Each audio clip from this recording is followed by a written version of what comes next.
Another day, another time that we meet here on AM Live. It is a new month, a new day, and of course, a new expectation from what the good Lord has afforded us today and this week. I hope you're really bullish about what this week is holding for you. There's a lot that we'll be focusing on here on AM Live. You know, every Monday, what really comes your way, this is a point.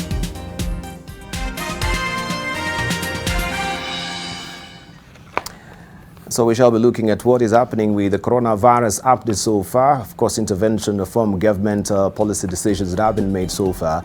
Also, the BBI, that is the BBI rally that was happening in Meru. We'll be also trying to hack back into what really happened last week as far as the politics is concerned. We do have also a panelist with us here today. Of course, we're expecting others to join us today. Alice Homish is held up at Mombasa Road. There was a parliamentary meeting yesterday at Hilton Hotel along Mombasa Road. And of course, traffic is back to back this morning, chock-a-block. And she'll be joining us much later, if not at all, in the course of the program. But other panelists are coming, and of course, here is their guest profiles.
Yes, those are our panelists. We have Okongo Morgan with us and Richard Onyonka you saw there. I just want to have the courtesy of greeting them in the morning. Okongo, good morning. Good to see you. Good morning. Richard Onyonka.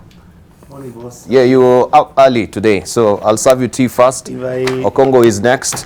What will you care for? If I come later than 6:30, then 5:30, yes, I'll get here at 8. Because of traffic? Yes. I know. I can see also Aman Manyora. You can just walk in, sir. Yes. Good to see you. How's it going? Oh, wonderful. Welcome to my cafe. So what would you care for, Richard Onyonka? Coffee, black. Black coffee. No sugar, yes. No sugar. And Mr. Okongo, what will you care for? Hot water, please. Hot water. Okay, let me start with the easiest, which is the hot water. Then we come to black coffee. And Haman Manyora? Black tea. Black tea as well. Black tea, yes. Okay. Maybe we can just get the highlights of the week so far as you know, politics is concerned, and also the coronavirus update. Richard Onyonka, the interventions so far that we have, last week we really talked about it, and it's good that we see the government came in very handy with the new information, and of course also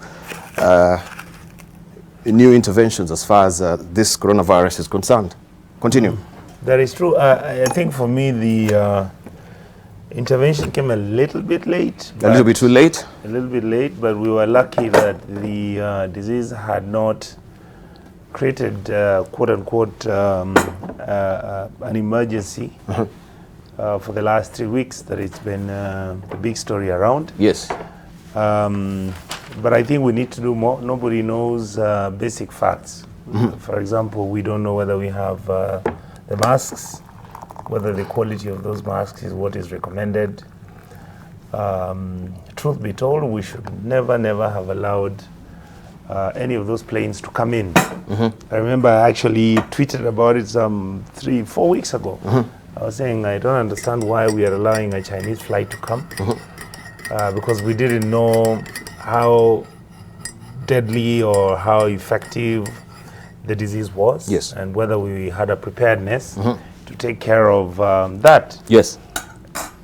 I believe quietly the government should be doing certain things, including creating areas where individuals will be quarantined. Yeah. The issue of whether there are any medicines. But at the same time, I think for me, what this government of ours should do is to come out clearly, issuing maybe a daily or a bi-daily report on what exactly is going on. Yes. Where we are as a country. Like, it's good that now you can see they're saying we may not allow planes from Korea and 1 or 2 other countries. They should have given reasons why, so that they can then build a level of confidence with the Kenyan public. Yes. But again, I think to me, it was good to see our courts making a ruling on the matter, because it's a public, it is a public issue, and it at least gave Kenyans reprieve.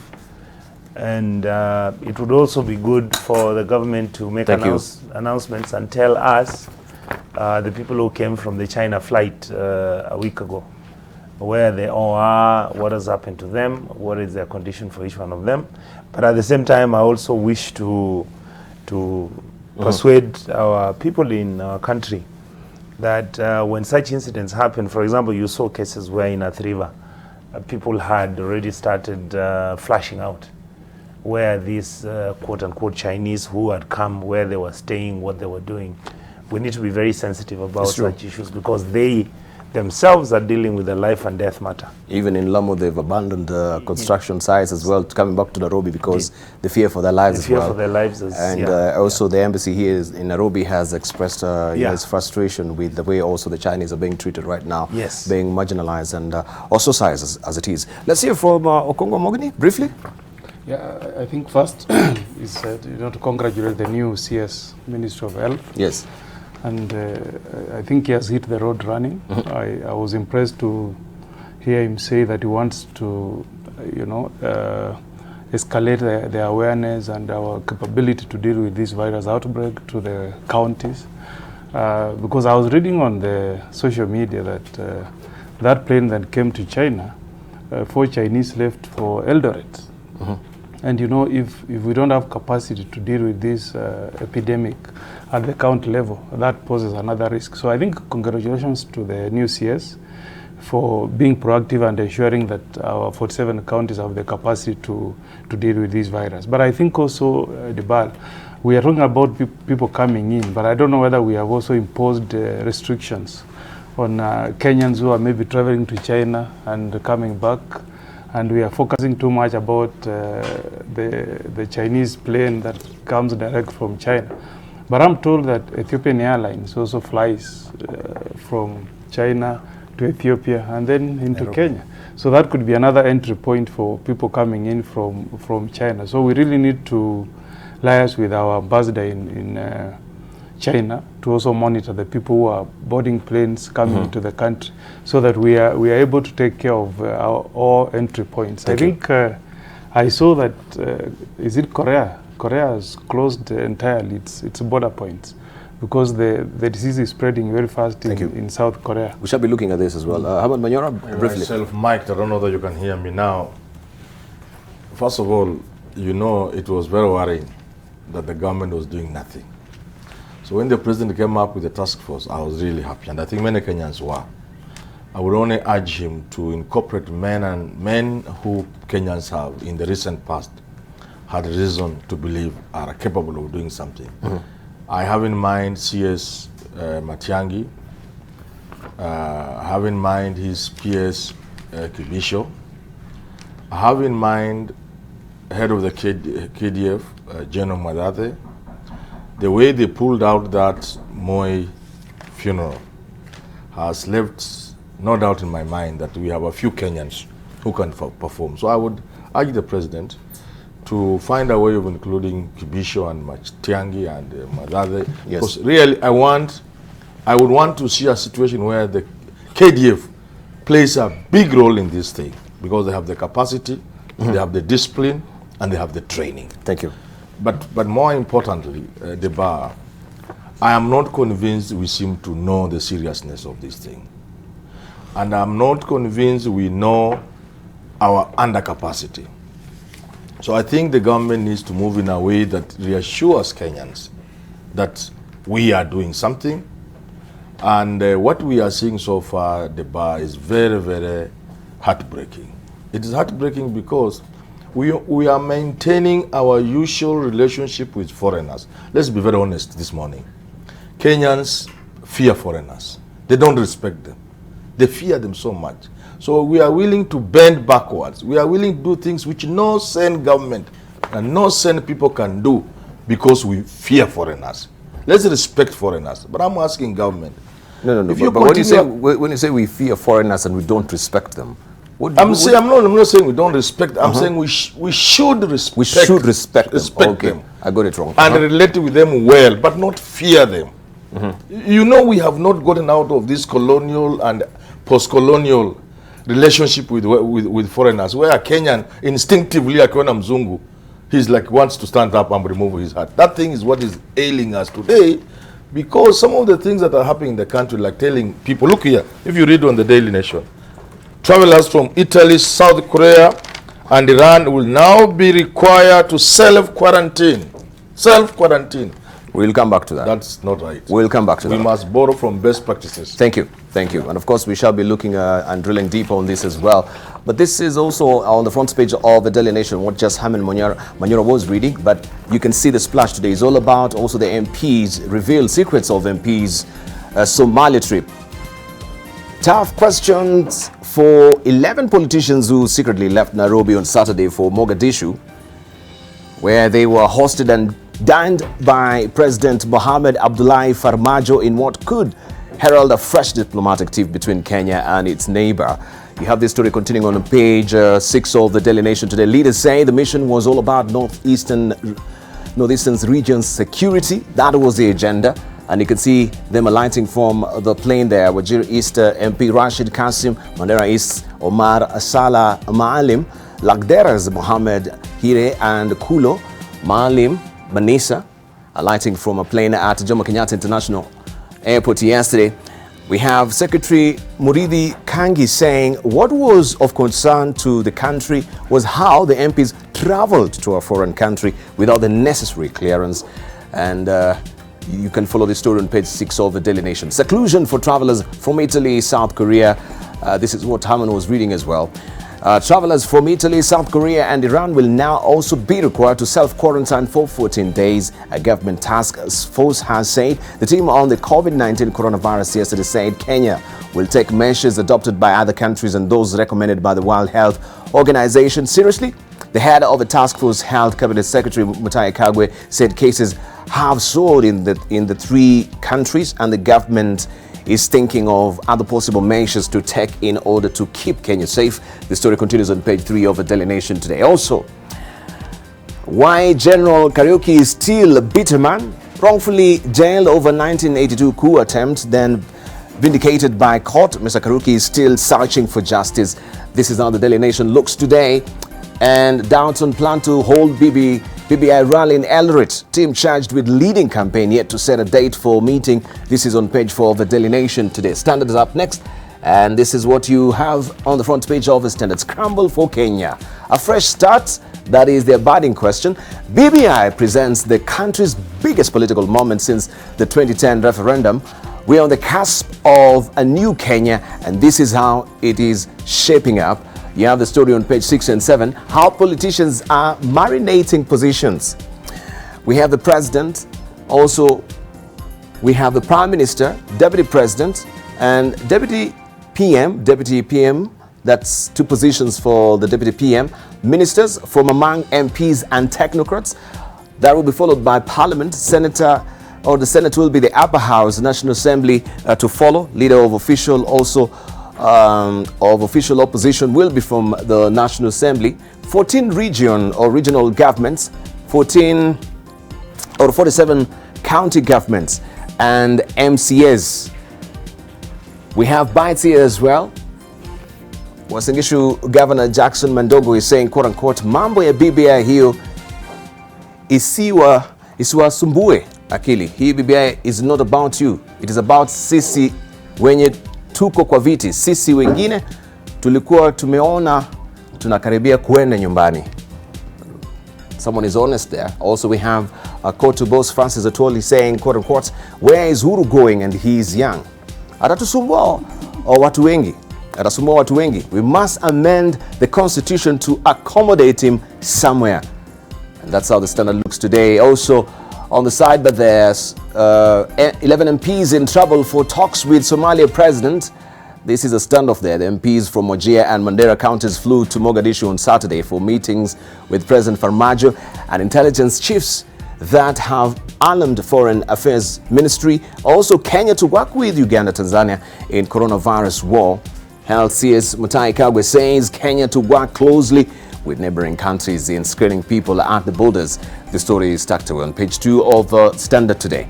Moving quickly to other dailies, let's see what is on the front page of the Star.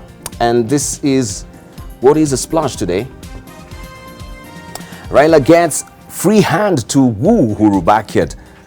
That's how it looks today. Crocodiles he encountered in River Jordan, neutralized by Uhuru. So path is clear.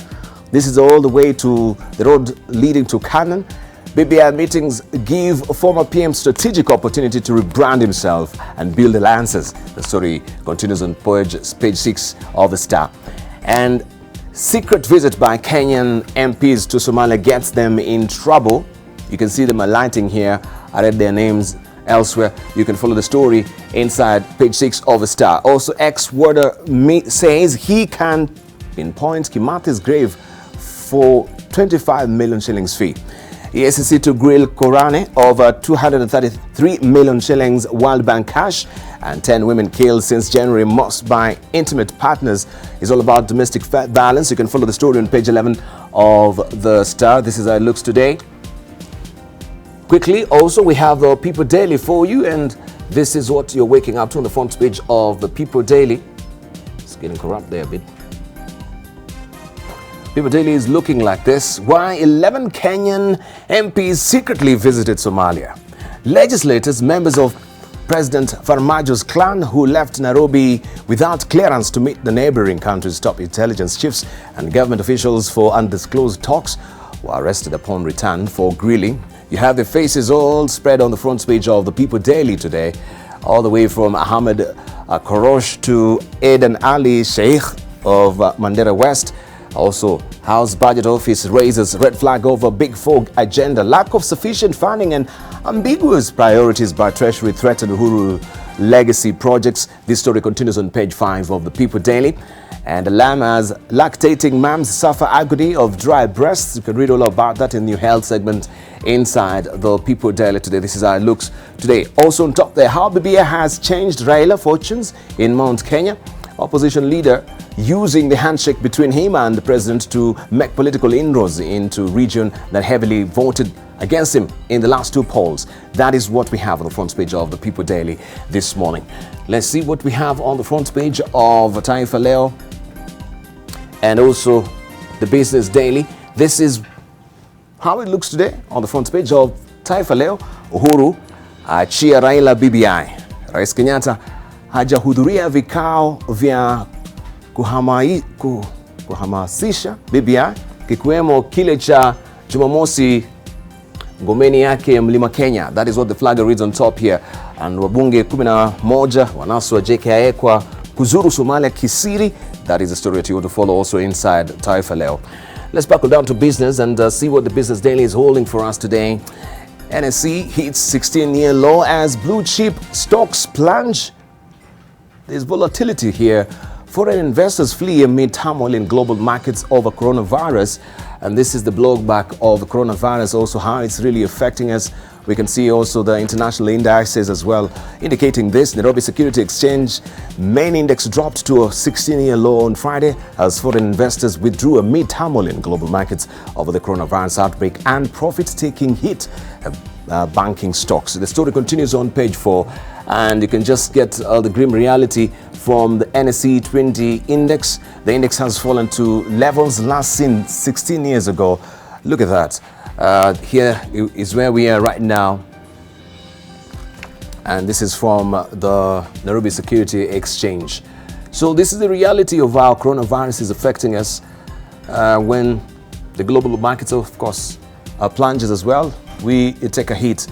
CS nominees face new rules on sources of their wealth. President nominees or presidential nominees, I should say, to the cabinet or the position of principal secretary will now be compelled to provide a detailed breakdown of all sources of their wealth as opposed to providing a block figure. Parliament has proposed a raft of changes guiding the vetting of presidential nominees, which will also include a requirement for the Ethics and Anti-Corruption Commission, the Directorate of Criminal Investigation, that is DCI, Kenya Revenue Authority, and Higher Education Loans Board to appear before vetting panels to shed light on the nominees' past conduct. Also, motorists face toll charges on key highway.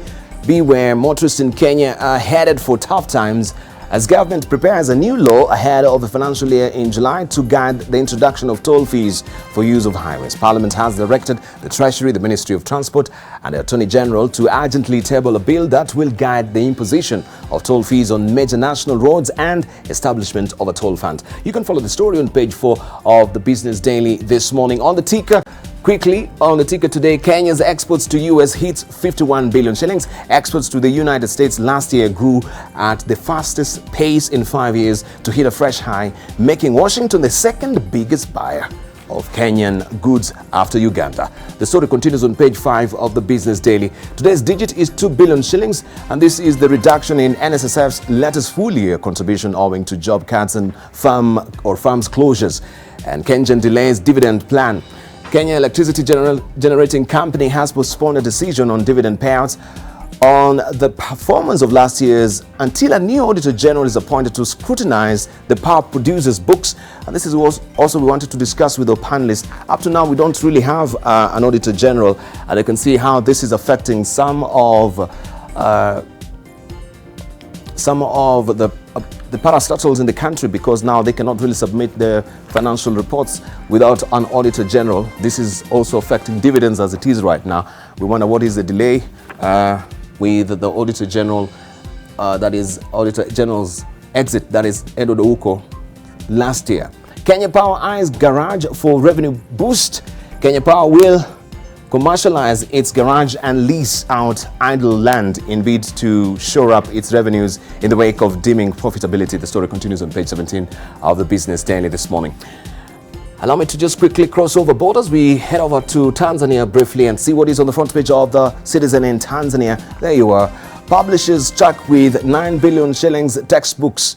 A 2014 change in policy has made it impossible for private publishers to sell textbooks worth billions of shillings, which are now piled up in warehouses. The story continues on page 2 of the Citizen. I'm not sure if the books you are referring to conform to the new curriculum or not. If they do, it is up to the government to decide. But if they were published based on the old curriculum, then the books are irrelevant. This is what Dr. Aneth Komba, Tanzania Institute of Education Director General, she's saying there. You can follow the story on page 2. Deputy Minister bogged down as rains wreak havoc here. And we can see on the sidebar, Msekwa plays down member expulsion from CCM. The story continues on page 2. Fresh details emerge in Lugola case.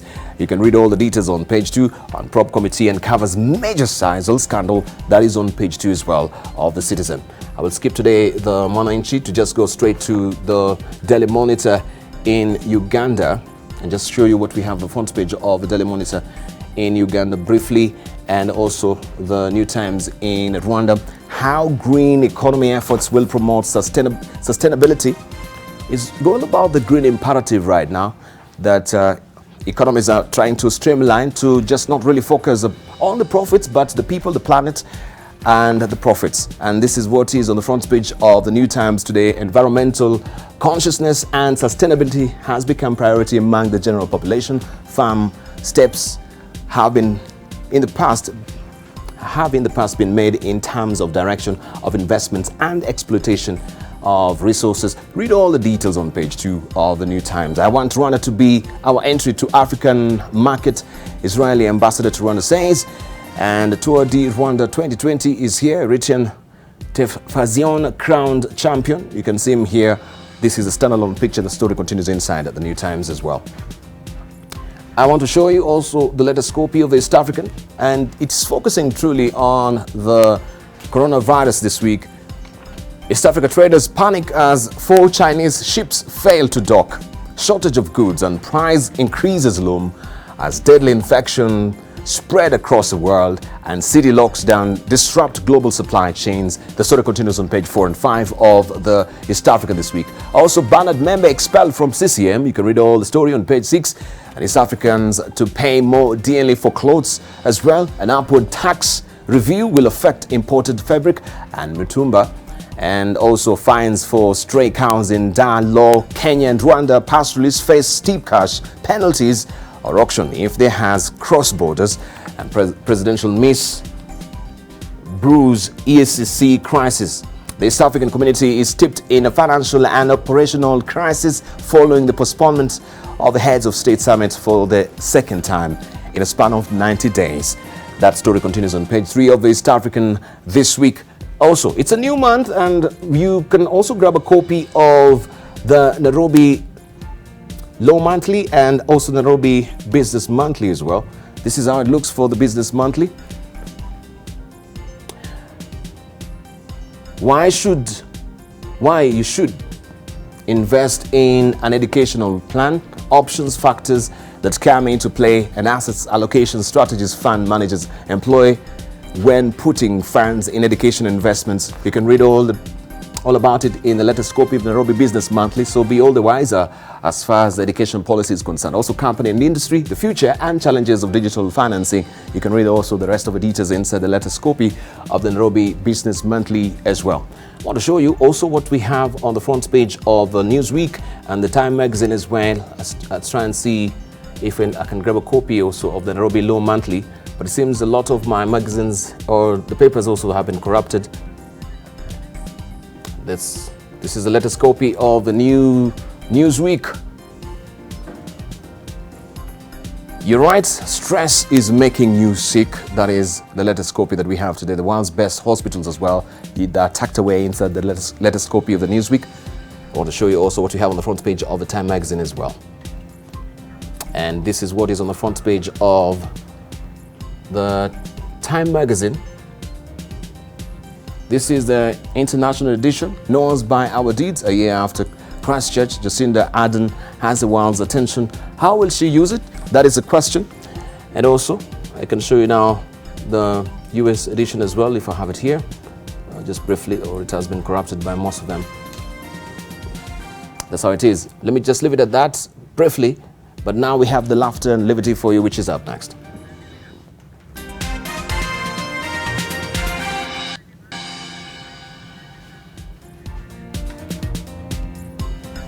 All right, I'm trying to retrieve them there for you quickly.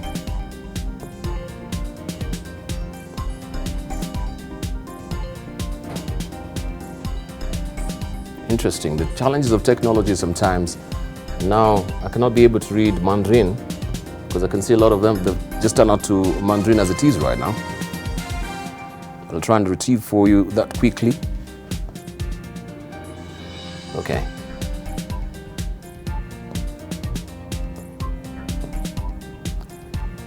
So I'll try and retrieve they are all scattered all over here.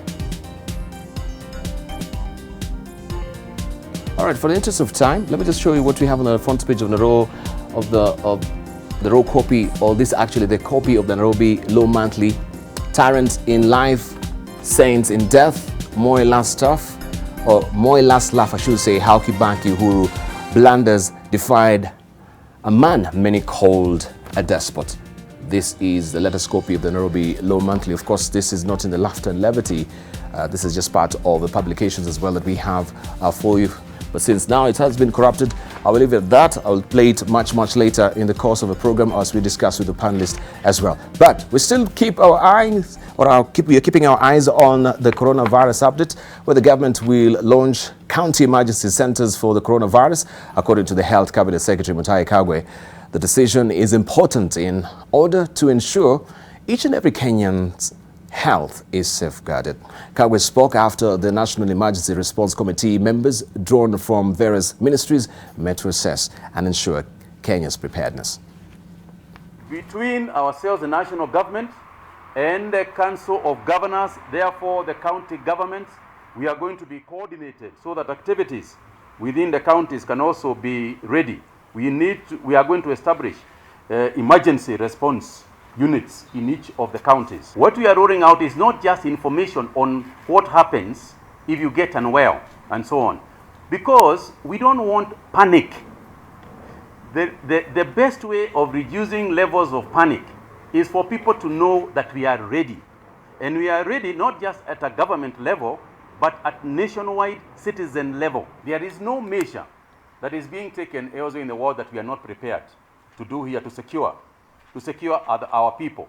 Nobody at all. I don't think, not just the government, no Kenyan wants to hear that, there is a death that has occurred as a result. Whether we should evacuate the students is still on the table.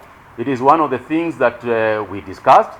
We will consult through our embassy in China and our foreign affairs ministry here, how we are going to proceed forward and how we feel about the whole thing and the risks involved, because we also don't want to bring so many people together that perhaps we infect even those who are not infected within China itself. We are going to publish information on the issue of self-quarantining.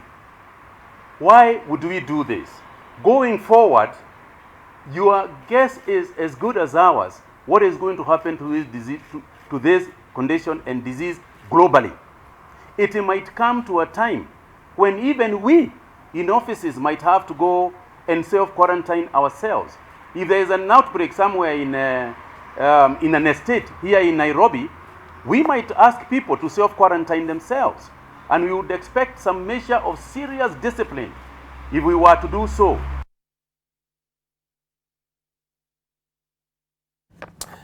Now, national carrier Kenya Airways now seeks to shift blame for its decision to suspend a member of staff for filming and sharing on social media video clips of the arrival of a China Southern Airlines plane at the Jomo Kenyatta International Airport on Thursday last week.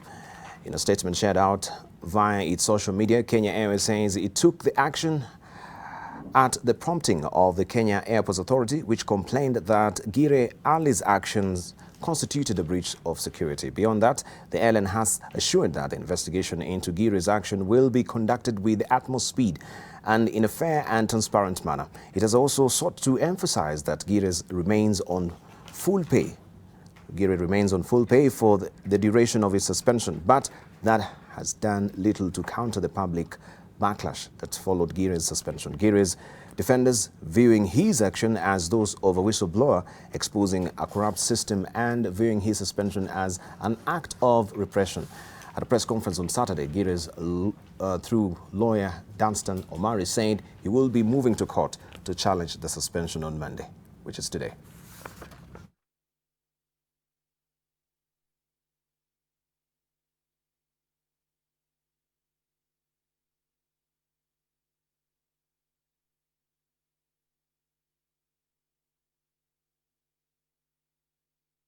Right, I just want to hear also a snippet of what our panelists have to say regarding this particular development and the suspension of Gire as well as, the whistleblower. Do you find it that it was fair for him to be suspended on that particular note? Let's hear from Gladys Bostrile and also Pogisho, Samuel Pogisho. Good morning. Gladys? It's about the suspension? Yes, let's begin from there. And just the whole situation about coronavirus. I think I listened to what the minister was saying. He has not explained to us why it has taken them how many days since we first heard about corona. That was the first comprehensive statement we had from the government. And I didn't really hear a solid strategy about it. I heard them talking about self-quarantine. We know we are indisciplined Kenyans, so how do you expect people to self-quarantine?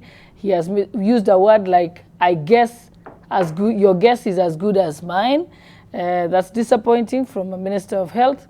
He says we do not want to have panic, but remember, panic happens only when people don't have knowledge. I would have seen a situation where the first day corona was talked about, that is the time they should have reacted. You don't need an interministerial task force to deal with it. It should have been a matter of course by the Ministry of Health automatically with their institutions. Remember, there's a whole setup under the Ministry of Health. We have experts in Kenya, I think they call them virologists, who study virus. Yes. We should have been seeing that happening with professionals. Don't bring the cabinet, because what happens if they focus now on the emergency of corona? Suppose there's an emergency of locusts, then they'll have another interministerial committee of the same members of parliament. Same cabinet members. It should be automatically the relevant ministries and institutions should have kicked into action. I'd have expected that I would have seen the army are able to build temporary houses, and they have budgets for that. Where if they were to go, if they went into war. So that's when you actually, the army puts up temporary housing in a matter of days and sets up a hospital where people are taken. I would have wanted to see a picture of that particular secluded hospital with our health workers in full protective clothing and say, anyone who suspect they have the following symptoms, come to us. But to wait until, is it yesterday they made the statement? Yes. So I haven't seen the statement, and then he says, we are going to set up. I wanted to hear, we have set up, right? So when you tell us what you're planning to do, and we are still in discussion, several days later, this is several weeks after we heard about the coronavirus. So I think they should just step up their game. It's below average. Right. Let's hear from Samuel Pogiso. Good to see you. Thank you very much, Lebal, and good morning. I think one of the things that we've said, having actually ventilated on these matters in the Senate, even just both the local situation and now this more serious one. And as what I said even there is that government is not visible. They are not communicating. I think the Wananchi are not even able to pronounce this thing, which by now everybody should be able to pronounce, as because of very serious matter. And imagine it took the efforts of Parliament to bring ministers to the House to clarify things, just for clarity. And if parliamentarians are not clear on it, then you imagine what the ordinary Mwananchi is going through, agonizing. And we're telling them there's a disease. What kind of disease is this? It's coming. It's hurting everybody. It's so fast. It's spreading very fast. Do you expect people not to get scared by that kind of what they see in the social media, what they see in the electronic and print media? You know, so we have a situation in our hands that we are not responding as fast as we think we should really be responding. Now that our friend of mine has become the Minister for Health, Mutahi Kagwe, sometimes this is why I think it's important to have people who can actually speak on the issue. If you see who is speaking, you realize that people who have actually had a tint in politics or live in politics, they kind of come out communicating better. And so there's a need for that to be the general story in government. And so we wish him well, congratulating him and wishing him well. But please, don't tell us. Don't tell us you're going to do. Just do it. We want to see. We want to see in West Pokot that the hospital there has set up a space. In every county, something has been done to show that we are prepared in case one of these cases show up. And this is a very complex world, by the way. With those of us who live along the borders, we're so scared because our borders can be so porous. And you don't know where someone is going to enter from, you know, and so we need to secure our borders for this kind of emergency, seriously. And of course, we all say that this business of that aircraft was a big mistake. Yes. And so dealing with a young man who was a whistleblower, so of course whistleblowers everywhere, get in trouble. I mean, you know that. It was, especially when they're dealing with government. That was only in Kenya. They get in trouble. If you look at the U.S. also, remember the U.S. blowers, some of them lost their jobs. And so it is very interesting that maybe there is some security breach. And I worked also in that sector myself. So I understand what KQ is saying about breach of security. But in a time of scare and emergency, please don't show that the guy was being punished for alerting us of these things. So, I mean, it's a way you communicate. It's a way you communicate. Yeah. Okay, let's say from Richard Onyonka, Yes. the repercussions that the guy, Mr. Giri, is going through right now, the suspension. Do you think it's really called for? Briefly. I think the gentleman, according to me, is a true hero. More Kenyans need to raise such issues. I can assure you that that clip was a game changer in terms of it coming out. And indeed, there are many Kenyans who are also raising those issues as to what the government was not doing. Dibala, I can tell you that that issue, some of us had actually raised it. I think, like I posted it on my Twitter account 3 weeks ago. 3 weeks ago. Yeah. And I said, why is our government allowing Chinese planes to land in Kenya? And that question is very simple. We didn't know, if up to now, we don't know what that disease is. We don't know the implications and how you would treat it. Even the Chinese are having a problem with it. The Americans are now worried about it. Look at what has happened to the stock market in the US. So these are all issues which a proactive government should have been there immediately this crisis started. And we need to look at ourselves that way. Kenya is supposed to be a country where we have qualified personnel.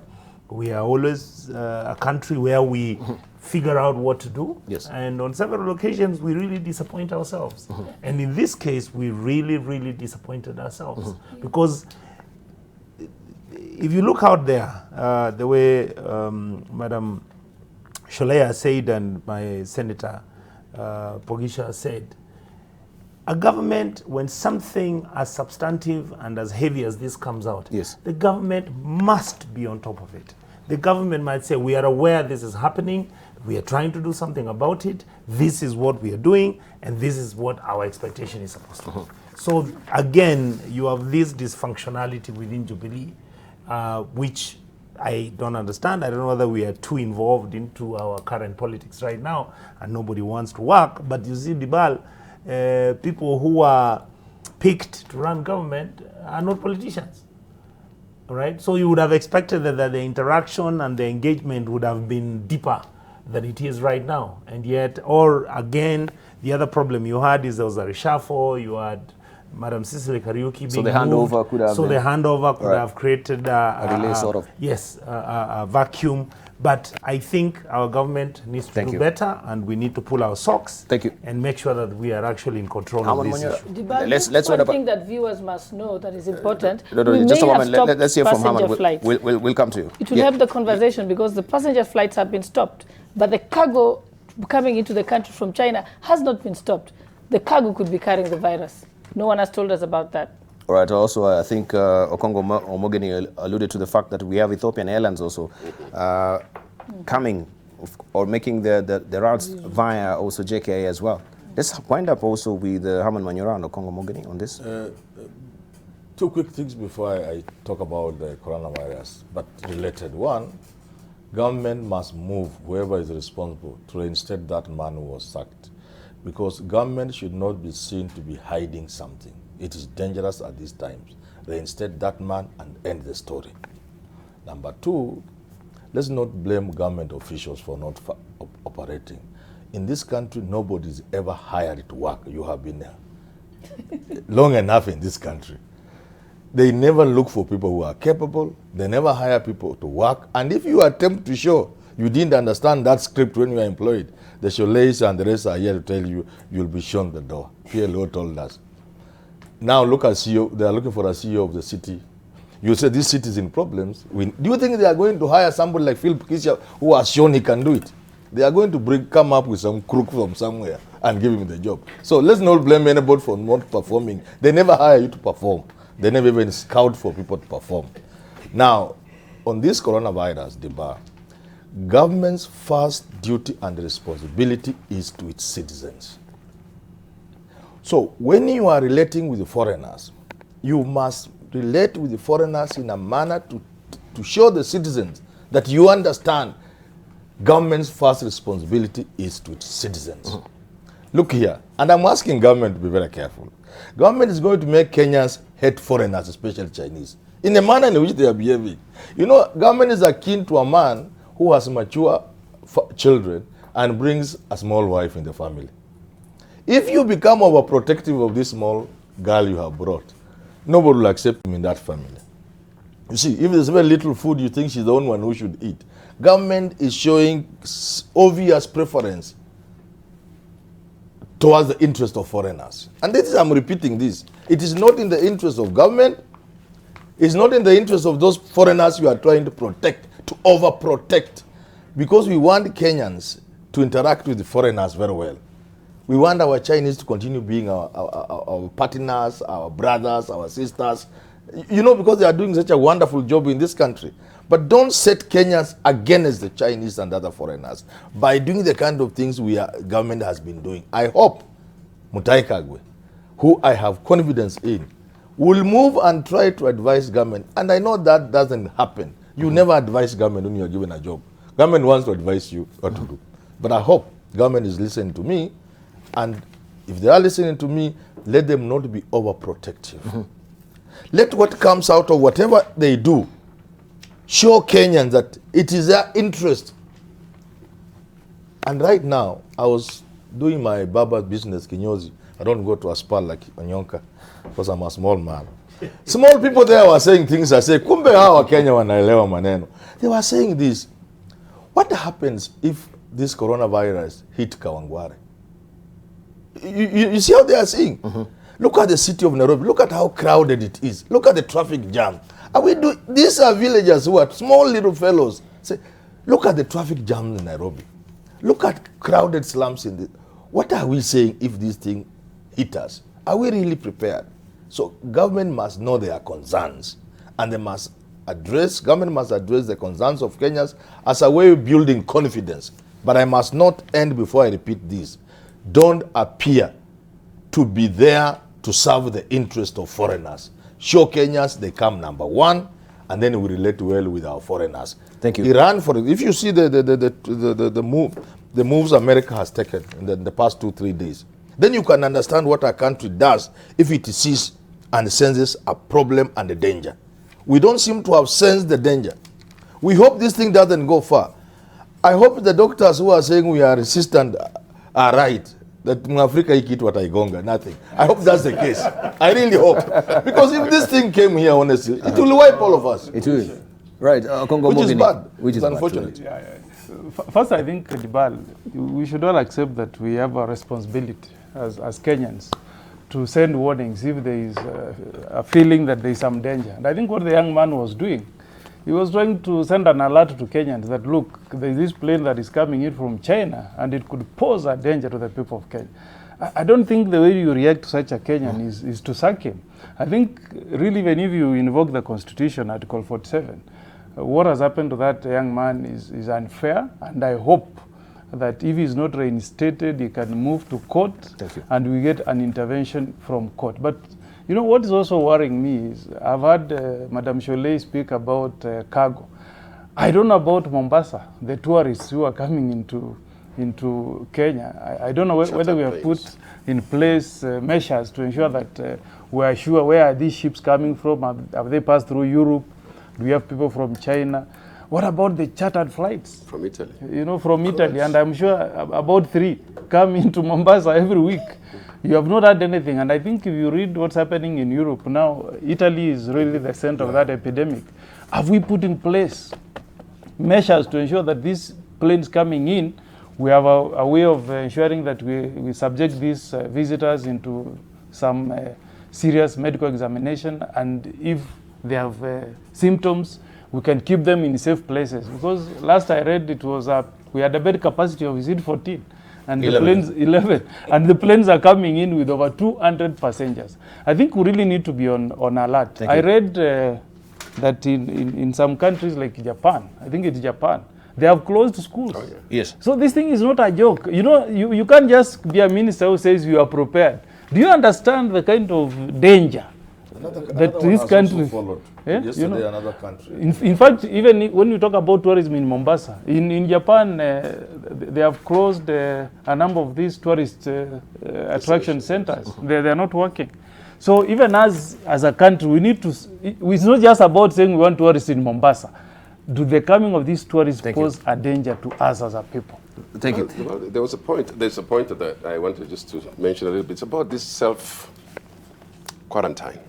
Self-quarantine. You know, we are assuming that everybody who comes to our airports has a home where they have personal rooms and they can actually shut themselves out and separate from the neighbors and so on.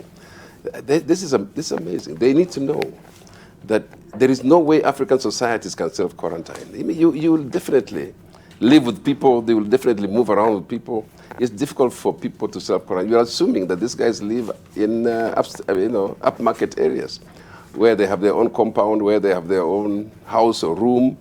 This is not going to work. And so they need to understand that. Look, take the case where we've said, supposing it breaks out in one of our slums, whatever you call them. Surely, what self-quarantine can a Kenyan do there? I mean, so the words of self-quarantine should really be removed from our policy. Set up places where you put these people for 14 days so that we are confident that they're not coming in contact with anybody. Right. The small point. Yeah, we need to take a short break. Very small point. Yeah, please. You notice we are continuing with the BBI rallies.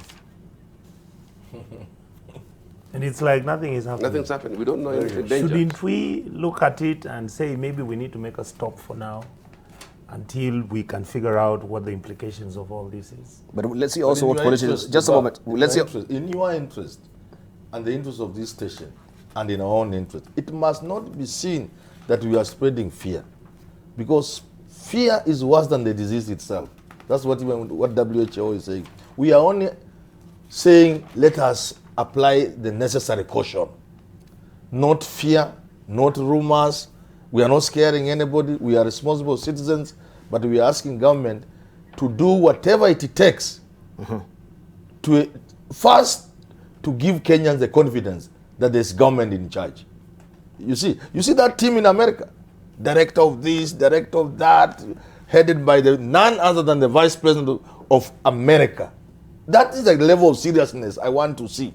And you see, they're using the technocrats. Yes. They're using the experts. Yes. They're using the secretary And they are of giving that, briefings. not an interministerial committee. And they are giving briefings.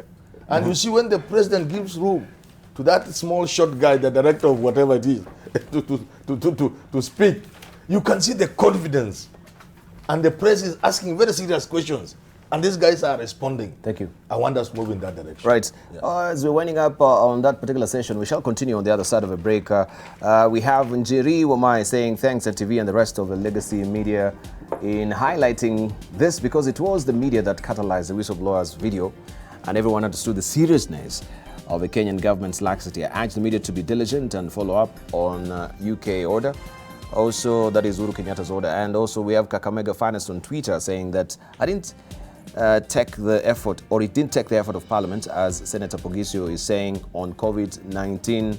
It took the effort of Kenyans, especially the critic of government by Kenyans on social media. Government is currently dancing the BBI tune.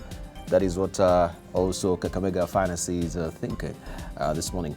We continue to take your views on social media. AM Live NTV is a Twitter handle, AM Live NTV, our profile name on Facebook, and 20686, our SMS portal. Also, you can follow me at Dibala Nair.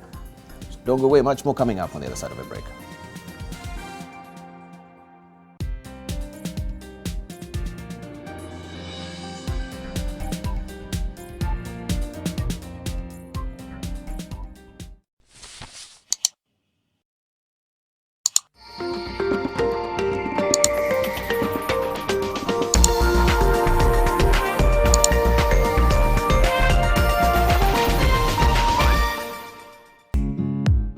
It's 8:52 in the morning.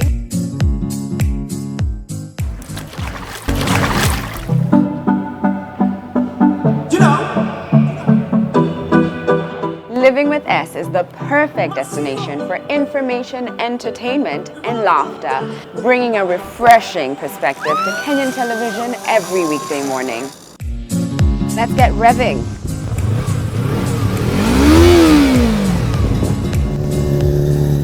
Welcome to Sun City Resort, South Africa. We create an environment that leads to moments of unpredictable fun that reflect on everyday people, celebrities, and experts in various fields that touch on your day-to-day lifestyle. So why not join me, Sharon Mundia, every weekday morning from 9 a.m. to 10 a.m. as I seek to liven up your morning. Building tips for general construction should be bought from reliable sources, should not get dry before the specific curing time given for best results, must be kept certified. Exactly 50 kilograms guaranteed in each bag. Adding strength to Kenya's landmarks, power for specialized constructions, cementing the nation's future. Simba Cement, the strength and pride of Kenya. Now also produced in Nakuru and Mombasa.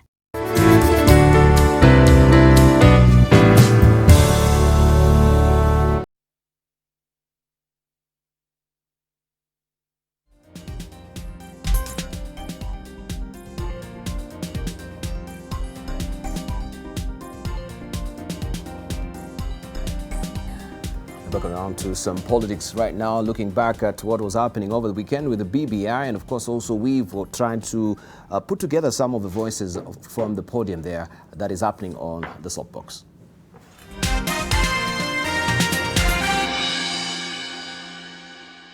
Hatuwezi ongea mambo ya siasa wakati chakula yetu inakuliwa na nzige. Hatuwezi ongea mambo ya siasa wakati kawa yetu bei ni kama ya kutupa.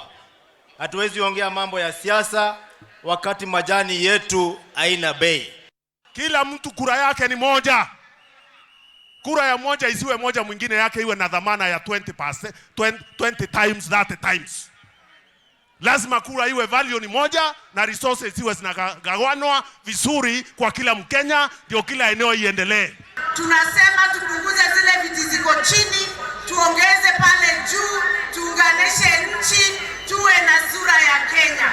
Tukitaka kuunganisha Kenya, tuache utapeli, kila mmoja apate nafasi ya kusema ile anataka kusema kwa Kenya. Ile tumekubaliana ya kwamba lazima katiba ibadilishwe.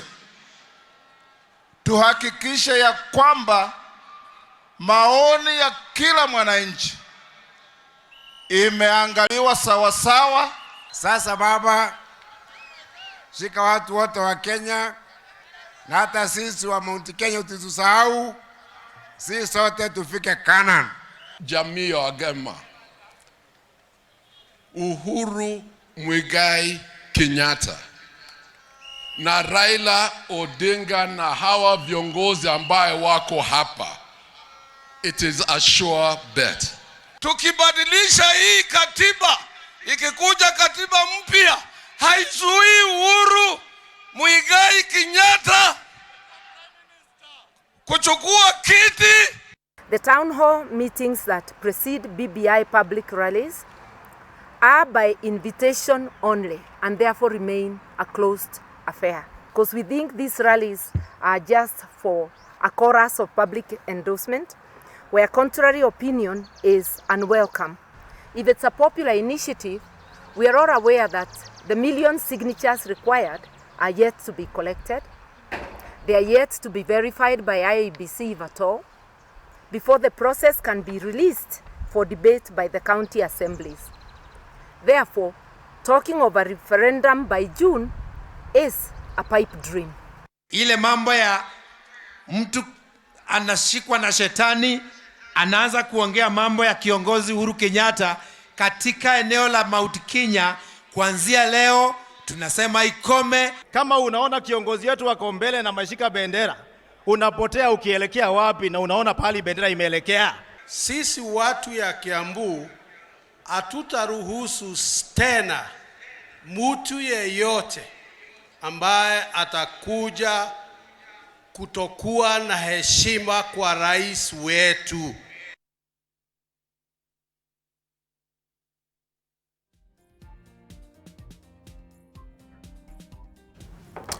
Right, that is what was happening over the weekend. Also, you should see what is in the front page of Standard Today. Scramble for Kenya, a fresh start. It has. BBI presents the country's biggest political moment since the 2010 referendum. We are on the cusp of a new Kenya, and this is how it is shaping up. The story is stuck to on page 6 and 7 of the Standard Today.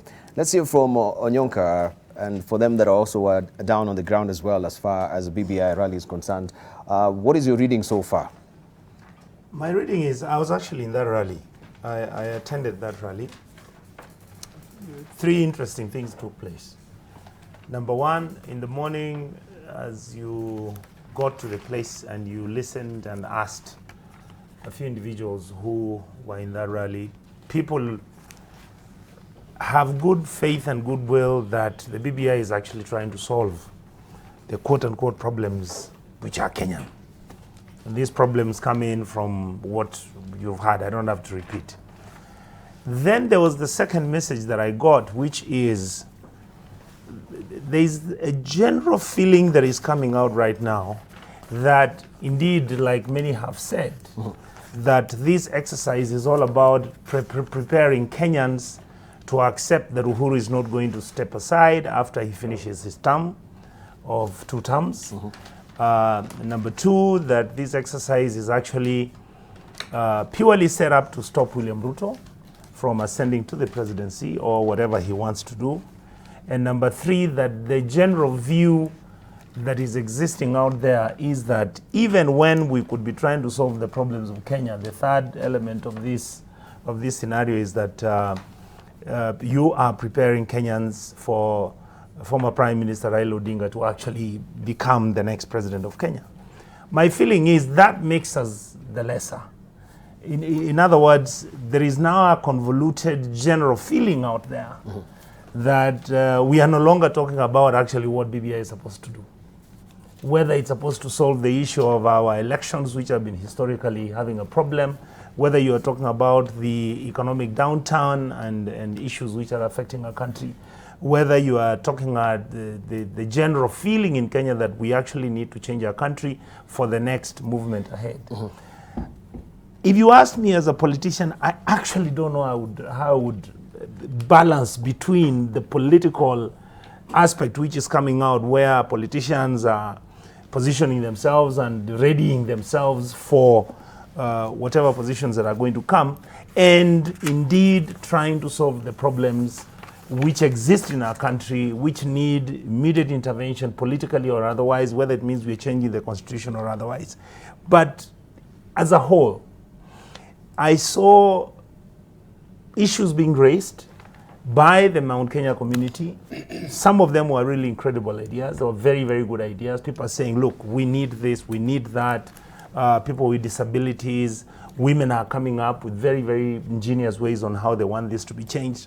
My feeling is that if I was right now advising former Prime Minister Raila, I would actually tell him, sir, here you are preparing Kenyans that we need to change the political matrix and the political destiny of our country so that we can have a government that is going to be more inclusive, that is going to be fair, that is going to be a just government for the future of our country. But at the same, the interpretation that you're getting now is that really this thing, as William Ruto's team has been saying, you guys are preparing yourselves for the seats which are coming tomorrow. And indeed, the reason why you're holding those meetings is because you want to stop William Ruto. The final point I wanted to make is that my observation in those rallies, I know that Murkomen and Moses Kuria and the team that is behind the deputy president are actually coming out, fighting back so that they can have their own space.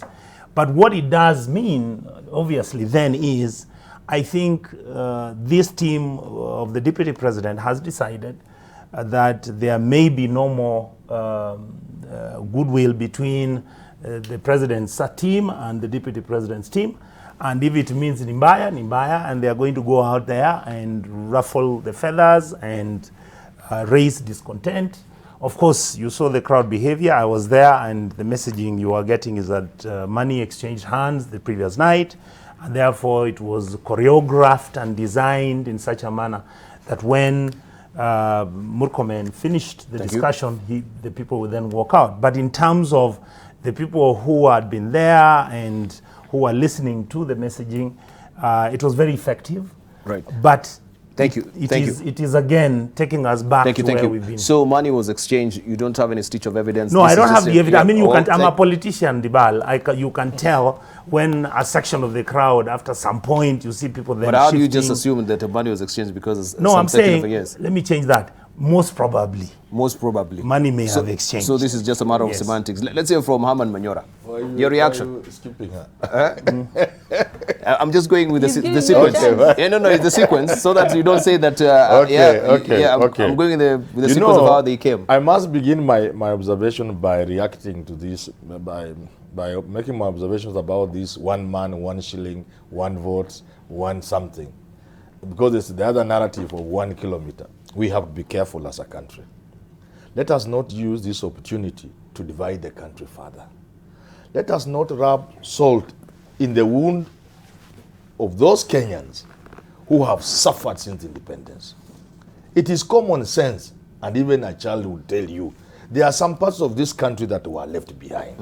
Now that with devolution and with the newfound spirit of almost nationhood, we want to bring our brothers from these remote areas, northeastern, Turkana, on board so that they don't say, I'm going to Kenya. When that opportunity has come, some people are now talking of 1 shilling, that they must stop with immediate effect. It is a dangerous narrative for this country.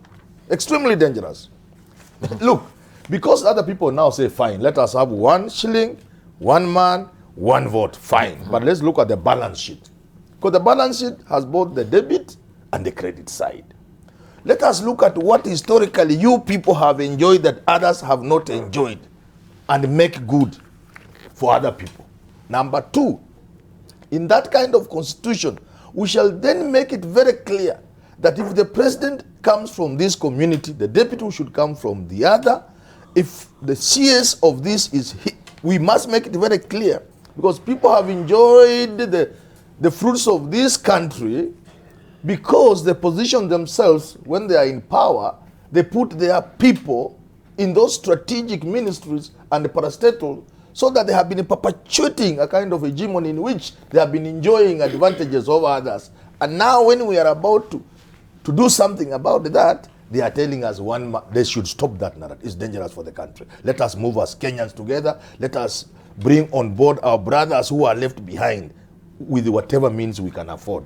Now, on the BBI rally, we must admit there seems to be something like, okay, these rallies are dividing the country, or these rallies are pro this, these rallies are... But overall, I still believe in the BBI idea. The BBI idea is noble. But with something of this magnitude, there will always be a few issues. Let us not allow those issues to crowd and to smoke something that I think is good. BBI is a good idea. Let's embrace it. Because those who say about milk, and please, milk and coffee and all the good things, I have this to tell them. If you don't fix your politics, all these good things you are talking about, you won't fix them. If BBI intends to fix our politics, then everything else will fall in place. Let's support BBI to the point that it intends to fix our politics, which in turn will mean all the things we are complaining about will be sorted. That's my thinking. So when we're talking about fixing the politics, what does it really mean at the end of the day? Is it now really going with what we're seeing, the structures of new positions, that is fixing politics? Is that the prime solution, or Congo Mogany? Yeah, I mean, you heard I think when we were here last week, you heard even Madame Cholet saying there are some very good proposals coming out of BBI. And one of them is, you know, if you are watching TV, you heard people in Mount Kenya saying that we even want losers to also walk home happy. Meaning that if we entrench this idea of having official leader of opposition leading his troops from parliament, you would be fixing our politics. Because what we have been saying over and over again is that there is a feeling that the moment you are a loser in a presidential race, then you are locked out of active politics in this country. And I think one of the good solutions I'm seeing, and there was even an attempt by Parliament to amend the Constitution to bring the leader of official position to Parliament, is that we are saying it's not just about being a president. You can also get an alternative position to serve the country by being a leader of official position. But I think the good side of these rallies, I can tell you, Dibal, I was watching people like Kiraitu telling Raila Odinga, Baba, welcome to Mount Kenya. People like Peter Munya. And I say that for once, this country is really seeing the true fruits of the handshake.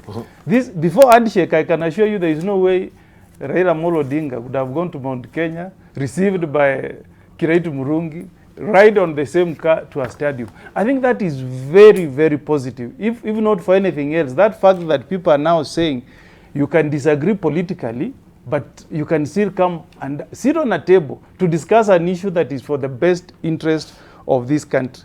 On the other side, I don't know, but for the people who support the DP, I think the Bible says that pride comes before a fall.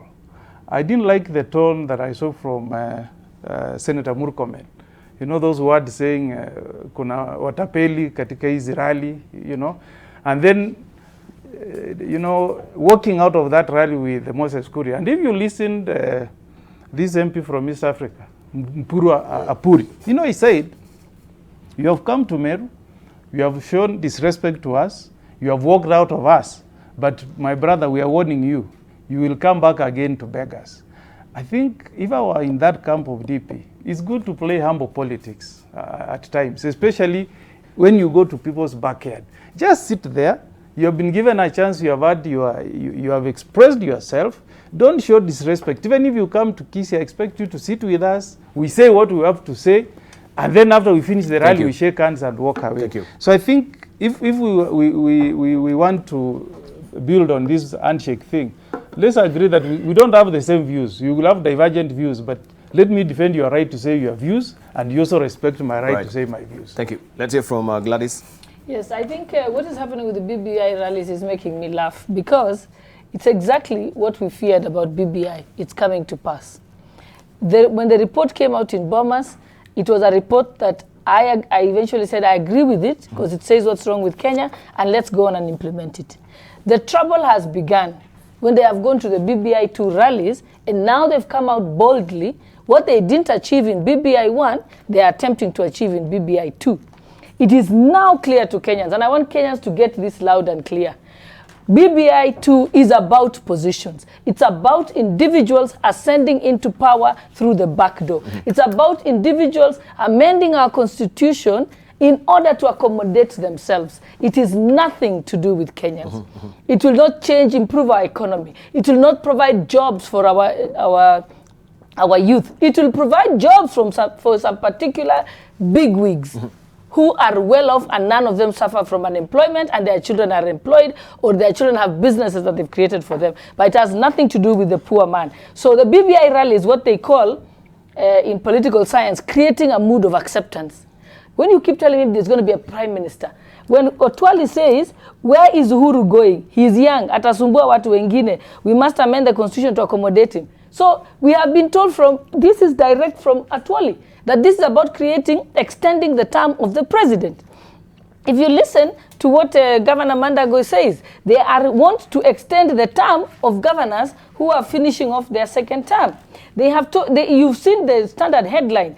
They all have set out their positions. When some of them are speaking so loudly there at BBI, when they are saying, we want to create more seats and put people on more power. If we want to have inclusivity, remember the presidency and the deputy president are not the only positions. We can easily say, if the president is from one community, the deputy president should come from a different community, and each and every minister should be each from a different community. Each and every cabinet assistant secretary should come from a different community. Each and every PS. Believe me, between the positions of PS, CAS, and the president and deputy president and cabinet secretary, today as it is, if we distributed those seats for people from different communities, we will accommodate every Kenyan. And when they say they want to go to a referendum, I always said you can only go to a referendum if you want to change 6 articles. But it is now clear from this headline and this structure that they've created that that is what they wanted to do and be able. I have taken the position that if we want to accommodate the second person who got the second highest number of votes, make them official leader of opposition. Create a position for them in parliament. And all those changes that I'm talking about are capable of being amended without going to a referendum. And let us look at what happened in the BBI rallies in, because let's stop kidding ourselves. We are cheating Kenyans. This whole show is a facade. When you look at it, is that look at the way they put Raila in traditional regalia to make a feeling that he is now been declared the leader of the area that he visited. Look at the way people are saying, I'm a tribal chief. Look at the tribal clothes they are wearing inside on that show.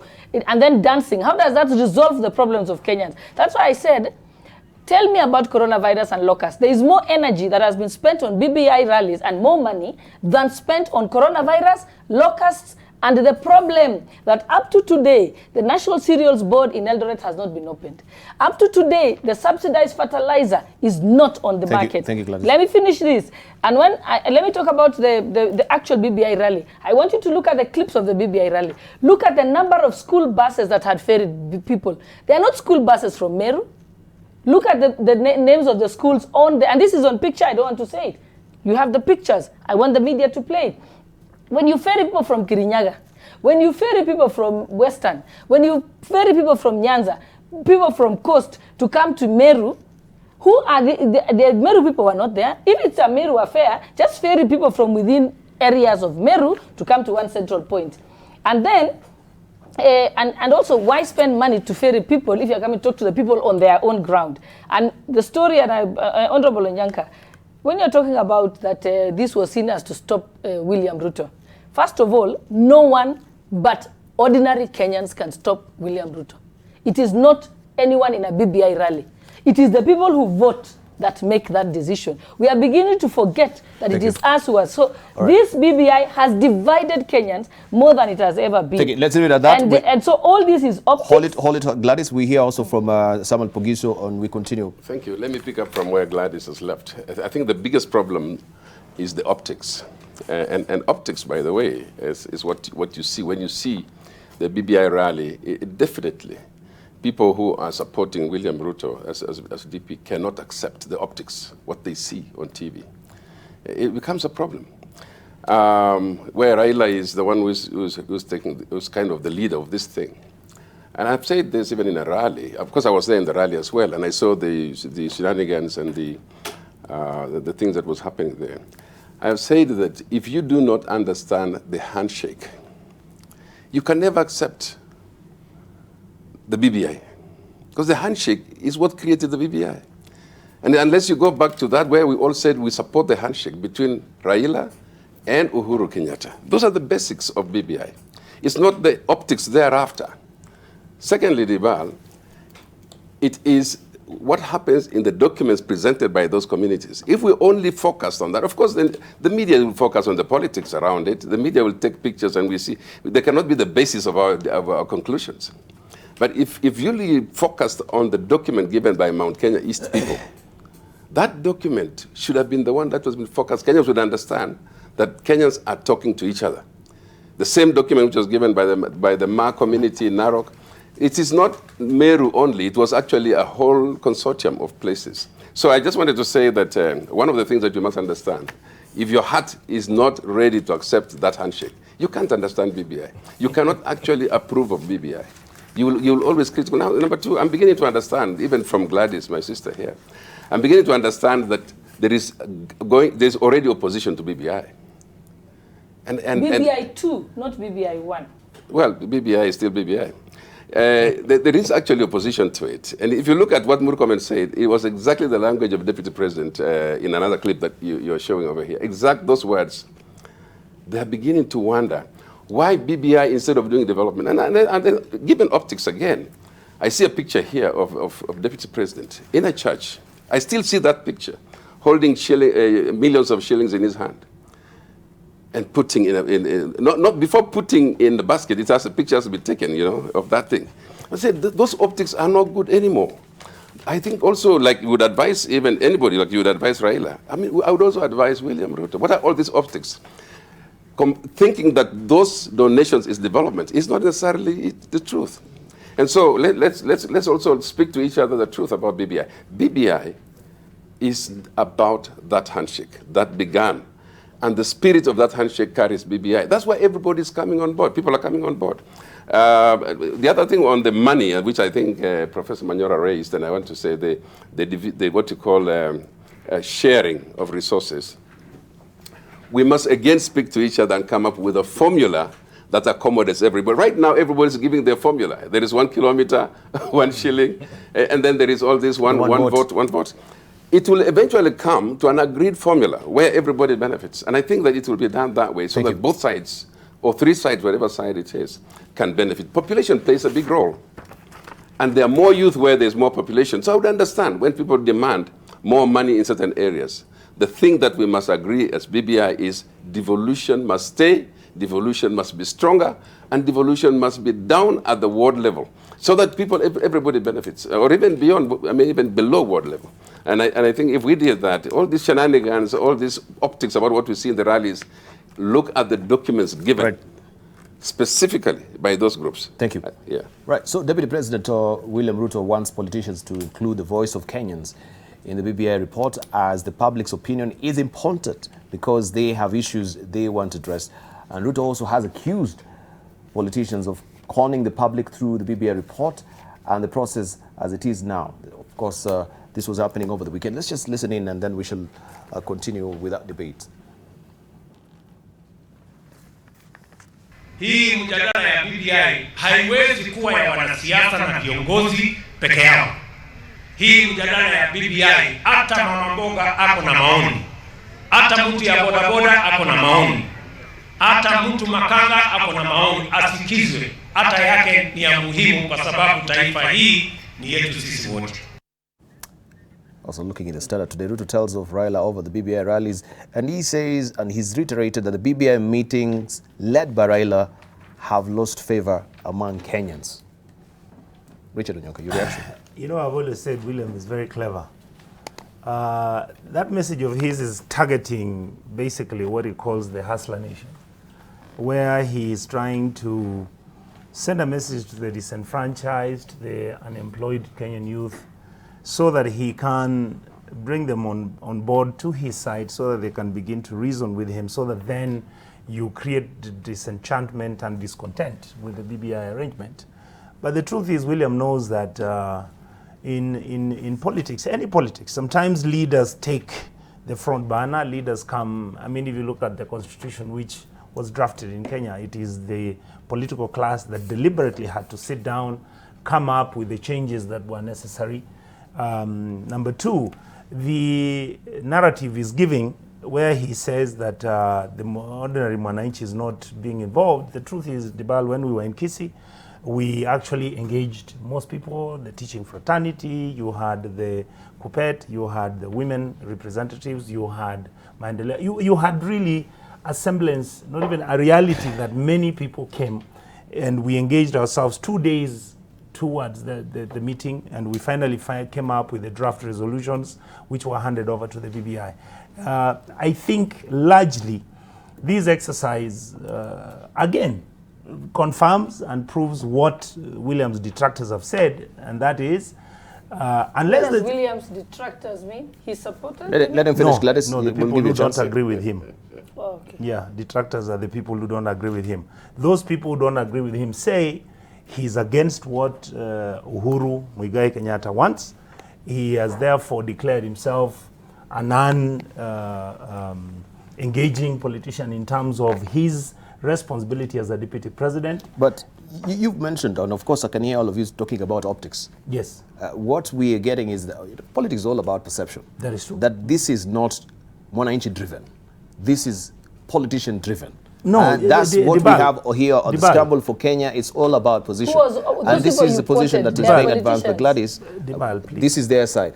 Yeah. And I want also you to comment on the fact that he's saying that a BBI-led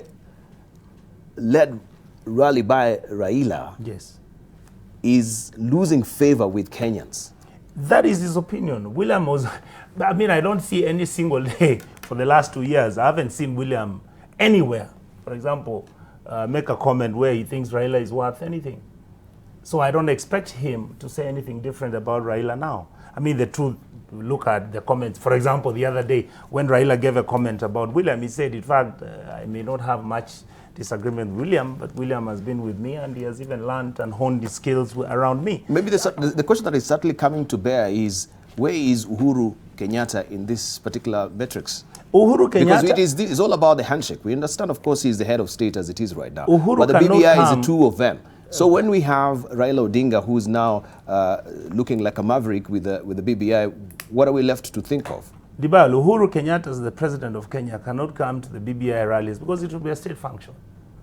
All right? And Uhuru must act presidential. So how do we uncouple? So hold on a minute. So where we are right now, in fact, to me, there are many people who have said that is the opportunity that the deputy president should have taken when this thing came up, so that even when he may have disagreed on what may be what the ultimate end to this game plan was going to be. Thank you. Then the deputy president would have been in that rally, in those rallies, and if it, like in Meru, if the deputy president had been there, he would then have articulated his position on this BBI, and if there were any issues which he disagreed with, because he's the one who would speak last anyway. Right, we've had also Honorable Raila Odinga saying that, of course, this BBI rallies is all about democratic conversations, right? Why is also maybe the deputy president also missing? We have him now going to Kakamega for a church function. There's a BBI rally happening in Meru. If you're truly in support and you have a divergent view, that is a podium also to come and, you know, express your divergent views as it is right now, right? Haman Manyora? You know, first, the deputy president is saying that Mama Mboga should be involved. I also observed that he has 2 microphones and he's not sharing with any Mama Mboga there because it is not possible. But more important... but it can't be that simplistic as you're putting it. But that's what they are saying. Of course, it can't be. Look here. No president. It is simply no. Look here. What we are saying. Microphone. Someone can put gas and kill them. It's a security protocol. We are only saying that. All over the world. We are only saying that the reality is surely not all of us can take the microphone in a BBA rally or in a presidential rally or in DP Ruto's rally. That is common sense. But what perhaps he means is that this thing has been hijacked by Raila and the rest, which is okay. What I want to say is this. From where I sit, I've been looking at this thing, and from the word go, from the handshake, then BBI up to now, I think DP Ruto is not understanding this game very well. Every passing day, he's giving Uhuru and the men in his corner an opportunity to hit at him. You know, now, the game is very clear. How do you get the people to agree with you that Ruto is not a good man? It has succeeded in many parts of the country. It is yet to succeed in Mount Kenya region, where Uhuru Nene Ruto has planted poison. He has the ground with him. So, those from President Uhuru Kenyatta's corner must be laying traps for Ruto to make mistakes. And I can see them beginning to make those mistakes. Look at what Murkomen did. Yes. You don't earn credit from that. You begin to show you are being childish, for example. You begin to show you are desperate. And the way the DP is talking about BB rally, it is very easy for the president's men to sail it to the ground. Look at how disrespectful this guy is to the president himself. Yeah. Now, who is disrespectful? The DP. Now, the BBI is about reggae. BBI is about bangi. BBI is about, theft. Those things are not resonating well, and they can be used against him. So my advice to him, he must know that there must be a trap for him. This is politics. You make a mistake, you say bad things. Now look at Eldoret. I've been reading the papers, and I had somebody on this bench say, I will not mention their name, that BBI will not be allowed in Eldoret or Singishu. in the form in which it has taken. You see, that is very I'm the one who said it. Oh, it I was said you. Tolgos Oh, I thought it was will Alice. not come and arrange BBI Yes. in Wasingishu. Now, see how- BBI in Wasingishu will be organized by the leaders Now, of Wasingishu. look at the trap. Now- and only the people of Wasingishu, Will not take charge leaders, and not will Raila. speak. Raila Thank will you. not take the Sir, stage. now. We'll listen to the people of Which is Wasingishu good. first. Which is where I wanted And to. let them, they were supposed to come on 14th of I'm February. happy- Tuliwangoja hawakukuja. I'm happy you have clarified. them come. You have clarified. What I'm trying to say, you are following the trap. What picture then do you create for Kenyans to see? You end up creating the picture that William Ruto is king only in a small part of this country. Because if BBI rallies have taken place across the country with Raila as the main guest, if you succeed to change that so that BBI in Eldoret is run by the people of Eldoret and the Ruto comes from Eldoret, you are saying Ruto is only somebody in that small space of this country. I'm talking about the local leadership. Which is bad for you. I'm saying these are things you must see. Thank you. In fact, where the deputy president comes from is a place where Raila should get the most reception. As who? You see what I'm saying? At the heat of this handshake, Uhuru went to Rivertex. There was talk that things were going to happen there. But I was happy for William Ruto because they quickly saw it and they were more than polite. You remember at the heat of the handshake thing, the president went to Rivertex Eldoret and there was talk that he was going to be told stuff. But the guys behaved so well. That is the way you should behave when Raila comes to Eldoret. Then you dispel all these things that you are not, you see, you are falling into a trap. Take it. You have to buy me lunch today. Because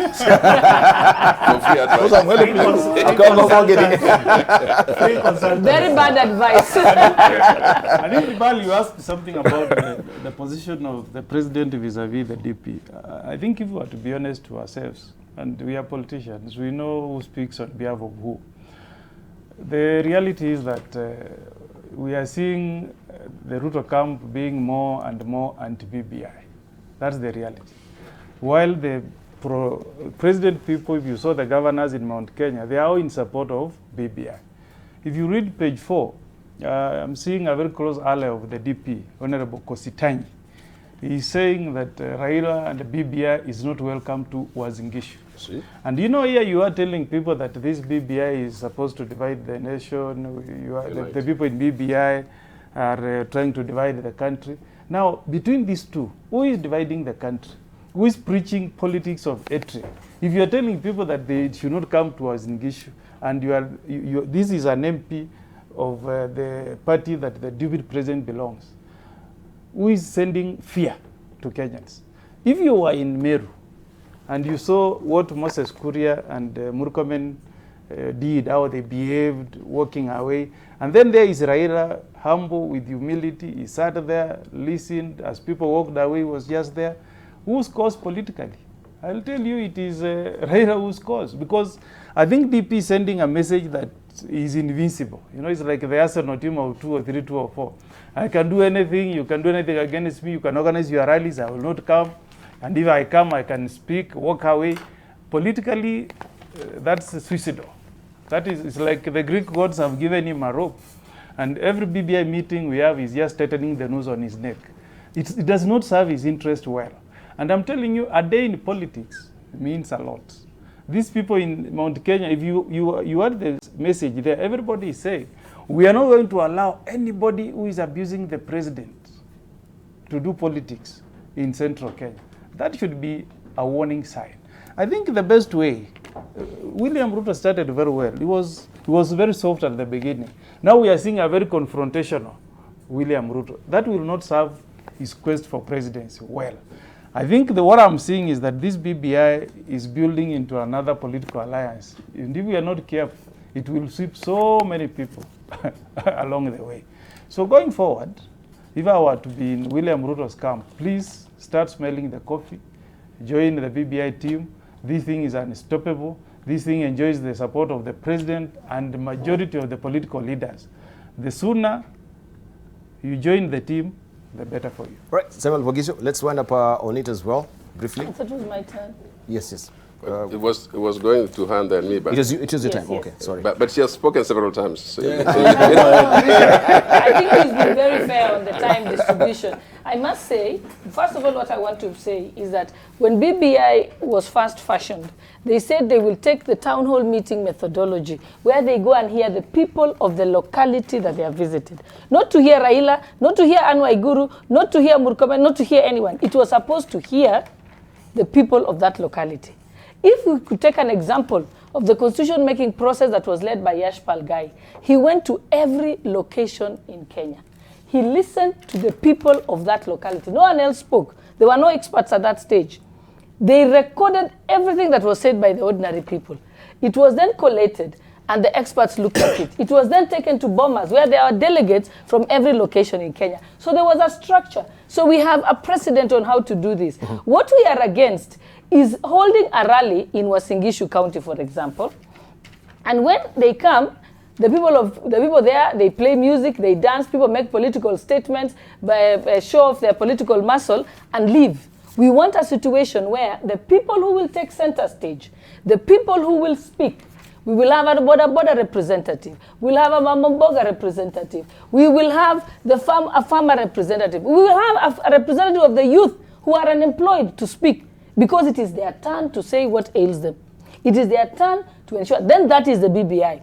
But if you go to a BBI rally, and only 10% of the time is the local people who are giving their memorandum, and then after that, you begin to dance reggae on stage. No boat can stop reggae. Yes, and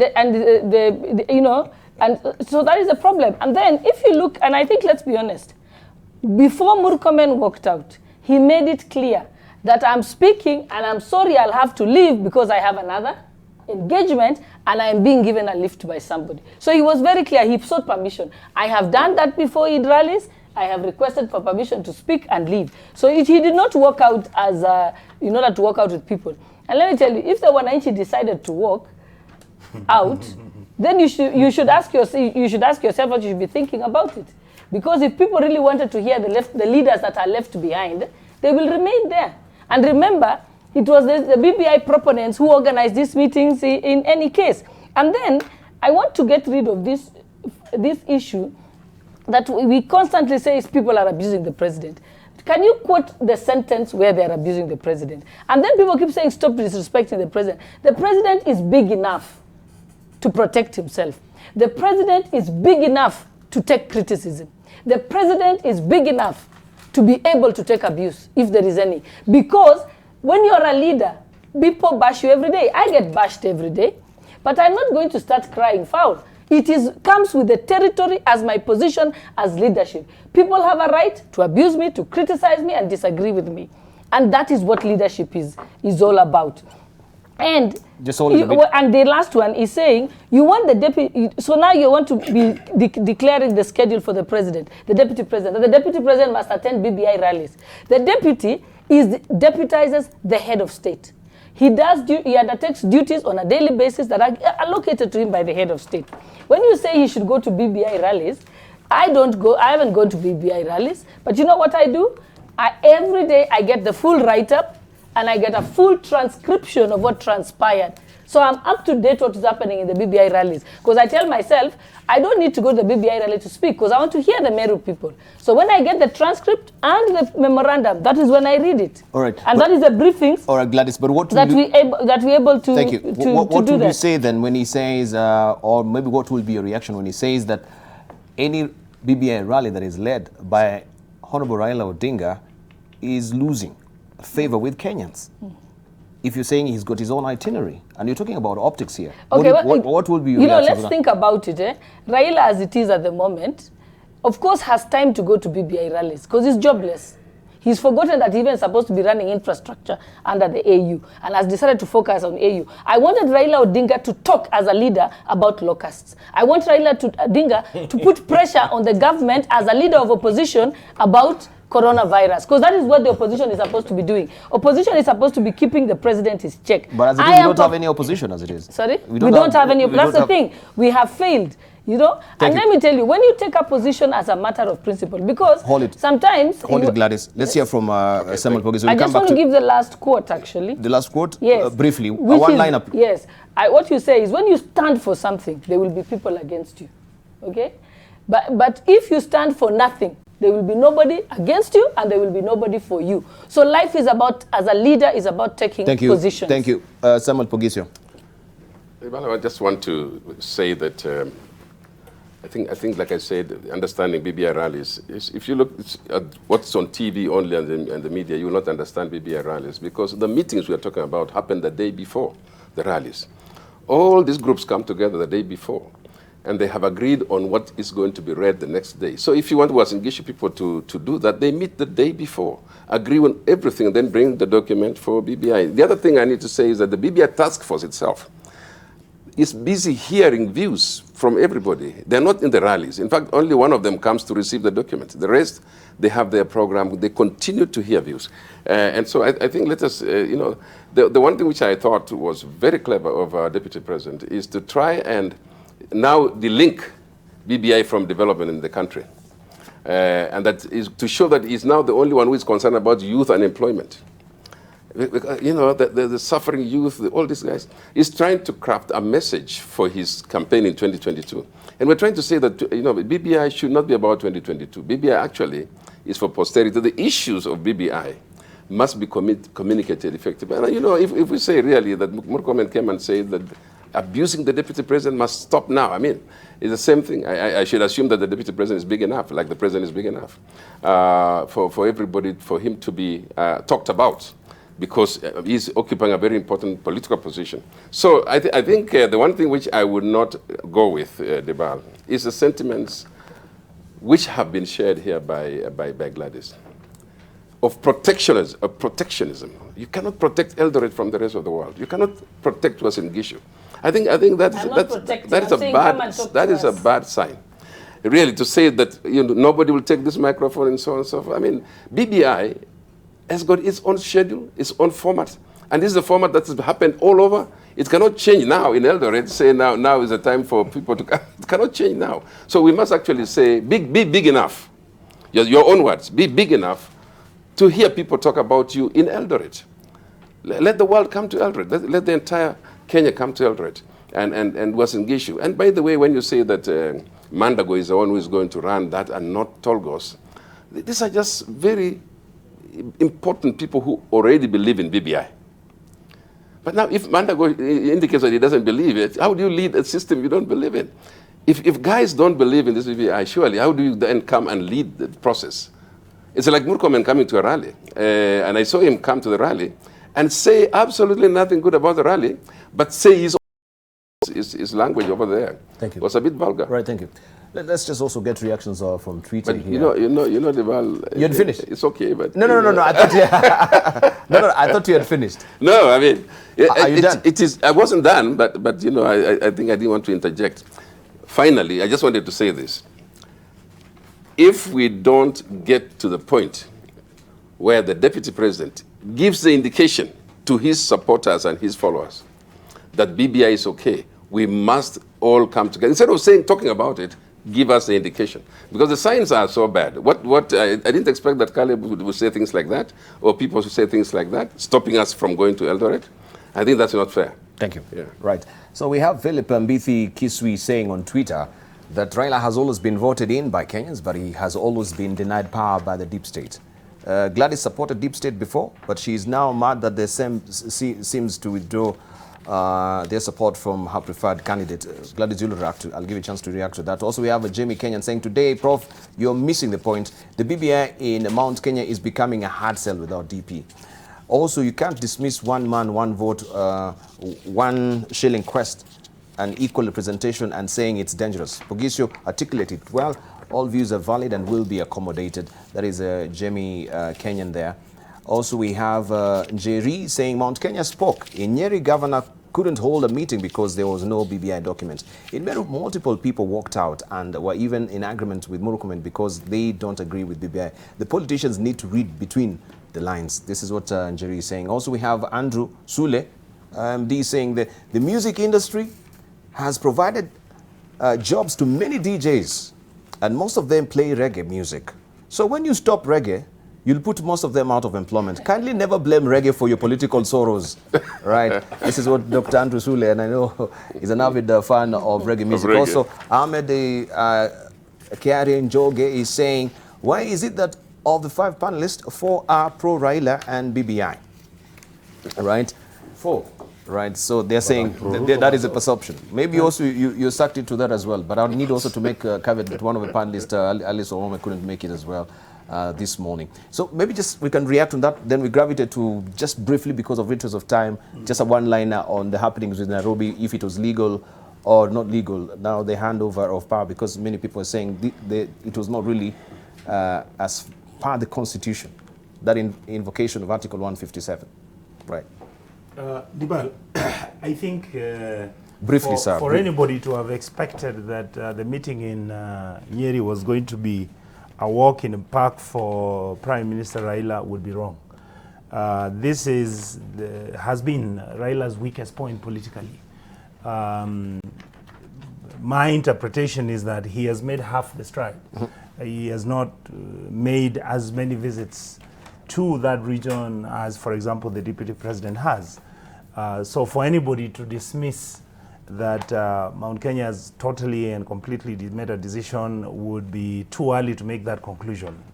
Secondly, I sincerely believe that there is a level at which we must, as Kenyans, be in a position to talk with each other, to engage each other, and make sure that we are discussing these issues, because it is inherent that these are really critical issues.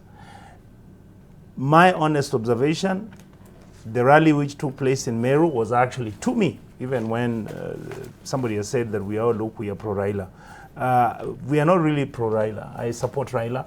I am his friend, but I'll call it as I see it fit. And right now, the way I want to call it is that I make an assumption until the last minute Raila has made a decision, a deliberate decision, to consciously try and engage Kenyans to make sure that we change and alter our political dispensation, because the truth is Kenya is messed up. Our country must be fixed. And I also believe that President Uhuru Muigai is correct in coming up on this narrative where he's actually also with Raila. The only thing I disagree with is that I would hope that this exercise and the narrative that is coming out is not really necessarily an exercise which is supposed to stop William Ruto. Thank you. I believe that William Ruto has his own capacities. William Ruto should be allowed to go out and run for president. Thank you. We'll come to you, Gladys. It's sequentially, no, because of time. Okay. Because of time. The Meru rally has proved what I've always told these fellows. When the BBI thing started, and when we got to the rally stage, I said, and I think it was on this bench, if some people don't take care, they will be isolated. They will look desperate. They will look like small boys. When men are in the field playing football, small boys are playing small balls outside. There's nothing wrong with small boys. No, we have small boys, both as grandchildren and children. That is exactly how Murkomen came out and his team, both in Kitui and in Meru. It almost happened to Wetangula and Mudavadi in Kakamega. They were sharp enough, belatedly though, to notice that thing. Now, I am a teacher, and if I convert this bench into a class, I would have asked you questions, but because of time, I'll only ask one student to answer the question. Who is the master of rallies and crowds in this country? Unyonka, answer on behalf of the rest of the class. Raila Odinga. So, when you take pride, in walking out of a meeting with a small following, if Raila were to want to do that and you are the president of Kenya and your name is William Samoei Ruto and Raila comes to Uhuru Park, then he leaves. You remain alone in Uhuru Park. There is almost no place in this country apart from Mount Kenya region where Raila cannot control the crowd. If he went to Eldoret and walked out, I'm telling you, more than a quarter of the crowd will walk out with Raila. Thank you. So you are not scoring anything. Right, thank you. But you could be setting yourself for problems. I think the people who are political competitors have spoken. I wanted to talk about the issue you have raised on transfer of Of power, yes. Yeah. So, okay, just the as a knowledge. one-liner, because also we are looking at time, that is still a developing story. Yeah, We can so actually handle it next week as well. I didn't want you to mislead the public. I think the proper article you should quote is 187. 187. 187. Not 157. Yeah, not one. Thank you. Not Thank 157. you. 187. Thank you. Yeah. So do I have time to comment on it? A one-liner on it? Yeah, I think if you look at that article, there is no doubt that discretion is given to either level of government to transfer function to another level of government if that function can be effectively performed by the other level of government. So in terms of there being a discretion given to a one level of government by the Constitution, the answer is yes.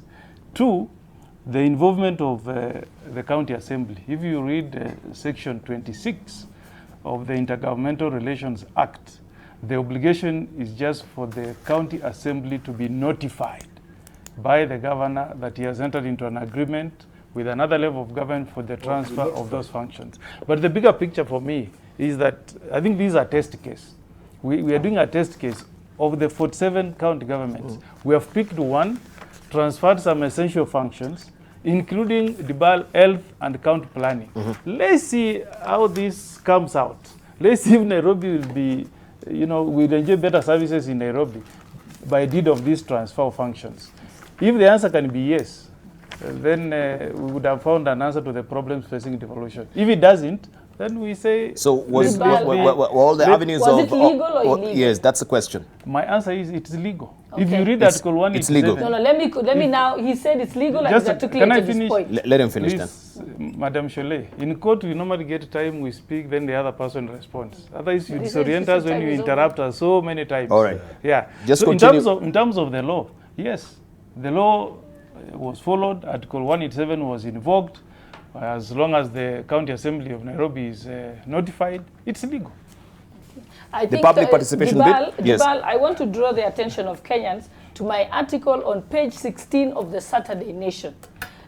Yes, Article 187 of the Constitution allows for transfer of some functions from one government to another. Okay? And it says, but there are conditions to that transfer. It is an agreement by the governments, the respective governments. Then, Okongo Mugeni knows very well as a lawyer, you don't read one article in isolation. You must read them together. So when you say one government to another, as a good lawyer, the first thing I ask myself, what is the definition, definition of, I didn't say you're not, I said if you're a good lawyer now writing this, I then look at the definition of government.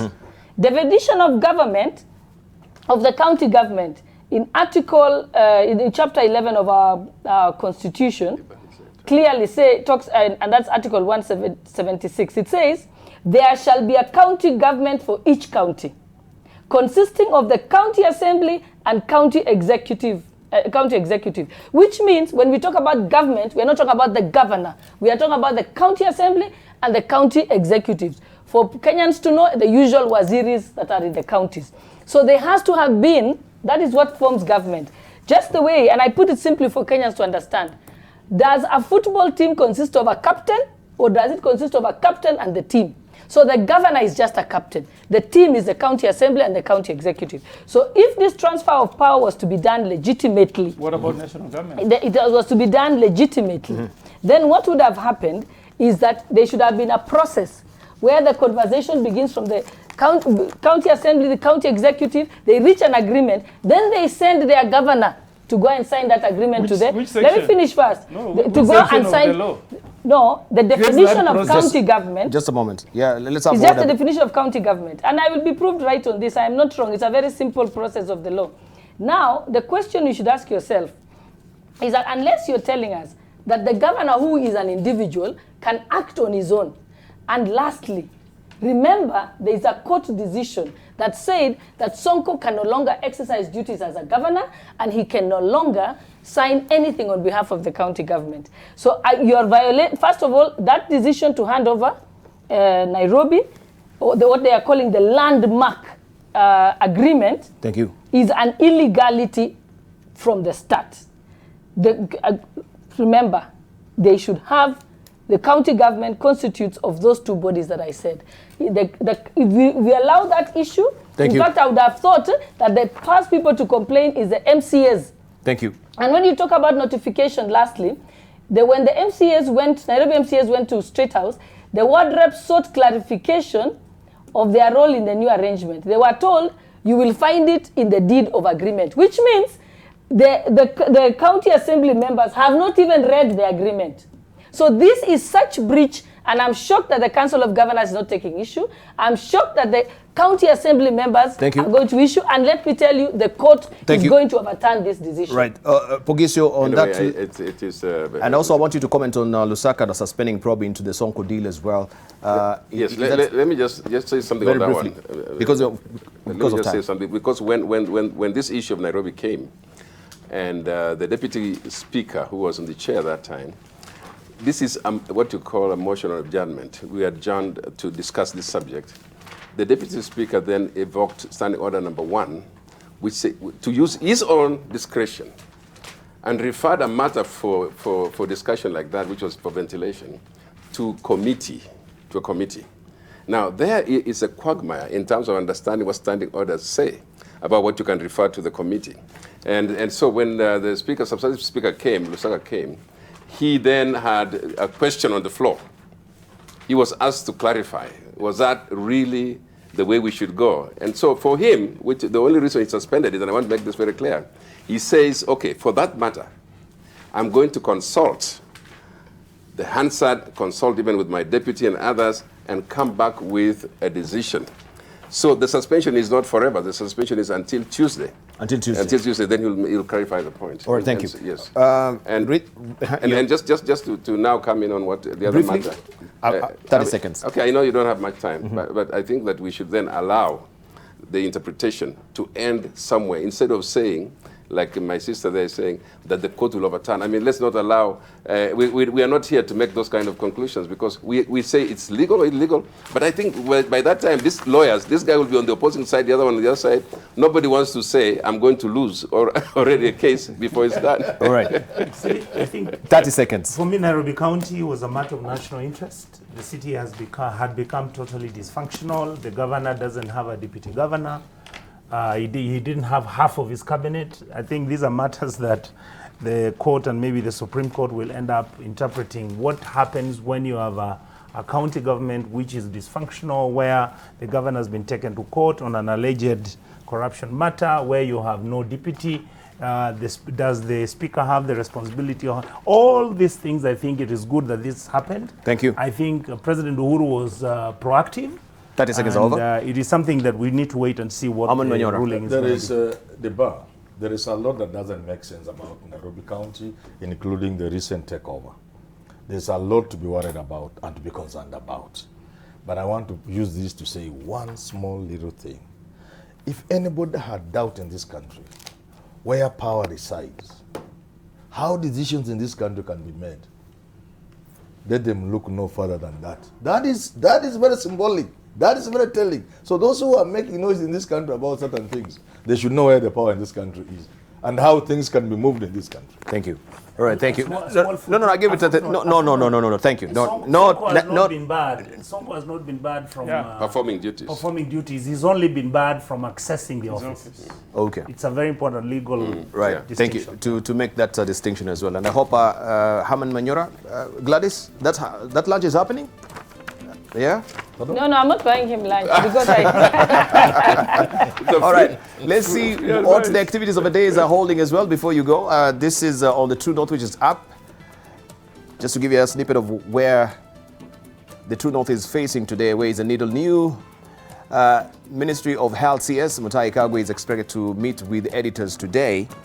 Also, World Health Organization, Africa and Africa CDC will be holding a high-level meeting today, and they will issue a joint presser, that is tomorrow. Details to follow as well. Also, Cabinet Secretary Peter Munyo set to hand over the Ministry of Industrialization, Trade and Enterprise Development to the new CS. This is Miss Betty Minor today. Right, we'll leave you with the maxim of the day, which is a good objective of leadership is to help those who are doing poorly to do well, and to help those who are doing well to do even better.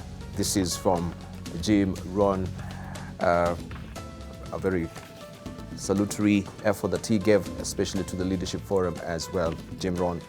Right, thank you to our panelists. We really do appreciate your discussion this morning. We look forward to continuing with this particular debate also on the Nairobi County and the development. Is it an illegality that also Gladys Boss-Relay, she's trying to front here, that due diligence was not really followed in checking this Nairobi County into? The law was not followed. The law was not followed, just to put it correctly as well. But the law has to be followed. And even if Nairobi County is in a mess, one wrong does not right another wrong. Thank you. By doing another wrong. Right, thank you. Thank you for your valued company. We really appreciate you watching. This is A Point Today.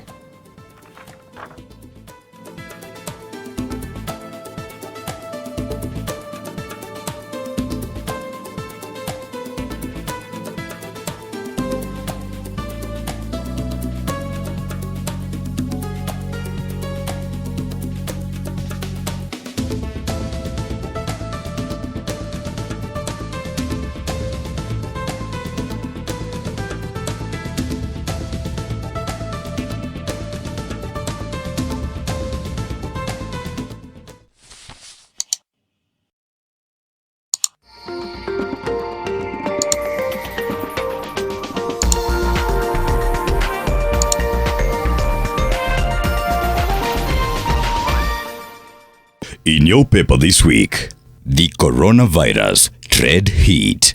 Shortage of goods looms as 4 Chinese cargo ships fail to dock at the Mombasa port. Not again. Heads of states. East Africa community stares at financial operational crisis as presidents postpone summit for the second time in 3 months. Precious pasture. Kenyan and Rwandan pastoralists risk being fined for crossing into Tanzania to graze their heads. The South Sudan oil cash puzzle. Did Juba secretly take out loans on its petroleum reserves? Plus, our opinion leaders. Too much debt? Not really. African countries are not borrowing too much, just repaying dearly. By Mishek Mutize. Home not sweet home. Why South Sudan refugees won't return home just yet. Outlook. The magazine. Back to the roots. German Rwandan Shavun Senga discovers through song what being African means. For East African, understanding the region. I've been on the forefront for evading corruption. And that's a good place to begin. A lot of this corruption happens because private sector and government are in bed together. We've had this talk many times. How drastic should the measures be taken? Because we can't keep on talking. We don't see any action. The president has the ability to actually fire people. I like to ask a direct question for direct answers. The heart of humanity. How do you still have it when you're such a hardened soldier? This is not about you, it's not about your life. It's about the country that I serve. This is where the real conversation happens. It's delicious.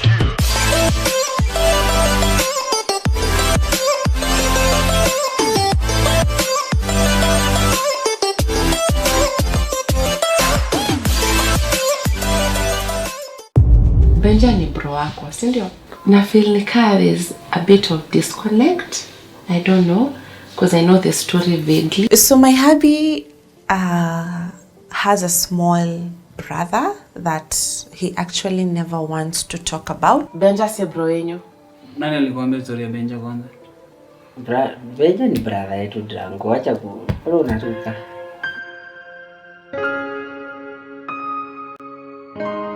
Benja, ni wewe? This is Fact Finder from the BBC. Do Africans possess a gene that protects them from the new coronavirus? We went digging for the answers. Don't panic. Kenya's agriculture minister claims aging locusts are no threat to food security. Was he right? We look at the facts. Do you fancy buying precious stones from Sierra Leone? Well, we've got tips on how to avoid falling for scams online. And daring thief robs traffic police officers of cash? I think it's true. I think it's false. False. With Lipa na M-Pesa, you get more. Lipa na M-Pesa. every 100 shillings spent on Lipa na M-Pesa earns you an entry into the draw. Do more with Lipa na M-Pesa. I found out. You really indeed had a colorful past, but yours is colored black. I know that someday you're going to ask for help from someone like me. Accept that as my gift for being our partners. I rarely fall in love, but when I do, it'll be forever. You had a grandmother who took care of you, and yet you grew up into a lying, deceitful, cunning thief. That isn't true! Oh my! Hey! He took my bag! Hold this! Julio! Hey! Help! There's a thief!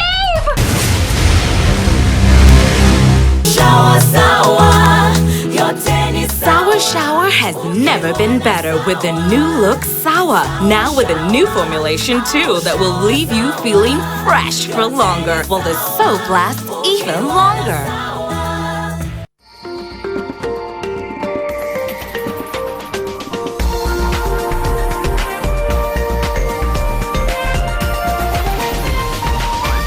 This is NTV.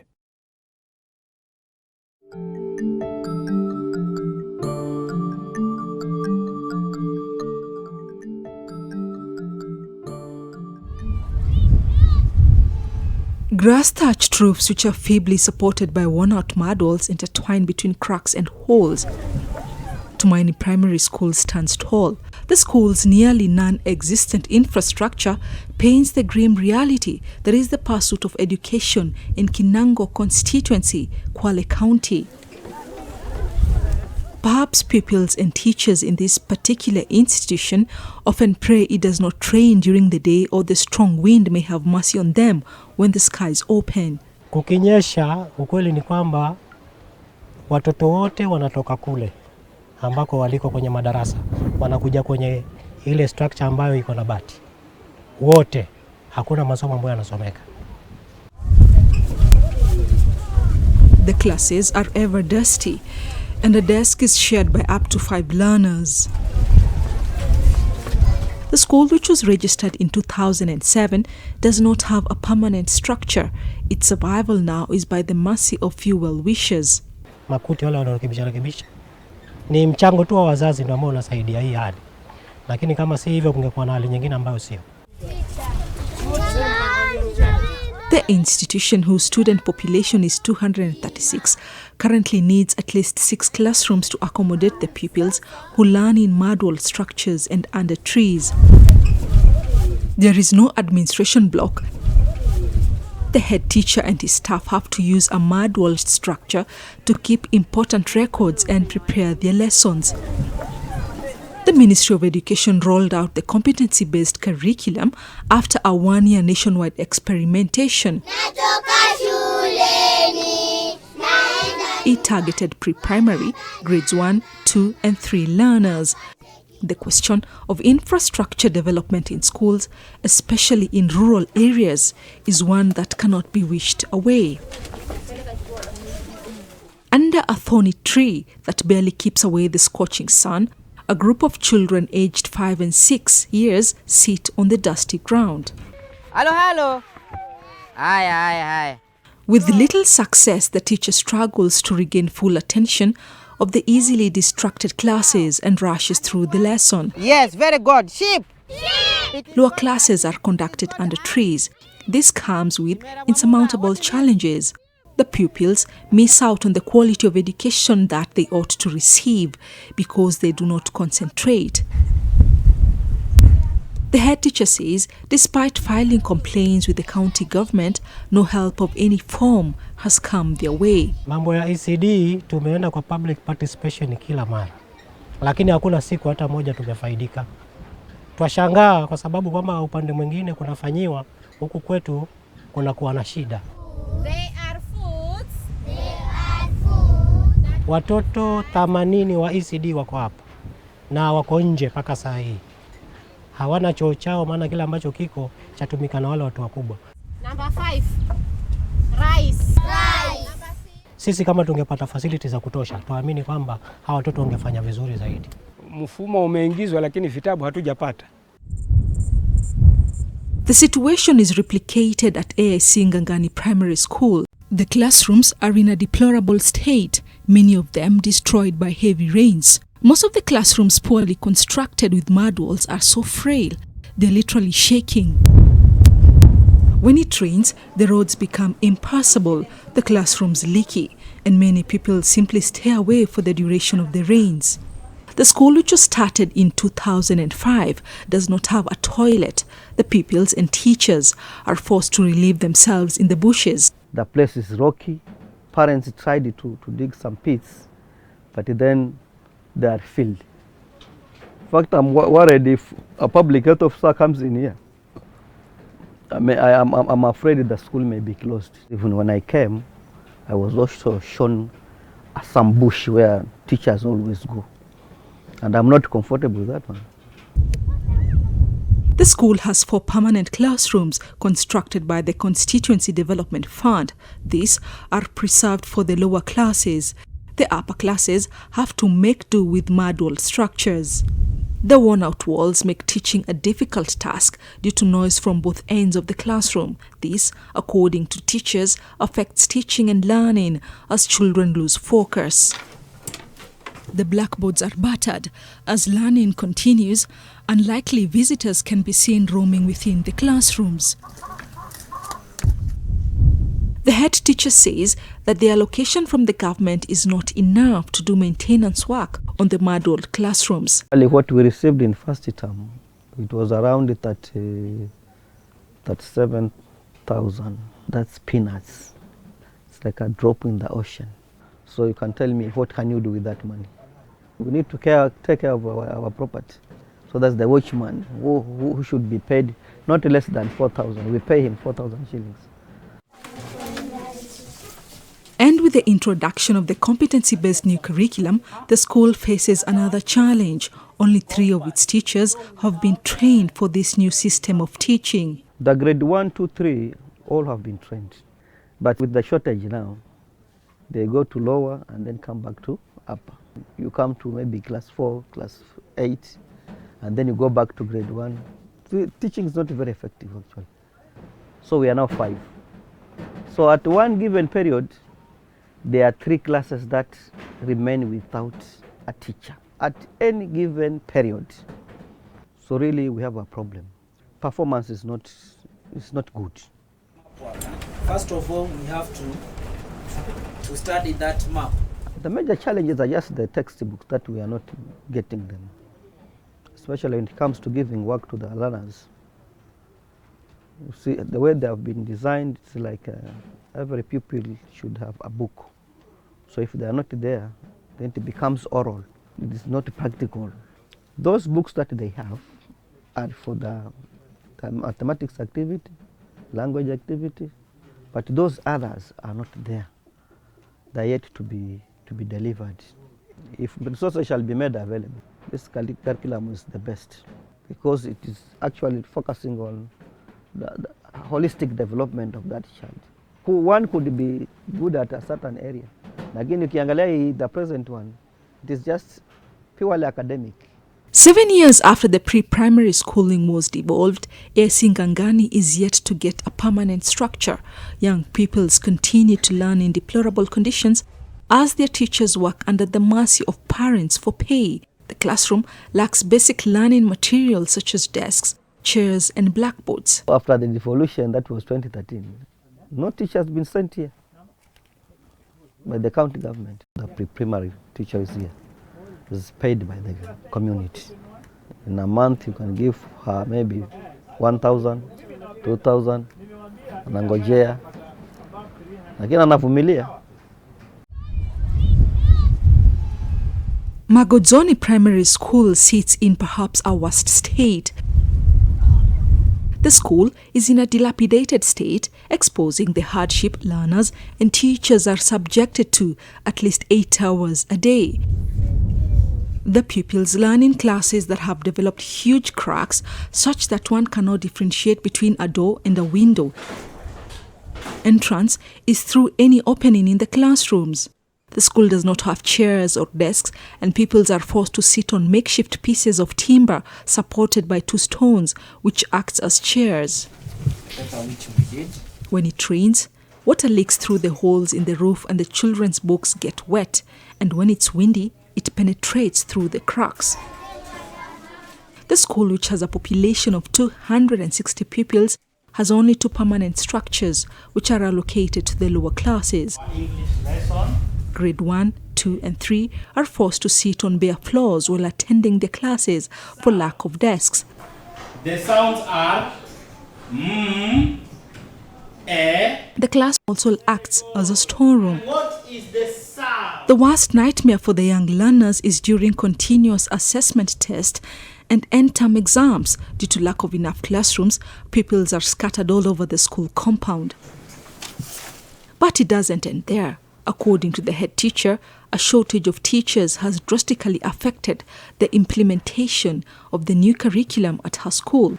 Out of 8 TSC teachers, only 3 have undergone training on the new curriculum. Huu mfumo mpya wa elimu, mwalimu anatakikana aangalie mambo mengi kulingana na mtoto. Skills. Kwa hiyo kazi imekuwa ni kubwa sana, mbinu zimebadilika. Kwa hiyo sasa kuna terms ambazo walimu hata sasa zina wasumbua kidogo. Vitabu vya darasa la 3 vya CBC ni ngumu kupatikana. The word is met. What are the sounds? Mwalimu anapofunza inabidi arudie vile vitabu vya zamani vya tusome ambayo ni old curriculum.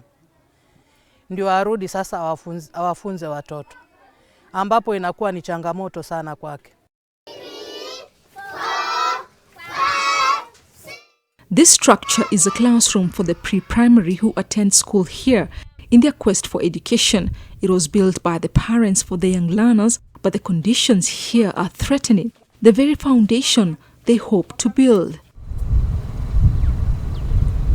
The situation isn't any better at Bomani Primary School. Its dilapidated classrooms are quenching the thirst for education for more than 200 pupils. The school has only 2 permanent classrooms, forcing pupils to study in mud-walled structures. The statement is negative, so it requires... The school is in such disrepair that at any moment the classrooms they're taught in could collapse. The mud walls of some of the classes have fallen off. So we have said we use the teachers are ready to deliver, but in very poor structures. From class 1 to standard 8, there are only 20 desks. That the ones we are dealing with them. This is a unique learning environment. Class 4 and 5 share a classroom. The pupils have a rough time concentrating as the 2 teachers appear to be competing who is the loudest. When one classes face one direction, the other faces the opposite direction. What do we call them? Pit latrines are almost caving in, forcing teachers and pupils to use nearby bushes and thickets to respond to nature calls. Established 15 years ago, the school has 8 teachers, but only 2 understand the new curriculum. Let us remind ourselves, what is the question plan? Each have 52 lessons per week. That is the truth of the matter. Because at first we had taken those 2 to cater for standard 1, standard 2, and standard 3. But we saw there's a challenge because if one goes to the standard 1 and standard 2, class 3 remains without a teacher. We are just teachers of the old era. We are using the old methods to cope with them. Where we cannot afford using the old methods, we tell those who are inducted to deal with them. Such that even if the teacher is absent today, maybe because there is a human being, might fall sick anytime. So when he's absent, a teacher might go there to teach, but not teach the CBC. Pre-primary children are facing a rocky start in their quest for education. Pre-primary level 1 and 2 are crammed in a single mud-walled structure. They sit on the bare ground and write on their palms and knees. The gaping holes in the classrooms have been covered by manila charts, cartons and sacks to protect the young learners from wind and dust. The pupils are taught by an untrained teacher. She handles 4 classes from preschool to grade 3. Monday, Tuesday. I don't think he has the right skills to teach the CBC. What we know that she got a C+ in Form 4, and since we see her delivering, because just a matter of reading the material and delivering to the pupils. We don't know whether whatever she's doing is the right thing as per the CBC or not. We don't know. Saturday and Sunday. And any time she decides to go because of maybe the underpayment, still we shall have that problem.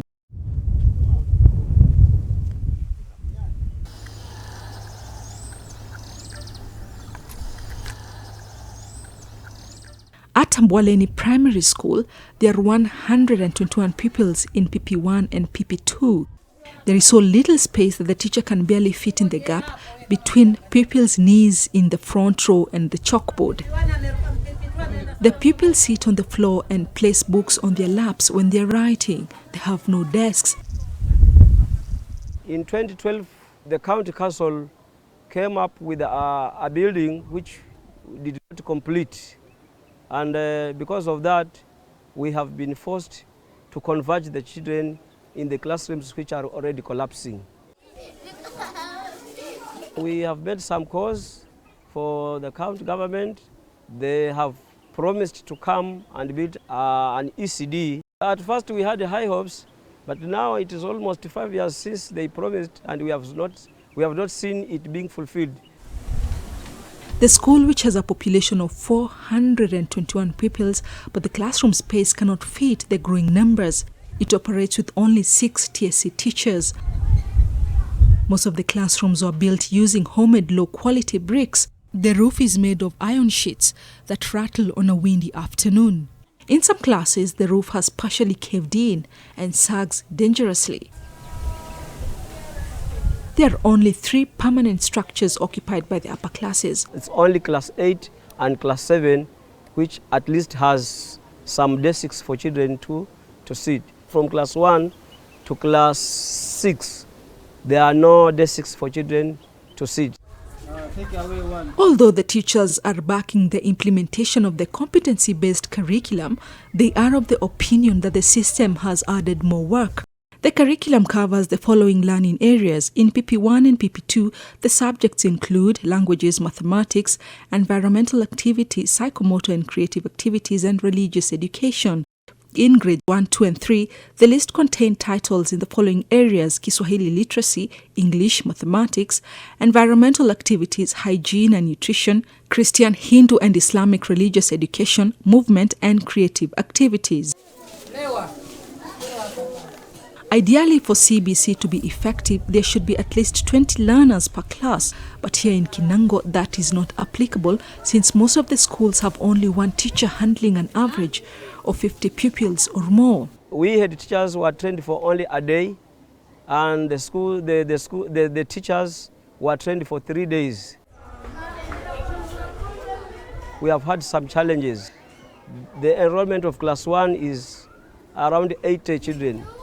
The enrollment of class 2 is 75, and the enrollment of class 3 is 63. Because of the scarcity of teachers, the class 1 teacher is forced to handle all the subjects, and so does the class 2 and class 3 teacher. So there is too much workload. Consequently, the teachers have failed to use learner-centered interactive teaching methods as the CBC demands. When we heard about the CBC, we thought that maybe it would be like the 844 system, which the teachers were taking for 2 years for proper training. But with a 2-day training, I don't think whether it is fit for teachers to be well equipped for the CBC. Actually, we have been marveled. We have got very little knowledge. When we go to class, we don't have the courage. CBC inataka mafunzo mengi yawe yako kidigital. Na sasa sisi hata moto wenyewe huku shuleni hatu. So kweli unaona tunaweza tukawasaidia watoto. We are not opposing the new curriculum, but I think we are not yet ready to implement it fully, because some of us are lacking that information about the CBC.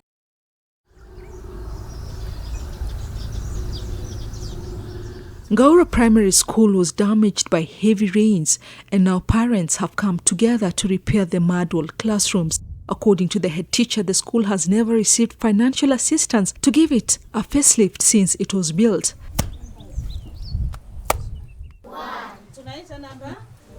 For years, a severe shortage of classrooms and school furniture meant they studied in discomfort on dirty floors.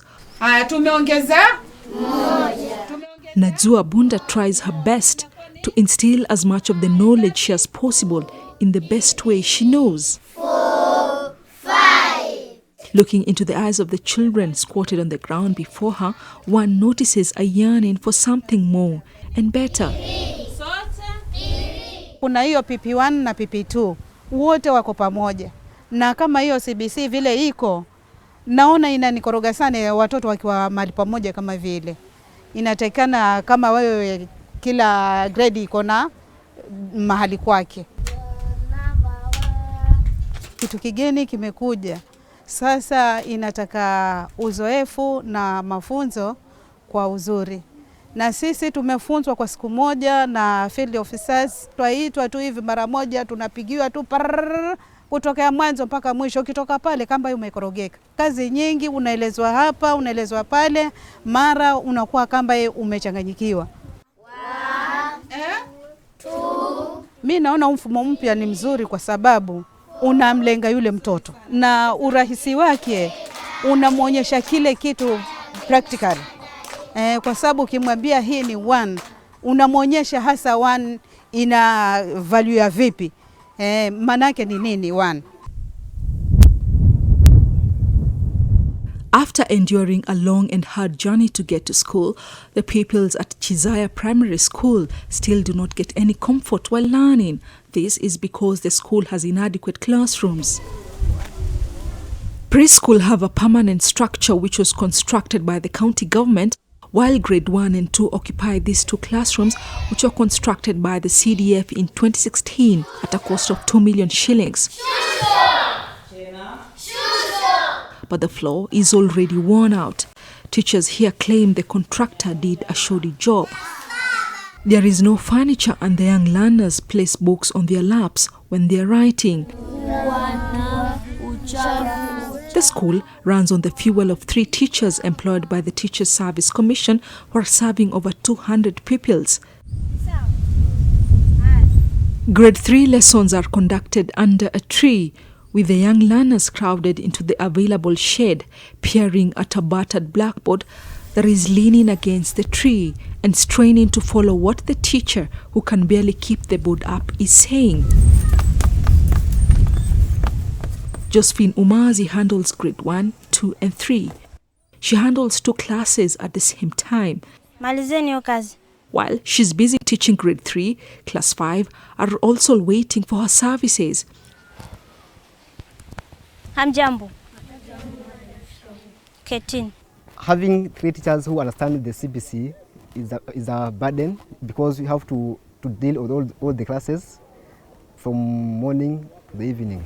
It's a bit tiresome because we have to deal with the grade 1, 2 and 3, and again you have 4, 5, 6 and 7 and 8. Then they also need work to do. Unaona kitabu eh? We have to group class 4 and 5, we combine them. Class 6 and 7, we combine them in one room. And then class 1 and 2, we have to group them in one class, so that at least in every class there's a teacher. Tunaulizwa ngao alikuwa mgonjwa wakati gani? Turudi kwenye per day, you find a teacher having zaidi ya vipindi 10 kwa siku moja. Zainabu alipata. The deplorable learning situation at this school is not only extremely unfavorable for the pupils, but also something the teachers too have to bear with as they share a small Madwell staff room.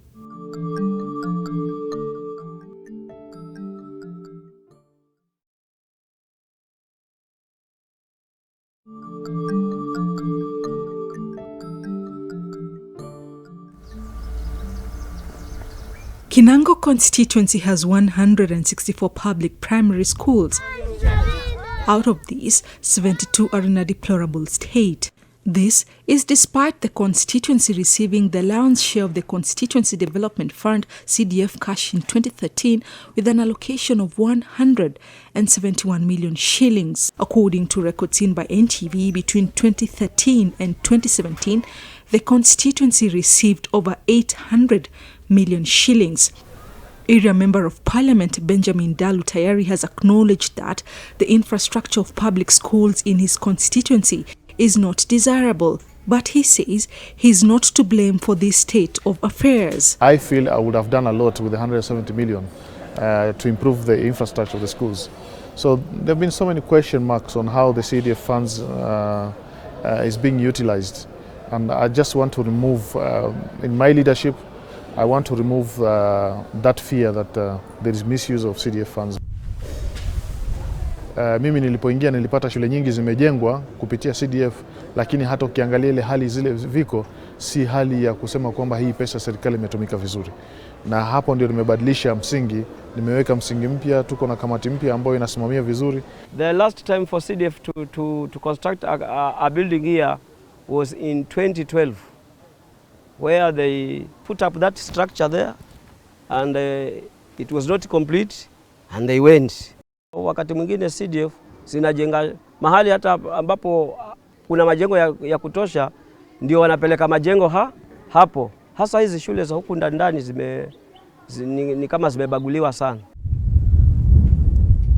Every village now, the family members and the village elders, they all want to set up primary schools, saying that the children have to walk to far distances to get education. And this is the one which is creating problems. So I've really stopped this habit of starting primary schools so that we can really embark on proper structures for our people. We are supposed to receive equalization funds from Treasury, but this one also has delayed. We've not received that money, whereas I had said if we receive the 200 million, I was going to allocate around 100 million only on education. This one was really going to help us a lot. If you combine the 100 million plus the 40 million from CDF, would be having 140 million per year. This one would really give us a big achievement in regard to the education. What we get from the ministry is peanuts, from the infrastructure fund. You can imagine a constituency like Kinango, which is in dire need, was allocated only 500,000 Kenya shillings to one primary school. Since I came in, I've in total built around 45 classrooms, and this financial year I'm trying to build around 60. Education function remains under the national government. The only aspect of this have been devolved a pre-primary education. Kwale County government says it has constructed 370 ECD centers, but it has also acknowledged that the situation in some schools is bad. Fine, we have accepted that. Yeah, you know, Rome was not built in a day. We've not actually addressed all the challenges, especially infrastructure. But I want to tell you one thing. As a county government, we started from zero. We have got more than 800 ECD centers in Kwale County, which need to be furnished and be provided with the infrastructural support. This financial year, we are going to do 70 ECD centers. The plight of these peoples once again highlights the infrastructural crisis that has continued to rock many Kenyan state schools following the introduction of free primary education 16 years ago. Watermelon, watermelon, But what worries the teachers most is the fact that after years of suffering, there seems to be no end in sight even with the rollout of the competency-based curriculum. Under the new education system, pupils are expected to complete 2 years of preschool, 6 years in primary school, and 3 years in junior secondary school. Learners are also expected to complete another 3 years in senior secondary school and another 3 years in university. According to the CEO of Kenya Institute of Curriculum Development, Dr. Julius Swan, competency-based curriculum is good and focuses on the learner, as opposed to the 844 system, which is exam-oriented and favors highly cognitive learners. When, even Form 4, when exams results come out, like now 2018, 441,000 had a D plus and below. 93 had a C plus and above. About 122 had C plain and C minus. So they will go to colleges and technical institutes. Nobody bothers about the 441,000, which is more than actually almost 3/4. We don't celebrate them. We have declared them failures. What happens to them? Then you go back. What is the purpose of education for a country? It's to socialize people to be productive members of that society. Now, if that socialization process already has excluded and condemned the 3/4 of the people who are coming out, what are we telling the country? Unlike the current system of education, one says CBC will be more practical and will churn out graduates who will be self-reliant in the job market in the technical fields. CBC is good for this country, and CBC should have been rolled out like yesteryears. Actually, in the US, in some of the states, CBC started in 1985. So you can calculate and see. Some of the things we're introducing in CBC, like entrepreneurial skills, business skills, are generic skills that somebody requires, so that even if you go outside there and you get money from the youth fund, you know what to do with it. Meanwhile, Kenya National Union of Teachers have accused the Ministry of Education of using shortcuts to rush through the competency-based curriculum CBC, which will replace the 844 system. The right things were not done. And this is a process that has been hijacked by foreigners. It is not being driven by Kenyans. This is a cut and paste curriculum which gives room for, it's a business model curriculum. Curriculum is never a copy-paste thing. At least we don't have a foreigner driving this process. We have very good Kenyans dealing with this process. Is somebody saying that we have deliberately, with the support of the government, decided to destroy the future of this country? I mean, just think about it, because we are not going anywhere. Any curriculum to qualify, to be rolled out, must go through a systematic scientific process, beginning with the evaluation of the existing curriculum and sharing of the findings with the public, the needs assessment, development of policy framework that involves many steps, including a task force in place made up of eminent experts in curriculum development, But in this situation, experts in curriculum development have been locked out. They're not part of the process. So we wonder which experts are midwifing this process, and bills getting to Parliament so that it receives the necessary statutory instruments and support from Parliament. So far, that was not done, and even Parliament is yet to debate this. In March this year, NAT commissioned a study which revealed that there is a major deficit across the 47 counties of teachers with the necessary skills to implement the CBC in primary schools. The report revealed most schools in Kenya were not fully prepared to handle the 2633 curriculum. Right now, we don't have a teacher training curriculum model for the teacher training colleges. That should have been item number 1 in 2015-2016, that by 2019, at the beginning of the rollout, teacher training colleges and universities should have been graduating competency-based curriculum-trained teachers.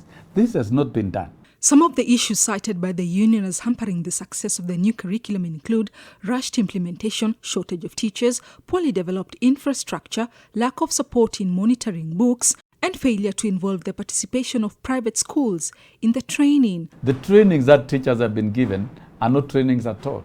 because those who are training teachers are not informed. They lack capacity to interpret the designs of CBC. So how can a blind man lead another blind man? Truly, our teachers are incapable and unable to teach CBC. They are incapable and unable. And therefore, there is no CBC in the classrooms in Kenya. We have done all that was required. We trained teachers in April. We are going to train another set in August, and we shall train another set in December. Training and orientation and professional development is always a continuous process. You'll never do it once and say it is done. The idea of continuous professional development will always be there. So the question of saying they were not trained enough, without being rude, I would ask, in what? Because we're just giving them an orientation. But I think this is a narrative that has been pushed by a specific group to achieve a specific agenda. According to experts, the government needed time to prepare for the new curriculum. There are many salient issues which were never considered. So even using analogies such as the train has left the station. It left the station, it never took the passengers. It left the station, it didn't have fuel. It left the station, but the railway has not been constructed to the end. We know that inequality is a serious challenge in our education in Kenya. Children in rural areas, children living with a disability, gender issues, geographical challenges. These are realities, language of instruction. These are shades of inequalities that CBC in itself cannot deliver. A recent survey by the Early Grade Mathematics Assessment Endline Study revealed that about 40% of schools were found to have no basic structures, such as desks and chairs. Furthermore, the National Assessment System Monitoring Study conducted for Standard 3 indicated that at least 31% of schools do not have laptops. The infrastructure of our schools cannot absorb CBC. In fact, CBC, many regions of this country will be marginalized, and public schools will remain permanently marginalized. The only thing that they can wait for is to die. And it will give leverage to private schools in terms of infrastructure to deliver CBC effectively, like we see in Finland and Singapore. At that level, you would require about 3 teachers in every classroom, in every learning lesson, because you must assess every learner at the end of the lesson. And so the class sizes do not exceed 25. They do not exceed 25 with 3 teachers. So you can imagine we have to subdivide all our classrooms in our public schools, create more space, and get more teachers. We've got to invest very heavily in infrastructure so that the table designs are different from the desk design. Parliament needed to debate this and prepare the country in terms of appropriating money to prepare the human resource and appropriating money to prepare the infrastructure. That was not done. And so you could not move beyond this stage 3 to designs, to syllabus, to piloting and rollout. That should not be done if you can't do stage number 3. Was this done in this country? Definitely it was not. So how was the curriculum designed informed? Those challenges will always be there. But what matters is how are they being addressed? If you talk of like a shortage of teachers, which has always been there, how is it being addressed? It is not something that is coming up because CBC has come into existence. It's just now the teachers are expected to be more engaged with the learner. Incidentally, the way we have designed the teaching and learning process is such that even if you are sitting on a floor, you will learn. We don't want, infrastructure is very critical in a school. But do you want that to hold us from rolling out a 21st century curriculum? What you do, and that's exactly what we have done, when we are doing orientation to the teachers, we tell them to use local material. I've been to many parts of the country and I'm satisfied without prejudice. Whether you are sitting in a dilapidated structure, but the teacher is there and the equipment for teaching is there, the CBC is taking root. The infrastructure that was another problem, we are addressing it. This year we have another 300 million to apply to our primary schools. And we are going to apply it where it is needed most. Huu mradi ni mbaya zaidi kuliko ile ya laptop ambayo iligharimu 70 billion na zile vifaa zimepelekwa kwa shule ni 1 million tablets, hata sio laptops, na nusu zimekufa, walimu hawajui kuitumia. Na hata hii CBC inafaa kuwa digitally driven. Report ile tumepewa kwa ministry na wale expert, hii ni report za serikali, ni kwamba laptop iko katika 5% success. 5% success. Kama imefaili kwa 5%, je, na hii CBC is supposed to ride on digital literacy program. Sasa hiyo ni kumaanisha nini? Preliminary results of an assessment of grade 3 pupils provides a reality check for the drivers of the competency-based curriculum that is being rolled out in schools. The findings indicate that half of the pupils do not attain the 50% benchmark in English, Kiswahili and mathematics, and that a majority have weak comprehension skills. The survey raises serious questions as to whether the country is really prepared for the new curriculum. It failed in South Africa because teachers were unable to deliver teaching of CBC, and they were honest enough to boycott and stop teaching CBC. But we've seen Kenyan teachers trying to raise their concerns. The only thing they are met with is interdictions and forced teaching. I think the biggest challenge that we have now is that attitude change, because of some of these dissenting voices that try to give certain impressions. Like now when somebody says this has failed in South Africa, failed in UK, failed in USA, of course it has not failed in those countries. But because they are saying it because they want people to get swayed, Rwanda rolled out CBC 2 years ago. They have had their challenges, but they're moving on because they know that is the right thing to do. South Sudan rolled out ahead of us. Uganda is rolling out in phases. Tanzania has rolled out. So, I don't know, maybe, I think I just don't understand.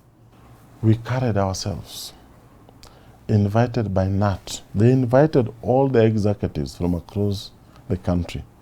We went to their boardroom. We spent the whole morning discussing issues of CBC. We made presentations. And what did they say? They said, this is perfect. You guys have found the right thing. We support you. We have many agencies in this country who are key stakeholders in education. Do you want to tell me that of all these key stakeholders, NAT is a better stakeholder than the others? I mean, let's just face reality. If they find that there's something we are supposed to do better, like now they were talking about teacher training, why did they go to kick teachers out of training sessions? What exactly was the issue? Grade 4 will be rolled out in 2020, but the roadmap will be ready by September this year. One thing we may not have done well is having a strong communication strategy that would have helped us carry Kenyans along, explain to them. And that is why we are coming up with a new strategy of communication. To address the underlying issues, Education Cabinet Secretary Professor George Magoha has formed a task force to undertake critical analysis of the national rollout and advise on key implementation issues.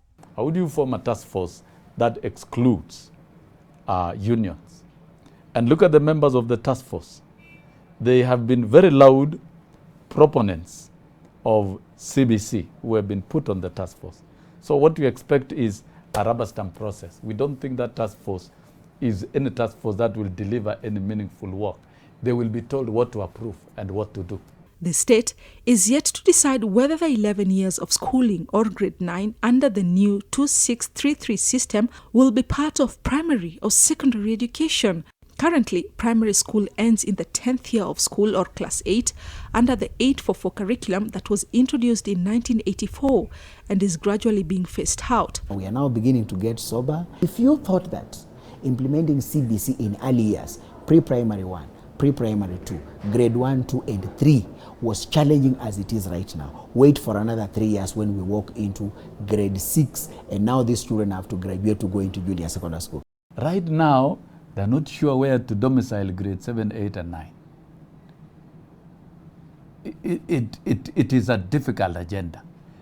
And that tells you that the curriculum framework model is poor. The task force has up to June 2020 to determine at what point learners join secondary schools. We are not opposed to any curriculum, but can we follow the correct steps? We cannot do it in a day. For Kenya to deliver CBC, the earliest it can successfully is 2025. You see, there is nowhere where there are no challenges. As a Starehe Eagle, I was trained to have my cup half full and to get water to fill it. That is precisely what I'm doing. You people are doing a good job by asking pertinent questions, but you should also allow us to do the job that we are supposed to do. What I want people to focus on is the child. Go and see the child. Is the child happy at that level? If the child is happy, that is what is important. Because at that level, learning is supposed to be exciting to the child. As the debate of whether the country is adequately prepared to handle the new curriculum continues, the challenge will be on how the government will marshal resources, especially to schools in rural areas who are mostly disadvantaged in many ways.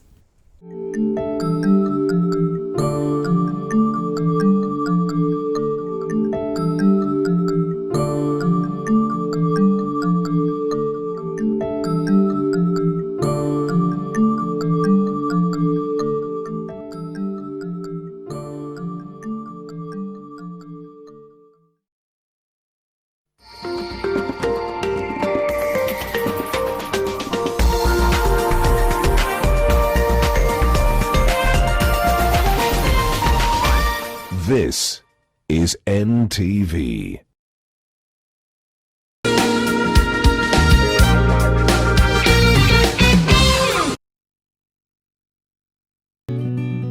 I help women find independence by training them in fish farming. It's tough on my back, joints, and can cause headaches. Panadol Extra relieves multiple types of pain. If symptoms persist, seek medical advice.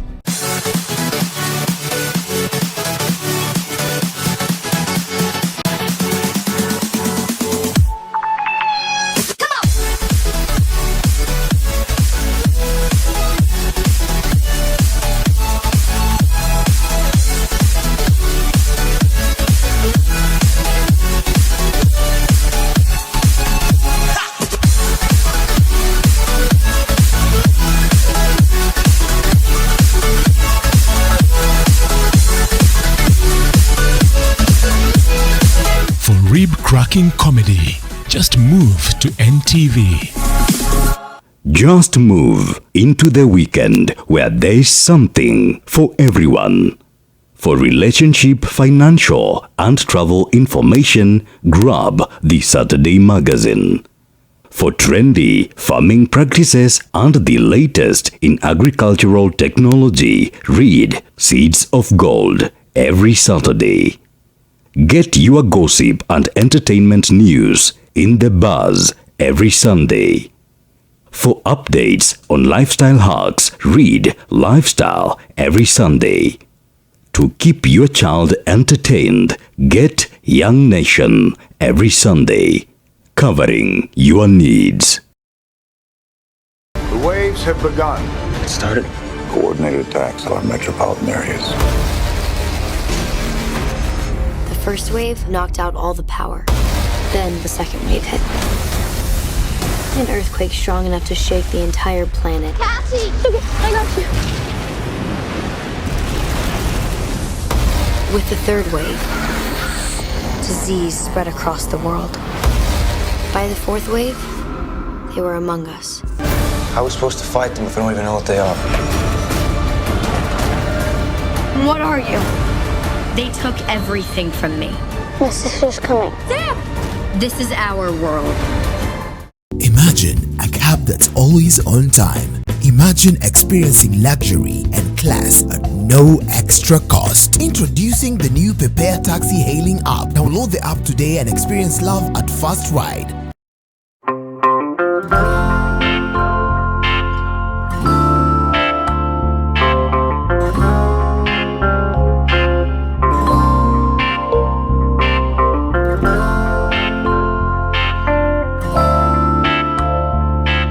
Molfix breathable surface developed with airsoft technology is very soft and provides the best Molfix skincare. I found the best diaper for my baby's sensitive skin. All babies deserve a high-quality diaper. You should also try Molfix. Je, maumivu ya kichwa na kukosesha amani? Kaluma Strong hutuliza maumivu ya kichwa, maumivu ya mwili na hata huondoa joto jingi mwilini. Kaluma Strong ina aspirin kama kiungo. Maumivu yakizidi, muone daktari.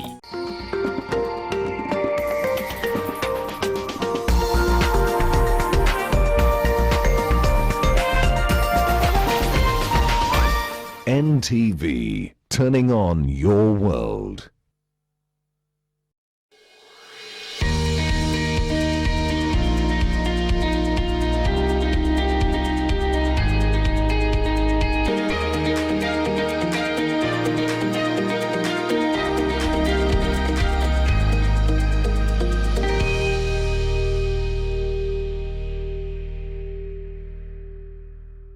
Good morning, everybody, and welcome to Living with S. I hope you had a fabulous weekend.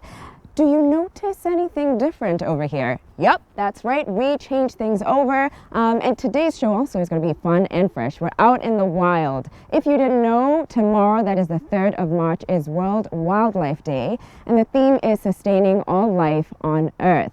And KWS, in order to celebrate that, KWS is going to launch a really great initiative, and that is the Roan Antelope Recovery and Action Plan at Homa Bay County. And the park is Ruma National Park, if I'm not wrong.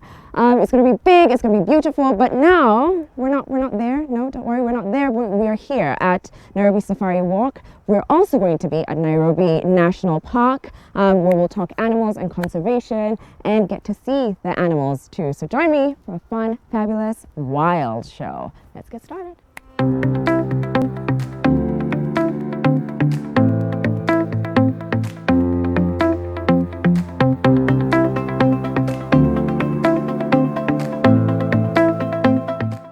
All right, so I've got with me here Dr. Patrick Omondi, who is the director here at KWS, Director of Biodiversity Research and Planning.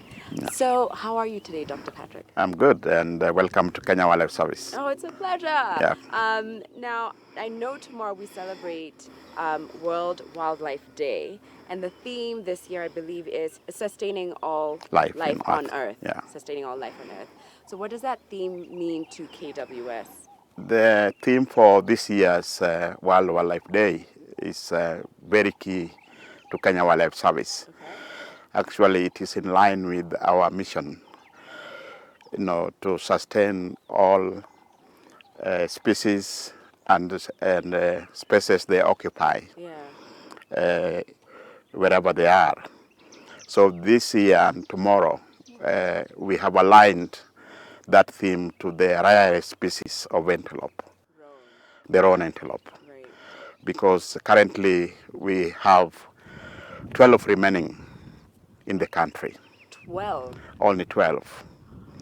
And they're only found in Ruma National Park, where we'll be celebrating the World Wildlife Day, in line with the theme that has been set with the CITES Convention. Yeah. So we have come up with a national plan, a recovery plan, to grow that number to at least 50 by 2023. All right, so I want to touch on that, but first I have a question to ask you. And also I have to say we're out in the park and there's going to be aircraft, so don't mind that noise. But you talked of, sustaining the spaces and not just the species. How do you reconcile that, especially with the high rates of development and, there's more and more where the world was 25 years ago, for instance, when you first joined, and this space is not where it is now. Population is growing, there's a need for, and we kind of end up encroaching. So how does KWS try and mitigate that, or at least deal with that? Yes, we have lots of challenges apart from infrastructure development because of growing human need. We also have issues of climate change. And the way we try and conserve and manage the rare species, and particularly those that are endangered or critically endangered under the IUCN list, we develop a national recovery plan. We have a plan that we develop in consultation with the stakeholders and also with the international national experts. Just like now we have developed a national road recovery plan, so that we address issues of infrastructure development, issues of climate change, issues of conflict. You know, we have conflict with the human-wildlife conflict, and also to just do good science. So a recovery plan help us address the challenges. We try and audit where we are and where we want to go and how we get there. So that is the process we followed in developing a national recovery plan for the Rhone antelope that we are launching tomorrow during the World Wildlife Day. So you've talked a little bit about climate change. Yeah. How has that affected wildlife? Because I think often when we hear about climate change, we kind of are considering it in terms of how it affects us, with the tsunamis and the natural fires. But I don't know if I've ever once thought, well, how does that even affect the ecosystem and wildlife? Are there specific species in the country that have had a direct impact on their lives because of climate change? Yes, there are, and I think all species are affected by climate change because the manifestation of climate change comes in many forms. Forms of drought or in forms of long rains. And in Kenya, for example, and the entire eastern and the entire continent, we hardly now talk about seasons. There's no rain, and it confuses also the animals, because like when we expected short rains, it came late.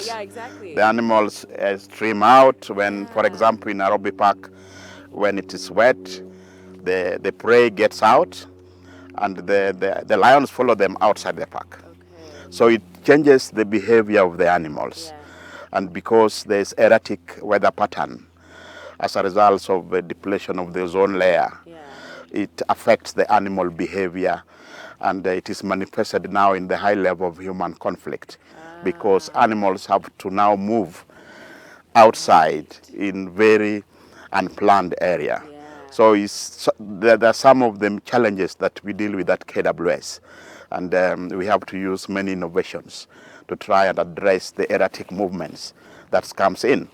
By using technology, for example, and track them when they get out and when they're supposed to be inside the park. So speaking of using technology, something really exciting happened early last year. I think about this time last year, and that was the sighting of the black panther. What kind of reaction what was it like at KWS? What was that experience for you? It was not the first time we spotted a black leopard. You know, it was only that the reporter was able to let the world know he saw it. We have sighted the black leopard in Aberdares in Mount Kenya.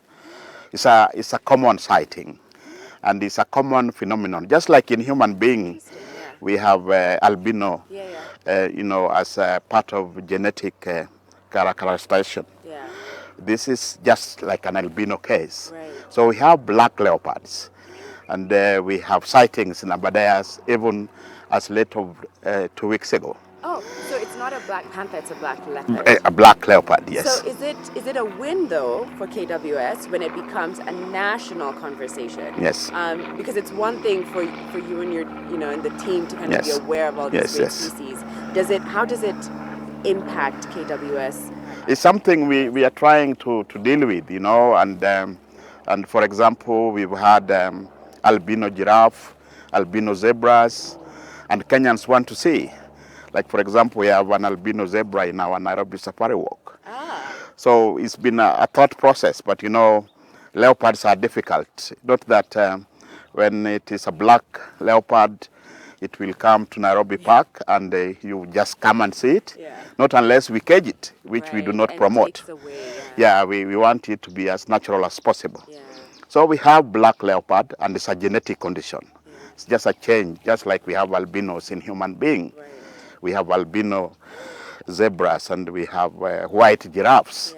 So it's a genetic conditions, and if they occur in an open park like Nairobi, then Kenyans will be able to see. The only way we can bring it to the orphanage if it is abandoned by the mother. You know, because orphanages here are not zoos. We nurture the young ones. If, for example, a leopard gives birth to a black leopard and abandons it, then we'll have an opportunity to keep it under our cage, under the Nairobi Safari Walk, Nairobi or Kisumu. But if it is with the mother, we allow it to live in the wild, and it will be difficult to track and see. Unless we place a radio collar or a satellite collar, then we are able to track it real time through the satellite. Yes. So tomorrow we're at Homa Bay County, Yes. Roma National Park. Yes. What should we expect about tomorrow's celebrations? I think there's some tree planting that Yes. takes place as well, but what can you tell us Yes, about? yes. Tomorrow, our cabinet secretary responsible for tourism and wildlife, Honorable Naji Balala, will be officiating the World Wildlife Day. And one of our key highlights, in line with the theme of the World Wildlife Day, is to launch the National Roan Recovery Plan. And that recovery plan is to ensure that the roan antelope do not go extinct in Kenya. Roan antelopes were originally widespread, even in the Mara and in Kitui, Cherengani Hills in western Kenya, but they were wiped out by mainly poaching and for their meat and skin, because they're beautiful antelope. And they are now only left in Roma National Park. And we realized that their numbers are going to a level that we can lose them in Kenya. So we decided to call in both national and international stakeholders and members of the IUCN Antelope Specialist Group to come up with a recovery plan which the minister will be launching tomorrow. And the recovery plan spelled out actions that we'll do within the first 1 year to ensure that the 12 number is reversed, that decline is reversed. And it will entail doing many things, including setting up a predator-free enclosure within Roma itself, so that we remove the pressure of predation. It will involve also talking to our neighboring countries. We have roans, although we have them only in Roma in Kenya, we have them in Ethiopia, the same species we have in Uganda and in Tanzania too. So it will also involve talking to them. And are their numbers also declining? No, their numbers not to the same rate, because they are found in many areas. So talking to them to see whether they can give us few numbers. And also the action plan will be talking to the possibility of repatriating roans from zoos in America and Europe, so that we can bring them. And it's all spelled out in the document that has been developed through a very consultative process. So tomorrow we are looking forward to the minister launching this document. It has a vision, it has a mission, it has key strategic objectives, and we'll be calling on partners to help us implement it. You know, it's one thing to develop an action plan, another one to implement. So we'll be calling on, and one of our key stakeholders will be local communities, the Homa Bay County leadership, so that we can remove even pressure of poaching, pressure of fires being lit by communities, and to make Roma National Park an attraction for the Homa Bay County and part of the Western Circuit. I mean, I see how this definitely is a 360 approach, that it can't just be one stakeholder or one individual or one group of people who are trying to, reverse the seeming extinction of the roan antelope. So I wish you all the best. I wish we could be there tomorrow, but I'm glad we could come and meet with you today and be in the park today. Thank you. All right, we're going to take a quick break. When we come back, we'll meet a young conservationist and who's also a photographer, and get to learn a little bit more about his journey. We'll be back in a moment.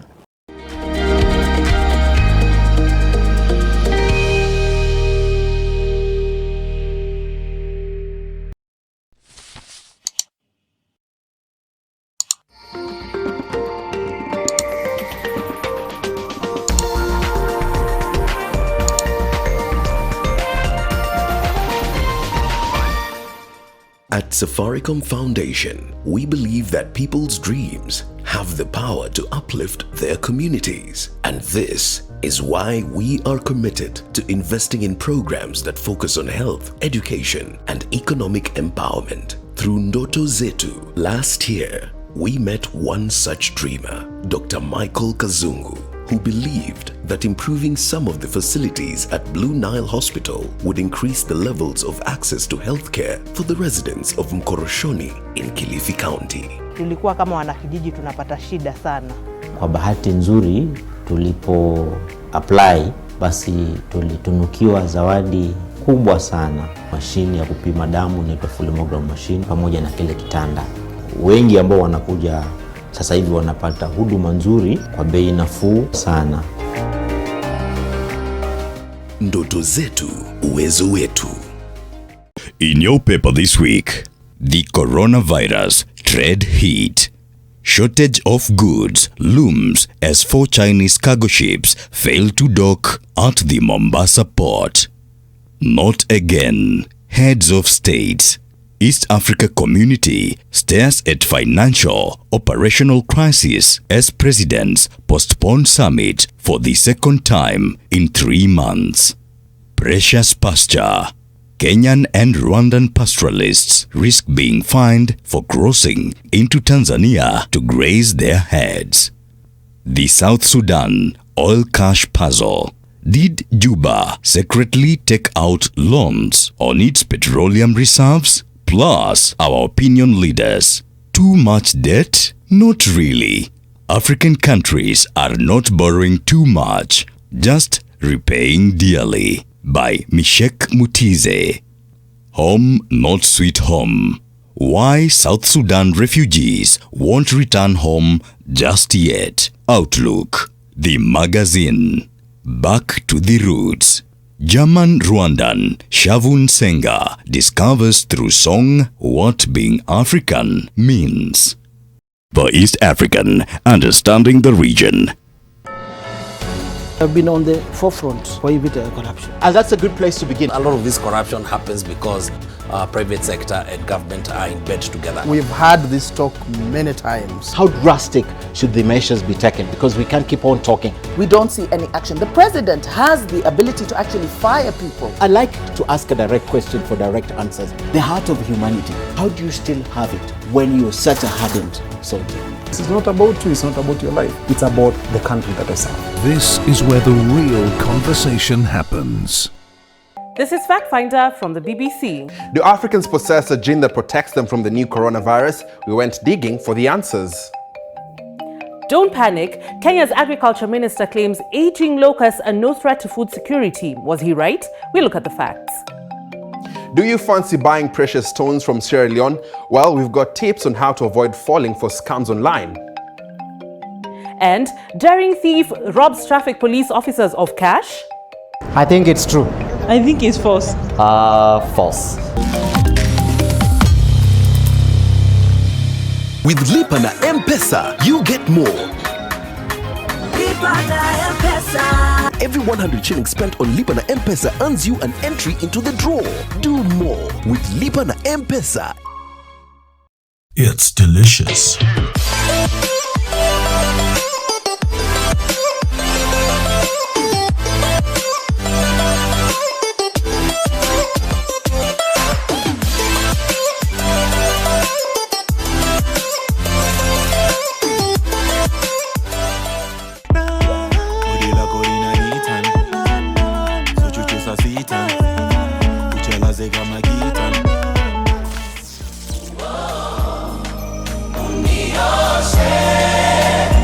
I've been a sinner, hata maji niliombwa nikasema sina. Always wanted to be a singer, but along the way I think focus ilibaki sina. Nataka niwe nawe tuwe tu milele. Mina weni, mina weni, mina we. Kazi ya Mungu kweli haina makosa. Ingekuwa binadamu wanatoa ningekosa. Sio juju ni maombi. Nikupike na kapete, kapete, kapete, kapete. Foto kisha chora namba kwenye telefone. Telefone leo tujua. The Heat in association with Coca-Cola.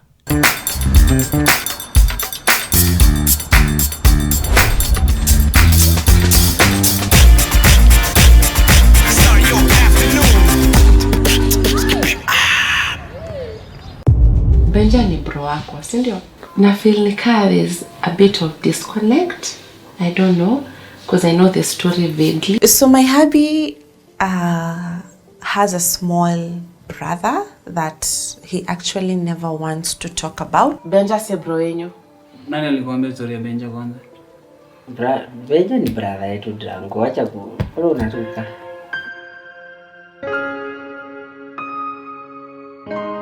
Benja. Ni wewe?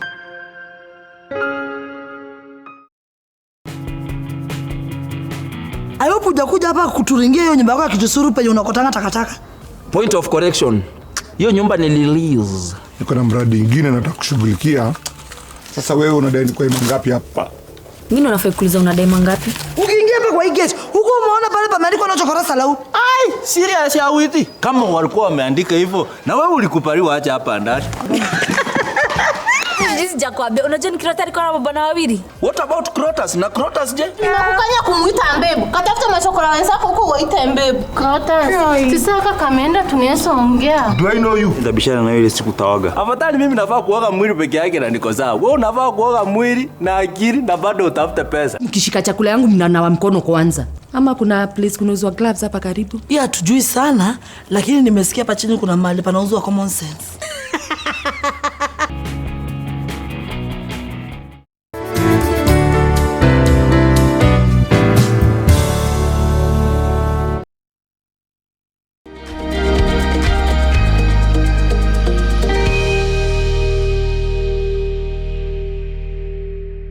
Welcome back, everybody. So we've now left the national park, Nairobi National Park, and we've come to Nairobi Safari Walk, where I am now joined by a young conservationist and a wildlife photographer. His name is Ambrose Letoluai. Hello. Hi. How are you today? I'm doing good, thank you. You know, I have to say I'm feeling a little bit more comfortable now that you're here. I know that the animals can't jump out of the cages, but I'm still like, if it does, Ambrose will figure it out. Okay, so why don't we take a walk and I can get to know and learn a little bit more about your journey. So you were part of the team that captured the black leopard at some point last year, right? In 2019? Yeah.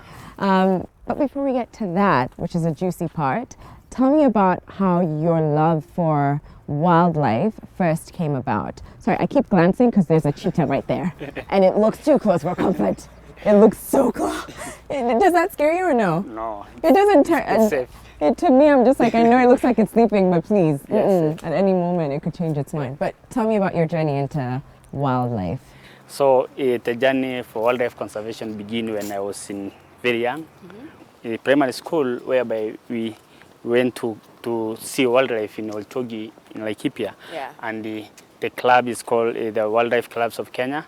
And we went to see the wildlife, and that is the time that I began to fall in love with wildlife conservation, whereby I see a lot of passion of people who are trying to do it. We get this a tour guide who is trying to show us wildlife as we drive across the conservancy, and he is showing us, and that is the first time I learned that there is an antelope of, they name it a Thompson gazelle, and that is how I began to love the wildlife. So when I went again to high school, I joined environmental clubs, and I was chosen as a club chairperson, and we went to so many national parks in this country. So at the time again, after I went to high school, we did a lot of tour trips to see this wildlife, and after my high school, I wanted to do wildlife conservation. Okay. And I went to one of the KWS in Naivasha, Kenya Wildlife Service Training Institute in Naivasha, and I studied wildlife conservation. Wow. So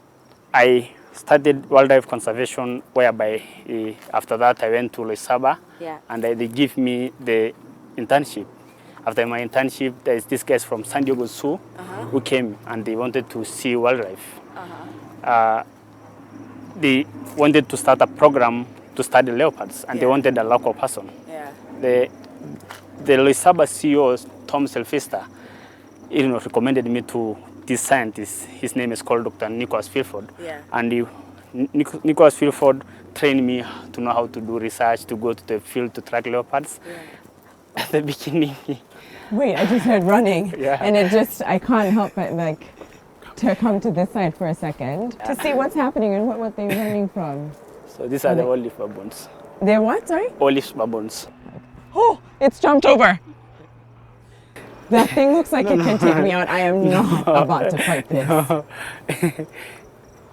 That doesn't scare you at all? No. Aren't baboons supposed to be like really good punchers? Yeah, the baboons these are primates. That is why you see them. You cannot just like prevent them. They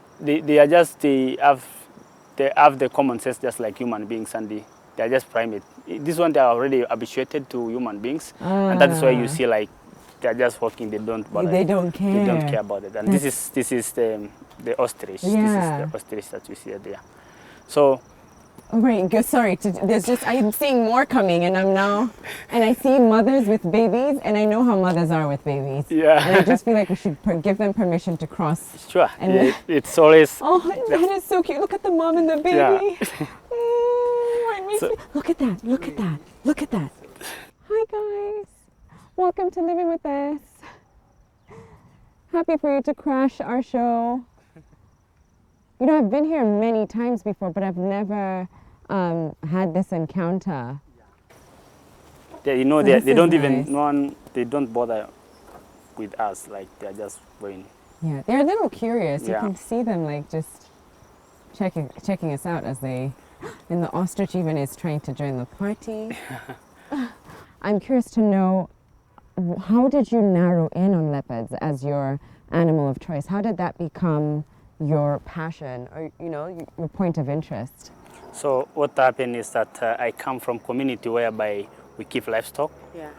And it is interesting when Dr. Nicholas Filford came to work with me, because I grew up with the communities who have livestock, and we have a lot of troubles with carnivores, especially leopards, hyenas, and the lions. So when Dr. Nicholas came and said that let's start a program, we research about leopards, they wanted me to work as a local researcher to work closely with communities. And the communities that I went to go to interview people is the community that I grew up with the people. So that is a time that I was like so much happy to get to see that I can be able to work with the people, and I can be able to help leopard as a conservationist, and again I can be able to help my community.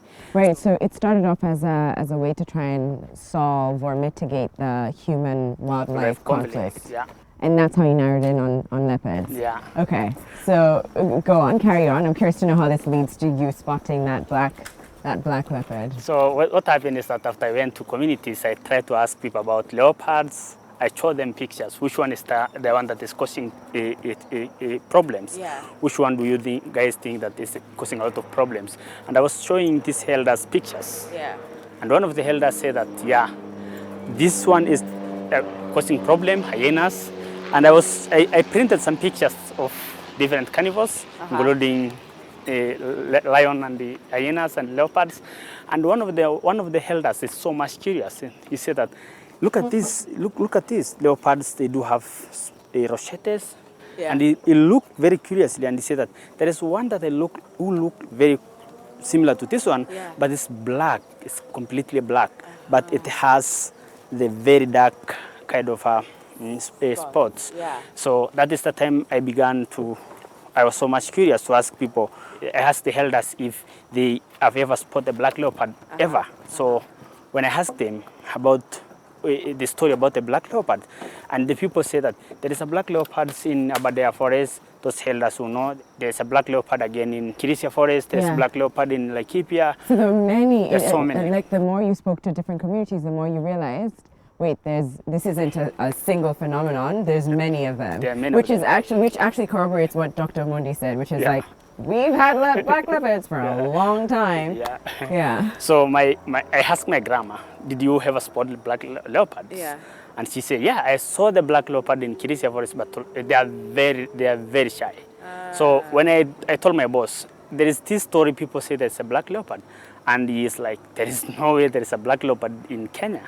Because he is a scientist, he reviewed papers. Yeah. And after he reviewed papers, he found that there is this paper that is published a long time ago in Ethiopia that said that there is a black leopard found in Africa. Yeah. And there is no paper that ever, say that there is a black leopard, in Kenya. Yeah. So we are so much interested, both me and myself and him, we say that let's just like try to put this into a scientific way so that people can able to know there is a black leopard in Kenya. Yeah. There is this a photographer, a British photographer who came to get us and they try to approach us. He really want to get these pictures. Yeah. My boss said that, so many people approach us, but this photographer, when he approached us, we say, yeah, there's no problem, because if you want to take pictures, just come, because we have already recorded this, some footages of black leopards from 2018. But in Kenya? But in Kenya, Oh, yeah. okay. So when this photographer came, we helped him. After 2 weeks, he got a very nice picture Wow. of the Wait, so the conversations that you were having with Dr. Nicholas, it was in 2018? Or 2018. Okay, so in 2018, you already had captured footage of it. Yeah.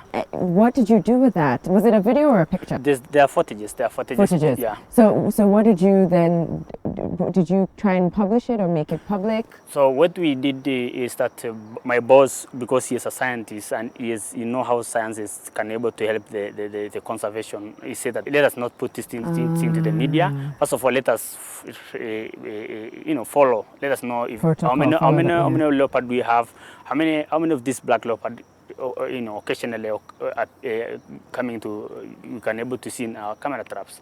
So he said, no, let's not put in the social media or in other place. So in 2019 February, this photographer came, and that is the time that he put it in social media, and it's like all over the media, CNN, BBC, and it just blew and everyone is like, the black leopards, the British photographer photographed the first black leopard, and it's, something like that. So, oh boy. All right, we're going to take a quick break. When we come back, we'll dive a little bit more into that story, but also get to learn about an organization that he co-founded, a program he co-founded that's called Chewy Mamas. We've got to take a quick break, but we'll be right back. And just like that, cue the aircraft.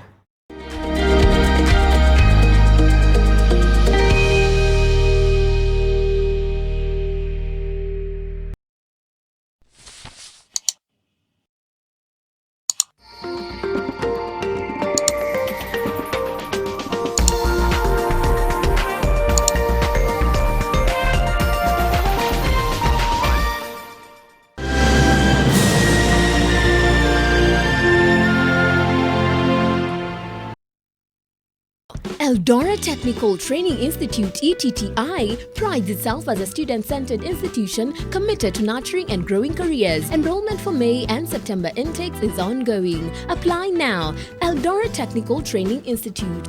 Growing reputation. I've been on the forefront for corruption. And that's a good place to begin. A lot of this corruption happens because private sector and government are in bed together. We've had this talk many times. How drastic should the measures be taken? Because we can't keep on talking. We don't see any action. The president has the ability to actually fire people. I like to ask a direct question for direct answers. The heart of humanity, how do you still have it when you're such a hardened soldier? This is not about you, it's not about your life. It's about the country that I serve. This is where the real conversation happens.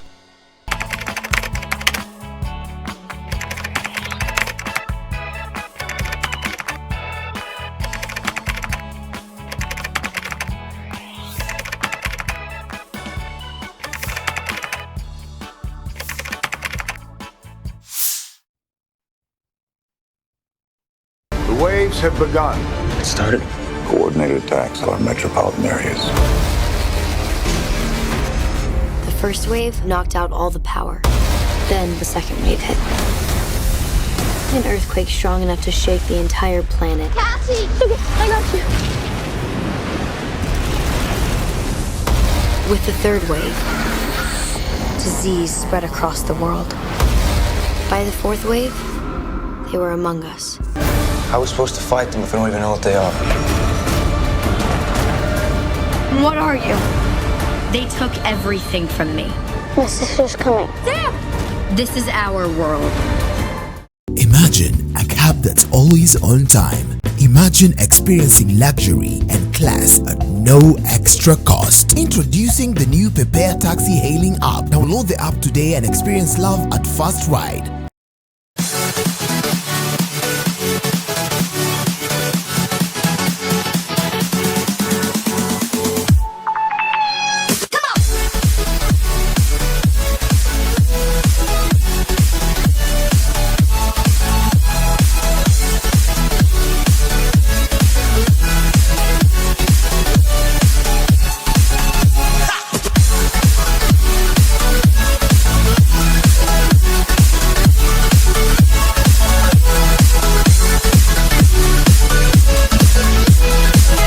Rib-cracking comedy.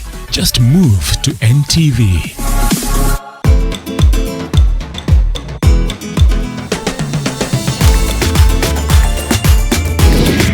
More than half of Mozambique's adult population is unbanked. I'm in the capital city, Maputo, to find out why, and also how technology could be used to bring about greater financial inclusion. When you go onto Google and you say, what is there to do in Ghana, a lot of it is historic, but there wasn't actually something that was for the adrenaline junkie, was an action sport, and that's kind of why ATV Abri was born. Hello, welcome to Greenkeeper Africa. We work on everything related to the environment. With Lipa na M-Pesa, you get more. Every 100 shillings spent on Lipa na M-Pesa earns you an entry into the draw. Do more with Lipa na M-Pesa.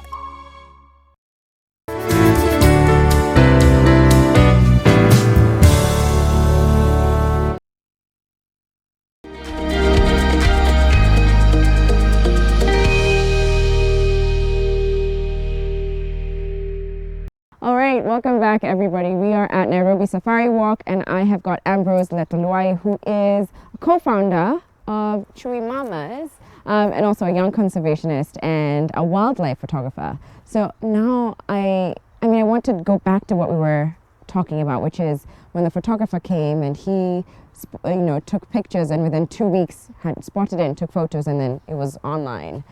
Had there been a conversation about, hey, let's not publicize, this is what our agenda is? Had there been that conversation before? No, we did not bother to talk about anything after the photographer, did what he did. Yeah. But for us, the main aim for myself and Dr. Nicholas Fifford, who is our lead scientist, was that we are just after the science. We are not after the publicity. We are only. But after that, the people they are criticizing about the photographer taking credit of of myself and the rangers that we're working together, but we are not after we did not even bother to ask about anything. So the photographer just published it, but all the international media focused on him. But for us and the rangers that are working in the ground, they never knew that we are the one who have been always had been doing the research, going to the communities and to hack all. So it was something that we never wanted to put him into any kind of asking other question about or stuff like that. He did what he did for his pictures, and that is his credit because he's also a photographer like myself. So we never wanted to bother to talk about that. Oh, wait, and on that note, here's a beautiful creature that should be photographed right now because look at that profile. It looks like it's just showing off for us. So this is the white, we have rhinos in Kenya, and this is the white rhino. Yeah. So this is one of them that we have. We have black rhinos and we have white rhinos. Yeah. This is one of the white Reno, yeah. All right. Yeah. So tell me about Chewy Mamas, which is a program that you co-founded, right? Yeah. So the Chewy Mamas, after I went to communities, I asked people, I was interviewing people, and most people that I met at Bomas, and I was trying to interview people about human leopard conflicts, is women. And I met these women like... How come it was women mostly? Mostly because in my community, men, they go to look after ghettos, they go to the market, they go and they leave women at home. So many people that I met at home, it's women, and the women are like asking me, if leopards cause problem, they kill our ghettos, we don't depend with anything. This is the only our livelihood. And that is true because I come from that community and I know it's just like that. And I was like, why don't we start a group, and you guys, you can do other things. You can start other alternative ways of earning living other than depending only on livestock. So in my community, we value cultural practices a lot. But again, after I was like, went to school and see, I was thinking that it's not only cattle that we can able to depend.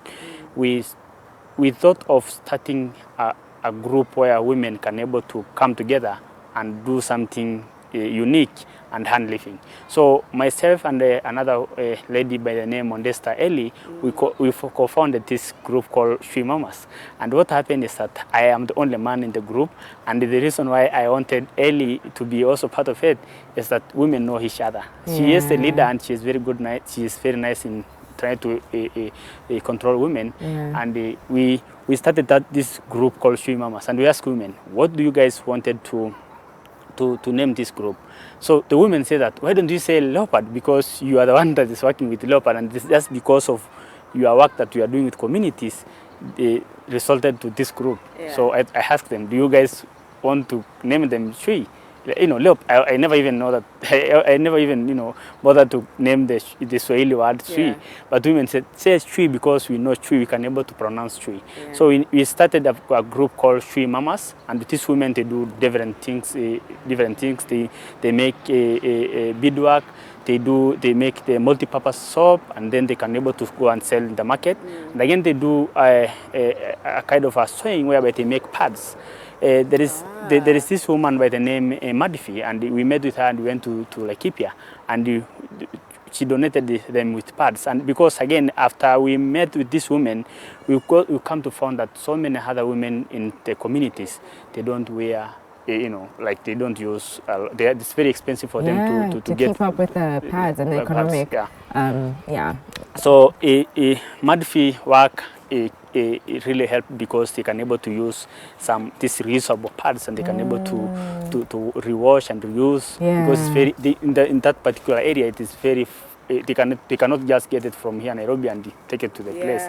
So we are trying to train them now, because we have a friend of mine donated some machine. They can able to make those machine, and they can able those pads, and they can able to even to sell to the school that are across, and they can able to earn also living. So there's several things that we are trying to do. We are aiming to start a center. Maybe if we can able to get funding, we can able to start a center to have these women coming together to learn a lot of other things, including writing and reading and writing, and doing a lot of other things. So that is how the Chewy Mamas be. Wow. And I feel like the white rhino is trying to eavesdrop here, because it's coming very close. Very, very close. But I'm so fascinated and inspired by your work, Ambrose, because it began in conservation and wildlife being your focus.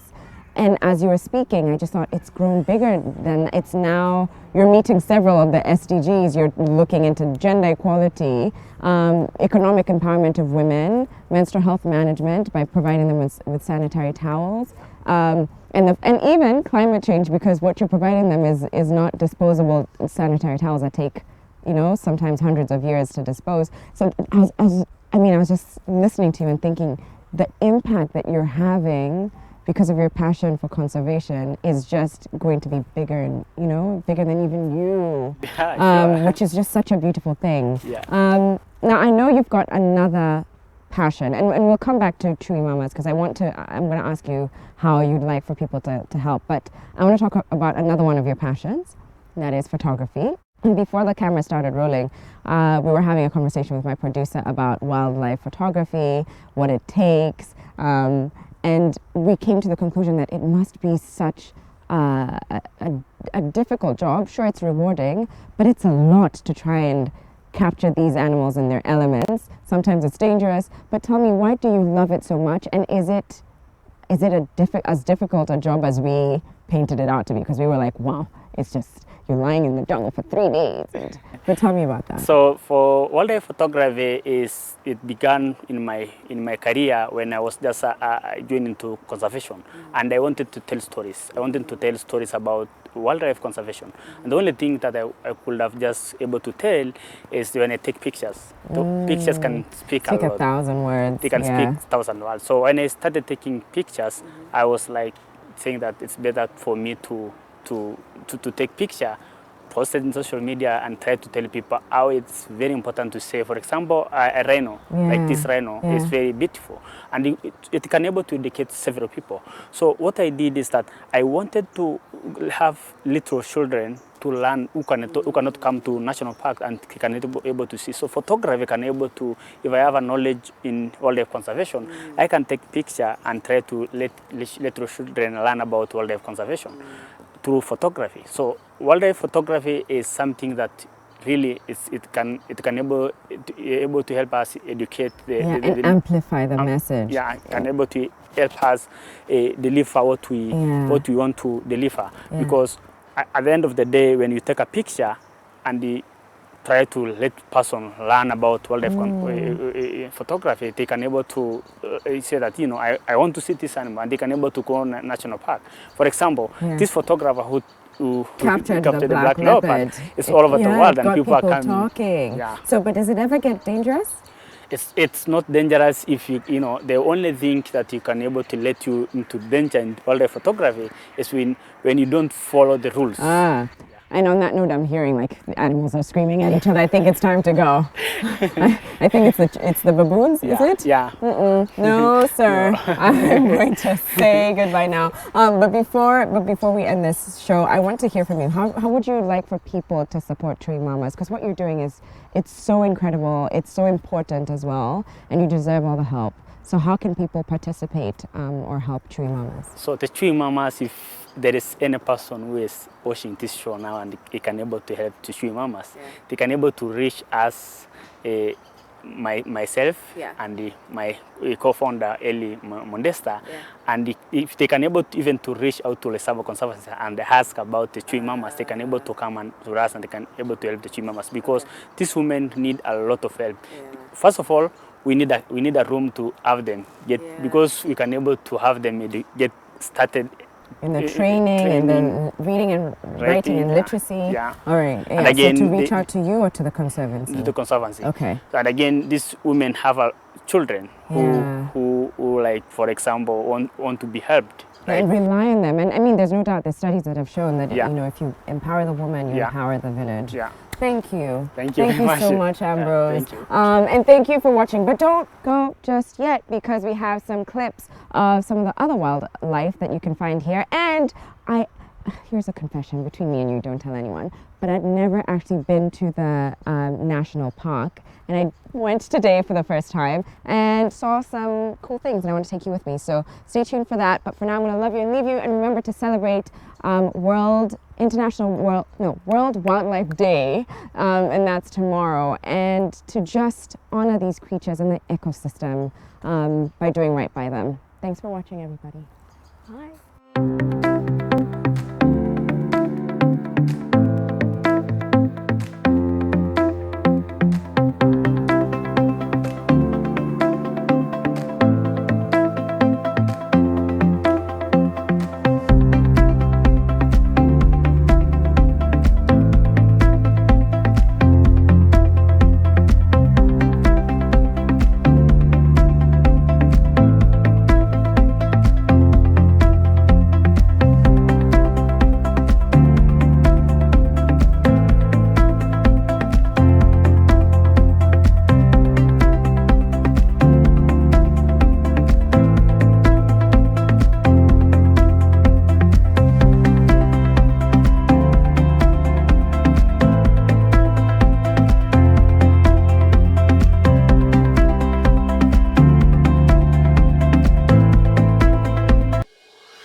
help women find independence by training them in fish farming. It's tough on my back, joints, and can cause headaches.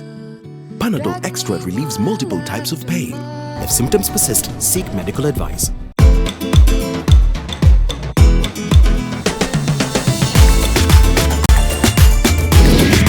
More than half of Mozambique's adult population is unbanked. I'm in the capital city, Maputo, to find out why, and also how technology could be used to bring about greater financial inclusion. When you go onto Google and you say, what is there to do in Ghana? A lot of it is historic, but there wasn't actually something that was for the adrenaline junkie, was an action sport, and that's kind of why NTV Abri was born. Hello, welcome to Greenkeeper Africa. We work on everything related to the environment. With Lipa na M-Pesa, you get more. Lipa na M-Pesa. Every 100 shillings spent on Lipa na M-Pesa earns you an entry into the draw. Do more with Lipa na M-Pesa. Just move to the next level with the Daily Nation. Every day, every Monday, Junior Sport will move you to the top of your class with KCPE revision papers. To move to a healthier, fitter, and more conscious you, read The Healthy Nation every Tuesday. My network will inspire your career, your passion, your biashara, and your network every Friday. Just move to the truth. This is Fact Finder from the BBC. Do Africans possess a gene that protects them from the new coronavirus? We went digging for the answers. Don't panic. Kenya's agriculture minister claims aging locusts are no threat to food security. Was he right? We'll look at the facts. Do you fancy buying precious stones from Sierra Leone? Well, we've got tips on how to avoid falling for scams online. And daring thief robs traffic police officers of cash? I think it's true. I think it's false. False. With Lipa na M-Pesa, you get more. Lipa na M-Pesa. Every 100 shillings spent on Lipa na M-Pesa earns you an entry into the draw. Do more with Lipa na M-Pesa. In your paper this week, the coronavirus tread heat. Shortage of goods looms as 4 Chinese cargo ships fail to dock at the Mombasa port. Not again. Heads of states. East Africa community stares at financial operational crisis as presidents postpone summit for the second time in 3 months. Precious pasture. Kenyan and Rwandan pastoralists risk being fined for crossing into Tanzania to graze their heads. The South Sudan oil cash puzzle. Did Juba secretly take out loans on its petroleum reserves? Plus, our opinion leaders. Too much debt? Not really.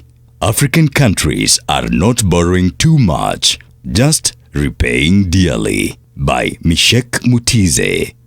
Home not sweet home. Why South Sudan refugees won't return home just yet. Outlook. The magazine. Back to the roots. German Rwandan Shavun Senga discovers through song what being African means. For East African, understanding the region. March the 3rd is World Wildlife Day, and to celebrate, the Kenya Wildlife Service will launch the Rowan Antelope Recovery Plan at the Ruma National Park in Homa Bay County. The event will be presided by Tourism and Wildlife Cabinet Secretary Honorable Najib Balala. You can catch it live right here on NTV 10:30 a.m. The theme is Sustaining All Life on Earth. World Wildlife Day on March the 3rd. It's delicious.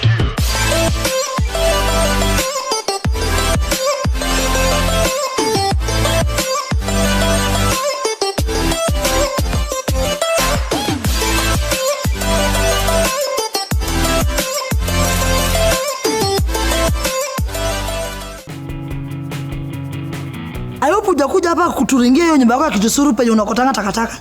Point of correction. Hiyo nyumba nililize. Niko na mradi mwingine nataka kushughulikia. Sasa wewe unadai ni kwa mangapi hapa? Mimi ndo nafai kuuliza unadai mangapi? Ukiingia hapa kwa hii gate, huko umeona pale pameandikwa no chokora salau. Ai, serious ya witi. Kama walikuwa wameandika hivyo, na wewe ulikupaliwa acha hapa ndani. Jinsi Jacob, unajua ni Krotas alikuwa na mabwana wawili. What about Krotas? Na Krotas je? Ninakukanya kumuita mbebu. Katafuta machokora wenzako huko waite mbebu. Krotas. Tisaka kameenda tunaweza ongea. Do I know you? Ndabishana na ile siku tawaga. Afadhali mimi nafaa kuoga mwili peke yake na niko sawa. Wewe unafaa kuoga mwili na akili na bado utafute pesa. Mkishika chakula yangu mnanawa mkono kwanza. Ama kuna place kunauzwa gloves hapa karibu? Pia hatujui sana, lakini nimesikia hapa chini kuna mahali panauzwa common sense.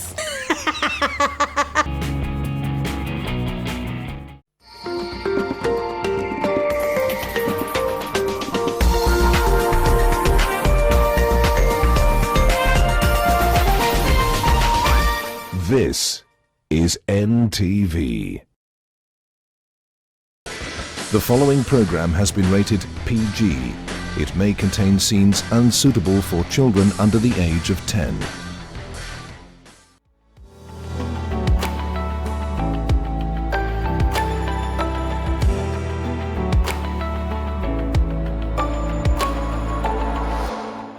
Welcome to Unscripted. Today's show is rather special, as all are, of course. But today's is something else, guys. With me shortly is a power lady whose story will surely blow you away. Here's more about her on Dear Diary. But first, I need to tell you about a product that I have used and loved since I was very young. Nivea has always been my go-to because of my very dry skin. And this one in particular, thank you, Mercy, my producer, is enriched with cocoa butter that nourishes the skin, keeps my skin hydrated, left looking supple and more youthful, and of course, as well, if I could add, oh, it smells really good, really good. Let's start the show as I indulge. Let's get it going.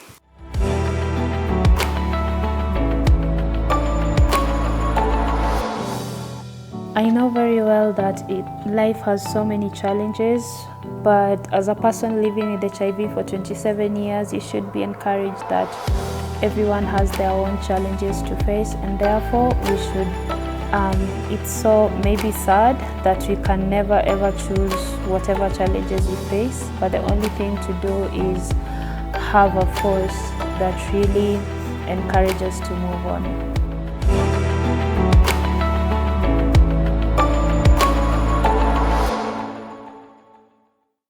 And welcome to Unscripted. Time to finally get started and meet our amazing guest, Penny Awiti. It's such an honor. It's such an honor. Researching about your story, going online and seeing you being so bold and brave, I have to say thank you. Thank you. People don't realize how seeing another person being bold and brave and so authentic gives the rest of us that courage to do the same. So thank you.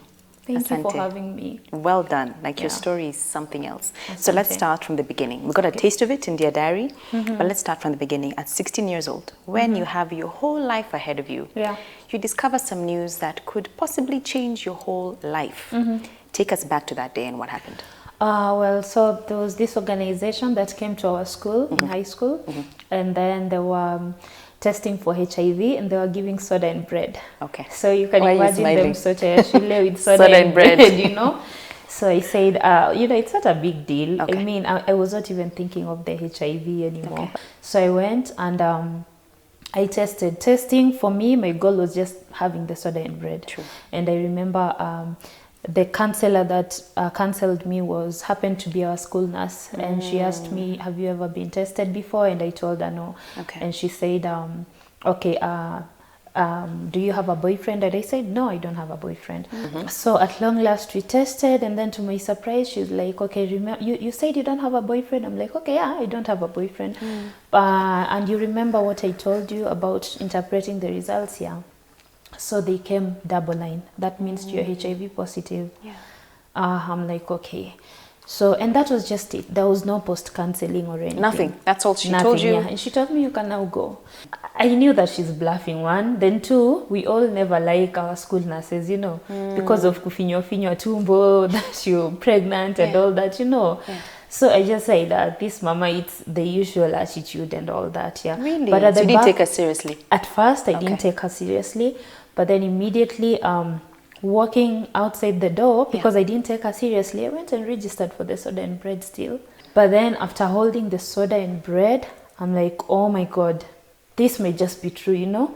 She can't just get such a thing. That was my blood sample and everything, you know? And I really, really loved food.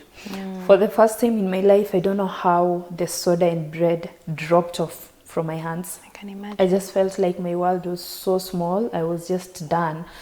I felt like, you know, now this is real. In a family of 6, I'm the last born. And then, of course, I don't have parents. My mom passed on when I was 10. My dad when I was 5. I went to the dormitory, told my friend about my status. And of course, she said, no, you're joking, you know. So I had to go and show her the paper. There was this paper that would be given when you, especially when you test positive. It's written plus VE and then your name, your number. Got it. So I gave her and she's like, oh my God, this is so true, you're positive. I remember the first reaction. She told me that she's had so many people, of course, in her family that are living with HIV. It's not a big deal, you know, she'll be so supportive. Yeah. Look at that. So, yeah, so That's I God, felt the first like, person you told was encouraging. And this is your age mate. She was my age mate. So that was encouraging. And after 4 days, I was going to serve githeri, the dining hall. I really loved githeri so much, so much. Like I would be looking forward to githeri days. So I went to serve, and then while at the queue, I had some whispers like ndio maana ni mnono anameza hizo dawa. So those days I was so hippie, of course, because of githeri and all that, you know, the school life, So I figured my best friend had told someone, who told someone and told someone, you know. So our secret was leaked. So I went back to the dormitory and I asked her, like, did you tell anyone about our secret? And she said the first thing that she told me was that return my blanket and the uniform. I need the spoons. I was a very careless girl in high school. So by the time at Form 1, third, second week, I didn't have anything. You'd lost them all. Yeah. So my best friend honestly was my backup plan. So she gave me everything, you know. She would give me skirts from her Form 4s that left, from 4 friends that left, But now she wanted everything back. Yeah.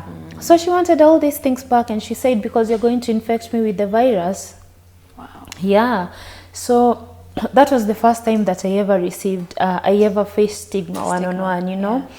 I was so traumatized. I was like, okay, but now if my best friend knows and she's told almost the whole school, because if they are gossiping about it and they were not even in Form 2, I think those were Form 3s or 4s, yeah. How did this affect you? Then I definitely felt like I regretted having told her, but then at the same time I was like, okay, then I think I should be brave enough to tell even my counseling teachers they can help, yeah. And also you mentioned that one of the comments they made was we are not kunya dawa, meaning Yes, ARVs. yes. So had you started ARVs? I was not on any meds. You had not started any Yeah, meds? Okay. yeah. Because you've only confided in a fellow student. You haven't talked to a counselor, any adult. Yeah. So you had no idea what to do. So I went to my counseling teacher and I told her I really need to talk to my sister.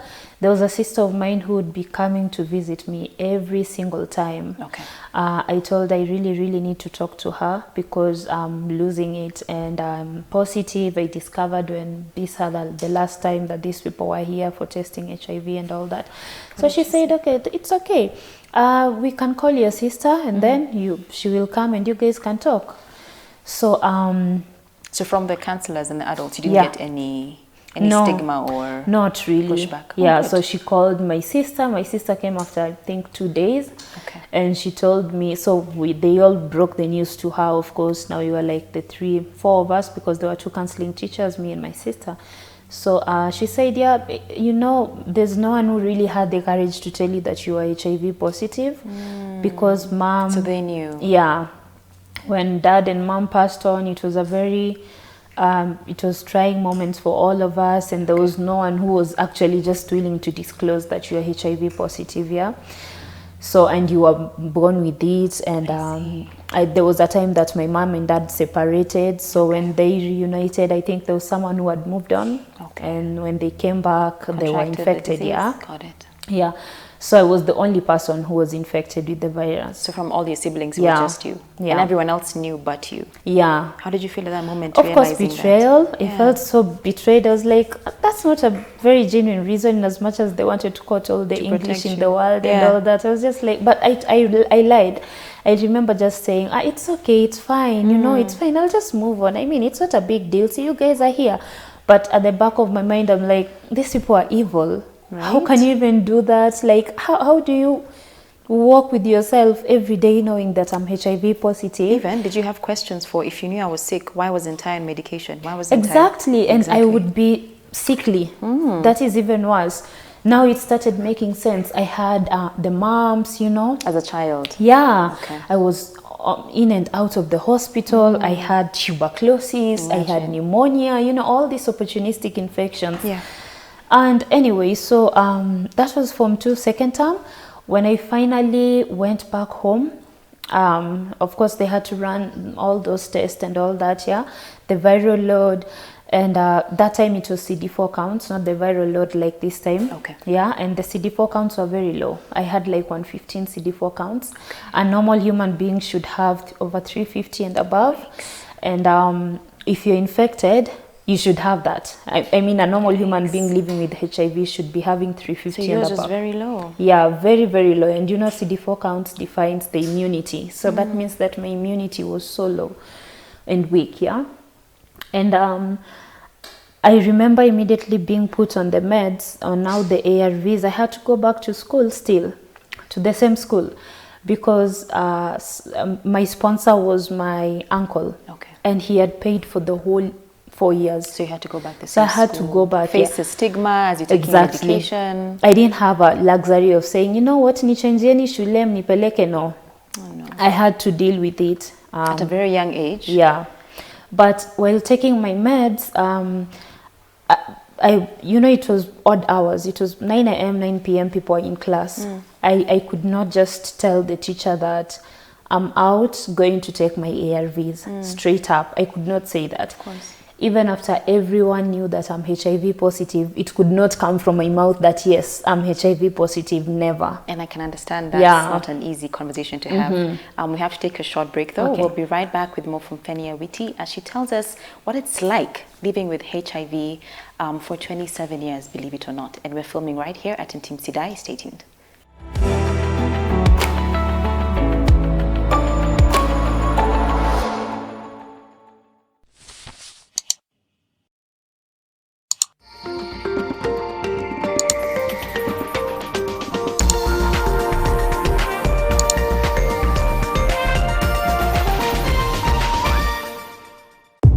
Benja ni bro wako, si ndio?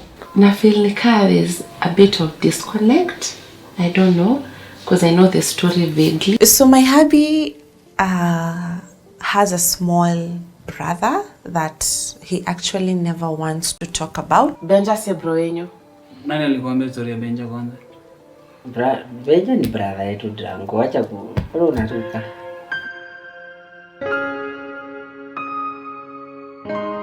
Benja! Wewe! Twende holiday na spot on vacation. 2 days, 1 night for half board at Mayan Nanyuki from 10,000. 3 days Masai Mara from 13,000 with transport, accommodation, meals and game drive. 3 days Mombasa from 13,000 with SGR tickets, accommodation, transfers and meals. 5 days Dubai for 53,000 and Zanzibar from 67,000 with flights, accommodation, meals and excursions. Call us on 0741 06 5656 or visit our office on Gong Road, Gong Lane Plaza, 4th floor, or visit our website www.spotonvacation.com. I've been on the forefront for corruption. And that's a good place to begin. A lot of this corruption happens because private sector and government are in bed together. We've had this talk many times. How drastic should the measures be taken? Because we can't keep on talking. We don't see any action. The president has the ability to actually fire people. I like to ask a direct question for direct answers. The heart of humanity, how do you still have it when you're such a hardened soldier? This is not about you, it's not about your life. It's about the country that I serve. This is where the real conversation happens. Just move to the next level with the Daily Nation every day. Every Monday, Junior Sport will move you to the top of your class with KCPE revision papers. To move to a healthier, fitter, and more conscious you, read The Healthy Nation every Tuesday. My network will inspire your career, your passion, your biashara, and your network every Friday. Just move to the truth. The waves have begun. It started. Coordinated attacks on metropolitan areas. The first wave knocked out all the power. Then the second wave hit. An earthquake strong enough to shake the entire planet. Cassie! Okay, I got you. With the third wave, disease spread across the world. By the fourth wave, they were among us. How are we supposed to fight them if we don't even know what they are? What are you? They took everything from me. My sister's coming. Sam! This is our world. Imagine a cab that's always on time. Imagine experiencing luxury and class at no extra cost. Introducing the new Prepare Taxi hailing app. Download the app today and experience love at first ride. This is Fact Finder from the BBC. Do Africans possess a gene that protects them from the new coronavirus? We went digging for the answers. Don't panic. Kenya's agriculture minister claims aging locusts are no threat to food security. Was he right? We look at the facts. Do you fancy buying precious stones from Sierra Leone? Well, we've got tips on how to avoid falling for scams online. And daring thief robs traffic police officers of cash? I think it's true. I think it's false. False.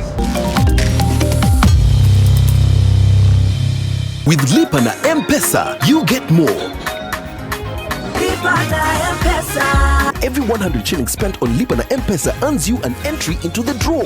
Do more with Lipa na M-Pesa. I found out.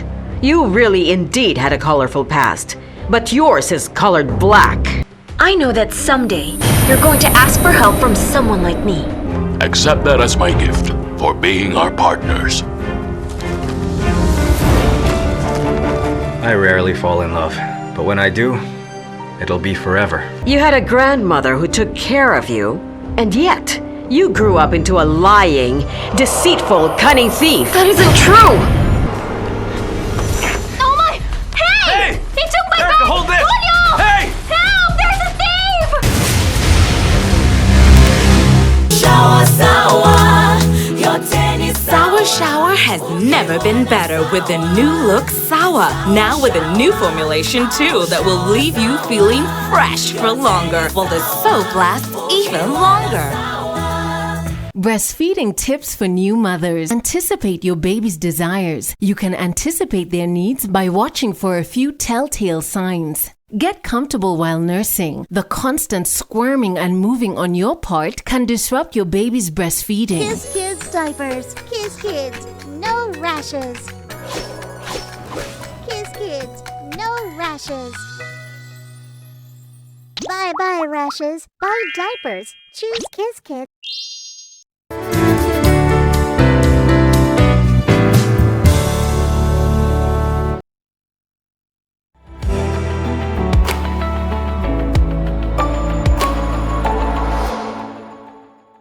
Welcome back to Unscripted with me, Grace Salame and Feni Awiti. Feni, you just said in the first part that, discovering something so huge when you're such a young age and so innocent, and then having to go back to an environment where people already know that you have HIV and just face the stigma daily. Yeah. So life as you know it, how did it change? Please break that down for us. Well, like I said, I had to narrow down my priorities, and one of them was not education in an environment where I needed to study, you know. Yet you said something interesting. You said you were punishing them. Yeah. Yet the actual thing is you were hurting yourself. Yeah.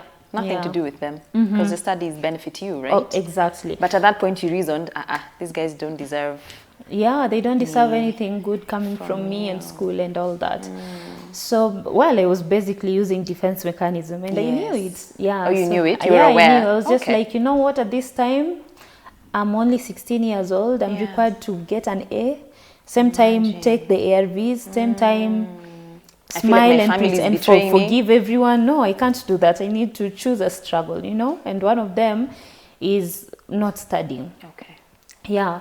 So, and then I think one of the things that even made me have very low spirits in studying was that my teachers would beat me up with the Bunsen burner, the pipes. Why? You know, in our school, we would be caned by the pipes those days, yeah. But now, if you're at the wrong place, the wrong time and all that, yeah. So I remember every single time I would go to take my ARVs. They would come and beat you? Yeah, you're out of class, and you are not supposed to be out of class at this time. I also cannot say that, you know what, I've come out of class because I need to go and rush and take ARVs. There were the cabins where we were keeping our utensils and all that. It was a long distance, yeah. Because my school was so huge. I studied in a and you said earlier, you couldn't take it in the morning when you wake up and at night when... No, I needed to do it at 9 a.m. and 9 p.m. because when that you're is in class already. Yeah, because that is what we agreed with my counselor back at home. Yeah, but now I would receive 2 pipes, 9 a.m., 2 pipes, 9 p.m. Every day? Every single day up to the time I was done with Form 4. But why didn't you speak to your counselor or teacher and tell them what you're doing? No, I didn't want... I felt like at this time, the counselors would also go and tell the teachers, you know, if you see Feniawiti outside, anameza dawa, please mwache. So you didn't want it to spread. But then it spread either way to one of the teachers. I remember there was a teacher who came to class one time and raised asked who is Feniawiti, and then I raised my hand and she said, okay, I just wanted to know. So you knew what that was? Yeah, so I was like, oh my God, I'm just the topic of discussion in class, in the office. And that even made me not study at all. I can imagine. So the results of not studying, of course, is so normal. I got a C- in a school where like I had to really, really work hard. I felt like I disappointed my uncle so much. I remember not even showing him the slip, the result slip. Yeah, but then after that, of course, I had to really think about, now I said, okay, it's enough. You've dealt with betrayal. You've accepted yourself now as HIV positive. How did you get there? Did you at any point feel life is over and, you know, there's no hope for me? Or what kept you going? What made you take the meds every single day? What made me take the meds is that I had information. I wanted to ask more. I remember I went to a reverend sister because it was a Catholic school, and she was so educated in terms of biology and all that. And I asked her step by step, how does HIV get into the body? Can I really know the exact time that I got infected? What are the chances of my survival and everything? Yeah. So and she really told me, no, it's not a big deal. You know, step by step, she took me through it, and she told me that the only way for you to survive is by taking your ARVs, because they will suppress this virus. If you don't take your ARVs, it means that the virus will multiply every second in millions. At what point did you decide, I'm going to go public, and why? I decided to go public because, one, I didn't feel like it's a big deal. I knew that I'm going to just make a post like any other post that I've always made on Facebook. And it would just be that, you know, like, hi guys, I'm in town, who wants to have coffee? The way those days would say such things, you know. And it would go like that, you know. So, and of course, after high school, I wanted, before discovering I was positive, I wanted to become what? A business administrator, I think. But then after that, I'm like, oh my God, I really want to venture into HIV counseling and really help people. Yeah. So from high school, you knew you'd get into activism of sorts? No, not really, but I knew I would do counseling. I knew I would want to study more about HIV, and that's what I did. So, and then after that, I'm like, okay, so I have all this knowledge about HIV and counseling and all that. I need to reach out to people. It to myself, Yeah, but before that, I started volunteering at some organization. It was called Women Fighting AIDS in Kenya, WOFAC. WOFAC is still there up to date. And after that, I met so many people living with HIV in the community and all that. But I felt like, no, I need to do more, you know. my younger generation is online. So maybe if I come out, then I can make this post, and for only one post I shall have encouraged people, but I knew I would only make one post and maisha itaendelea. And what happened after? So I made this post. It got over, I think, 1,000 shares. Look at that. I don't know, over, I think, 3,000 likes, I think. And what did you say exactly? I just said, hi guys, I'm positive. I discovered when I was 16. My story, literally everything. Okay. I have 2 babies. They are now HIV negative, blah, blah, blah. We separated with the dad and all that. Okay. He was also everything, you know. And of course, it's social media. Yeah, it went viral. Yeah, and then, but you know, as social media, we have very negative comments, very positive comments, you know. So how did the world respond to this news? Most of them were positive. But, you know, some of them started saying that, oh, it's not true, you're lying. Well, there are some people who are like, how many people have you infected so far? You know, yeah, there are some people who are saying, no, you're lying to, you're like saying that your mom infected you, but you infected yourself. You've got to be kidding. Yeah. Just ignorant comments. Yeah. So there were so many things that happened at the same time. But then that's when I started developing a very thick skin. You know, you have to. Towards people on social media. I'm like, you know what, guys, the only thing that is connecting me and you is the Wi-Fi and the bundles. Yeah. Let's talk about stigma, like I mentioned earlier. Yeah. To date, in 2019, I still can't believe we still have this conversation. Yeah. Paint the picture of the reality. What are the misconceptions that are still out there, and how far longer, or how much more do we have to do to, I don't know if it's end the stigma or sensitize of people to empathize? What is the state? Compared to when I came out in 2017, we are doing well, but not that much, because even in 2017, I knew when I would tell the world that I'm HIV positive, it won't be a big deal. So for it to be a big deal, then it means that there was stigma by then.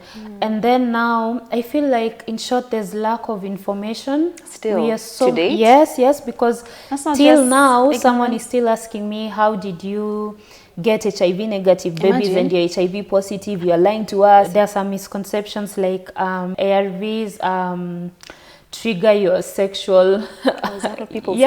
Yeah, they make you like sexually aroused. Okay. ARVs would well, one of the things that is so true though is that ARVs would either reduce some parts of your body or increase them. Yes, which is so true. Yeah. But then lose weight to add weight, what you're saying. Yes. Yeah, but then at weird parts of the body. So like now my boobs became so huge, and then I lost the hips. I see. Yeah, and then my legs became so thin. And it works differently, different people. Depends on how your body responds to the medication. Yeah, with so many things. But then we have so many things that are happening. Like people would say automatically when you have HIV, you have TB. You know? People really need to know that they're opportunistic infections. But apart from that, TB is just TB on its own as well. In as much as about 80% of people living with HIV are also can have TB and all that, yeah? So I would say that stigma and misconceptions majorly come with a lack of knowledge, you know, illiteracy, basically. And then another thing that is always said is that when your lips are red, that means that you're HIV positive. I think I remember that from way back then. I remember hearing that at some point. So it's always we still have a long way to go. We still have a long way to go. It's sad enough it's 2019, almost 2020. Imagine. Yeah. And at what point did you decide activism is necessary? Well, after coming out, reading those comments, I'm like, okay, I still have more knowledge. I still have more awareness to create. There's a lot more I can teach.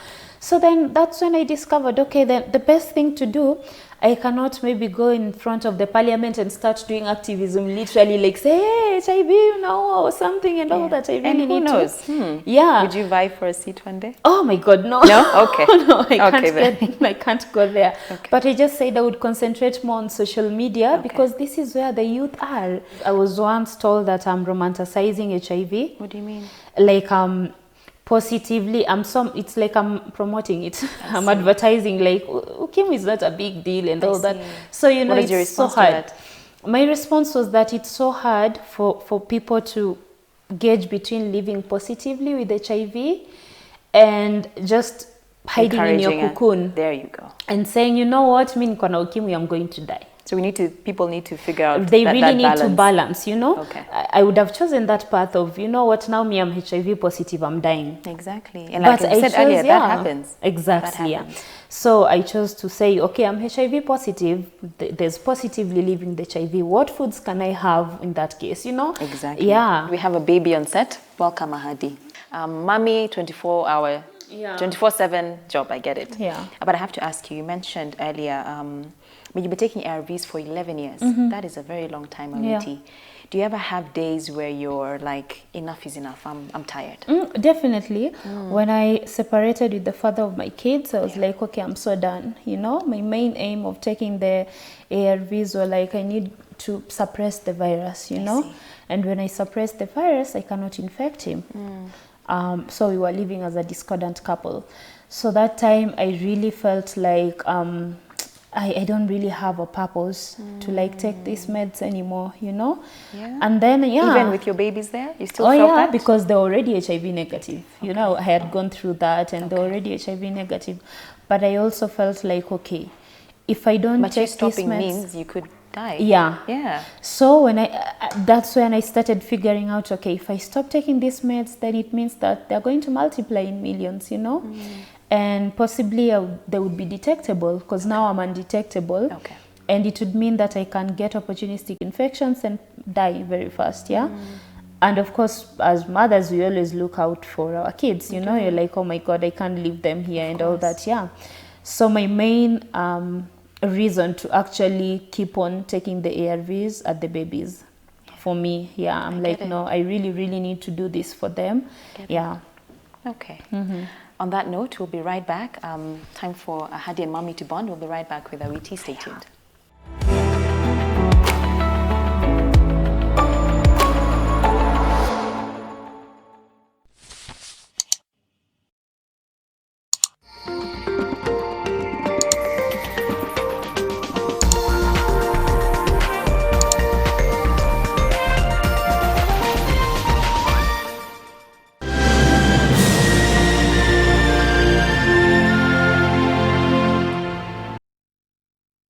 Eldora Technical Training Institute (ETTI) prides itself as a student-centered institution committed to nurturing and growing careers. Enrollment for May and September intakes is ongoing. Apply now. Eldora Technical Training Institute. Growing reputation. In your paper this week, the coronavirus dread heat. Shortage of goods looms as 4 Chinese cargo ships fail to dock at the Mombasa port. Not again. Heads of states.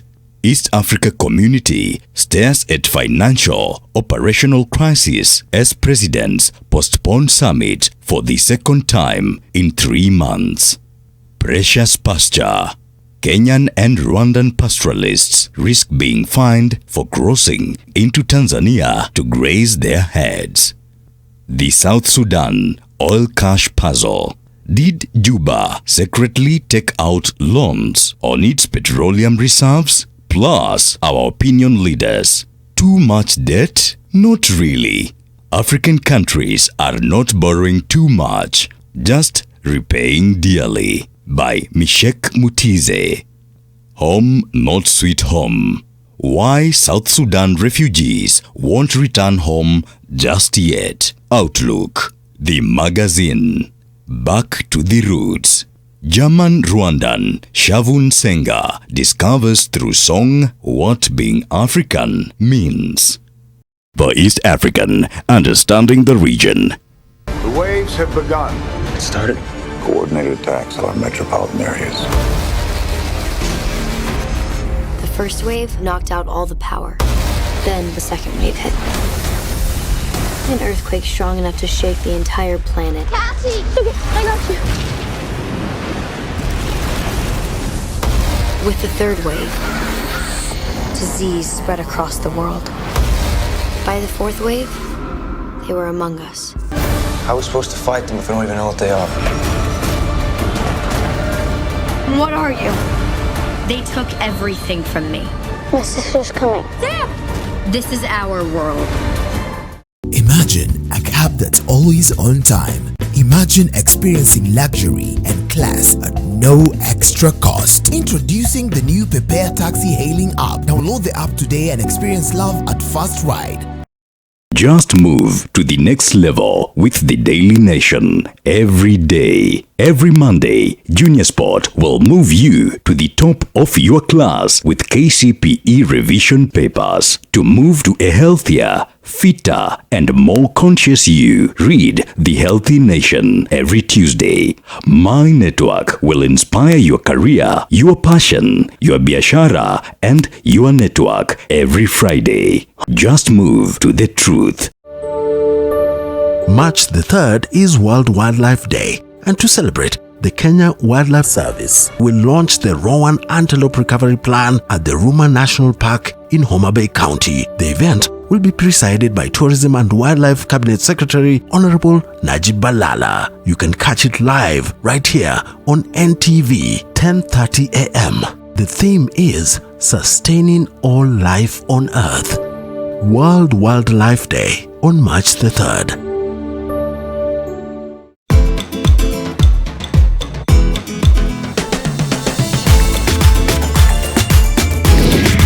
More than half of Mozambique's adult population is unbanked. I'm in the capital city, Maputo, to find out why, and also how technology could be used to bring about greater financial inclusion.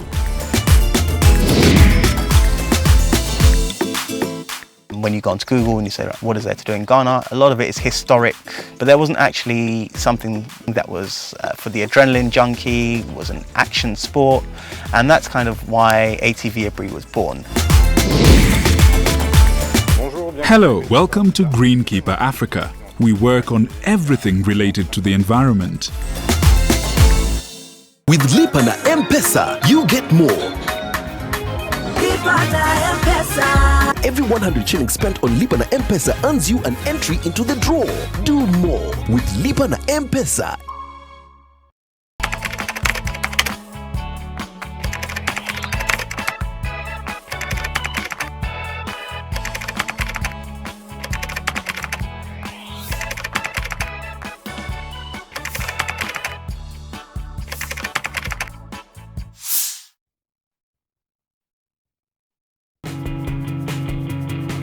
I hope hujakuja hapa kuturingia hiyo nyumba yako ya kijusuru penye unakotanga takataka. Point of correction. Hiyo nyumba ni release. Niko na mradi mwingine nataka kushughulikia. Sasa wewe unadai ni kwa ima ngapi hapa? Mimi nafai kuuliza unadai mangapi? Ukiingia hapa kwa hii gate, huko umeona pale pameandikwa na chokora salau. Ai, serious ya witi. Kama walikuwa wameandika hivyo, na wewe ulikupaliwa acha hapa ndani.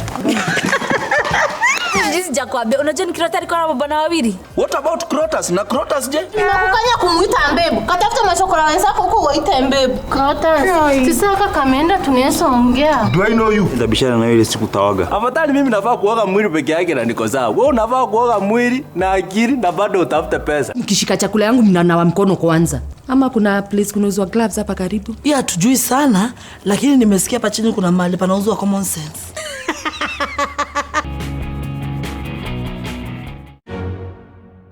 A news feature is a story that is focused on one topic. We've learned about the different types of features, we've learned about the elements of a good feature. And our focus is on education.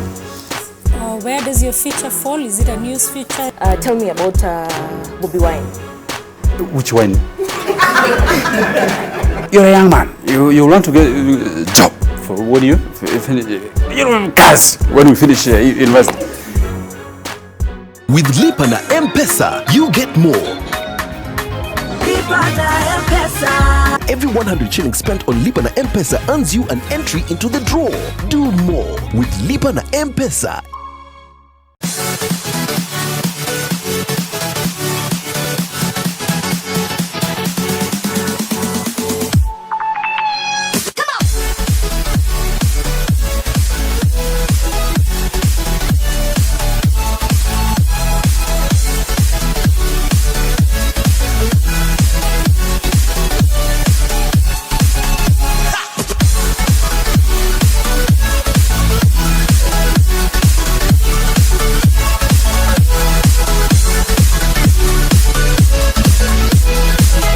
Rib-cracking comedy. Just move to NTV. It's delicious.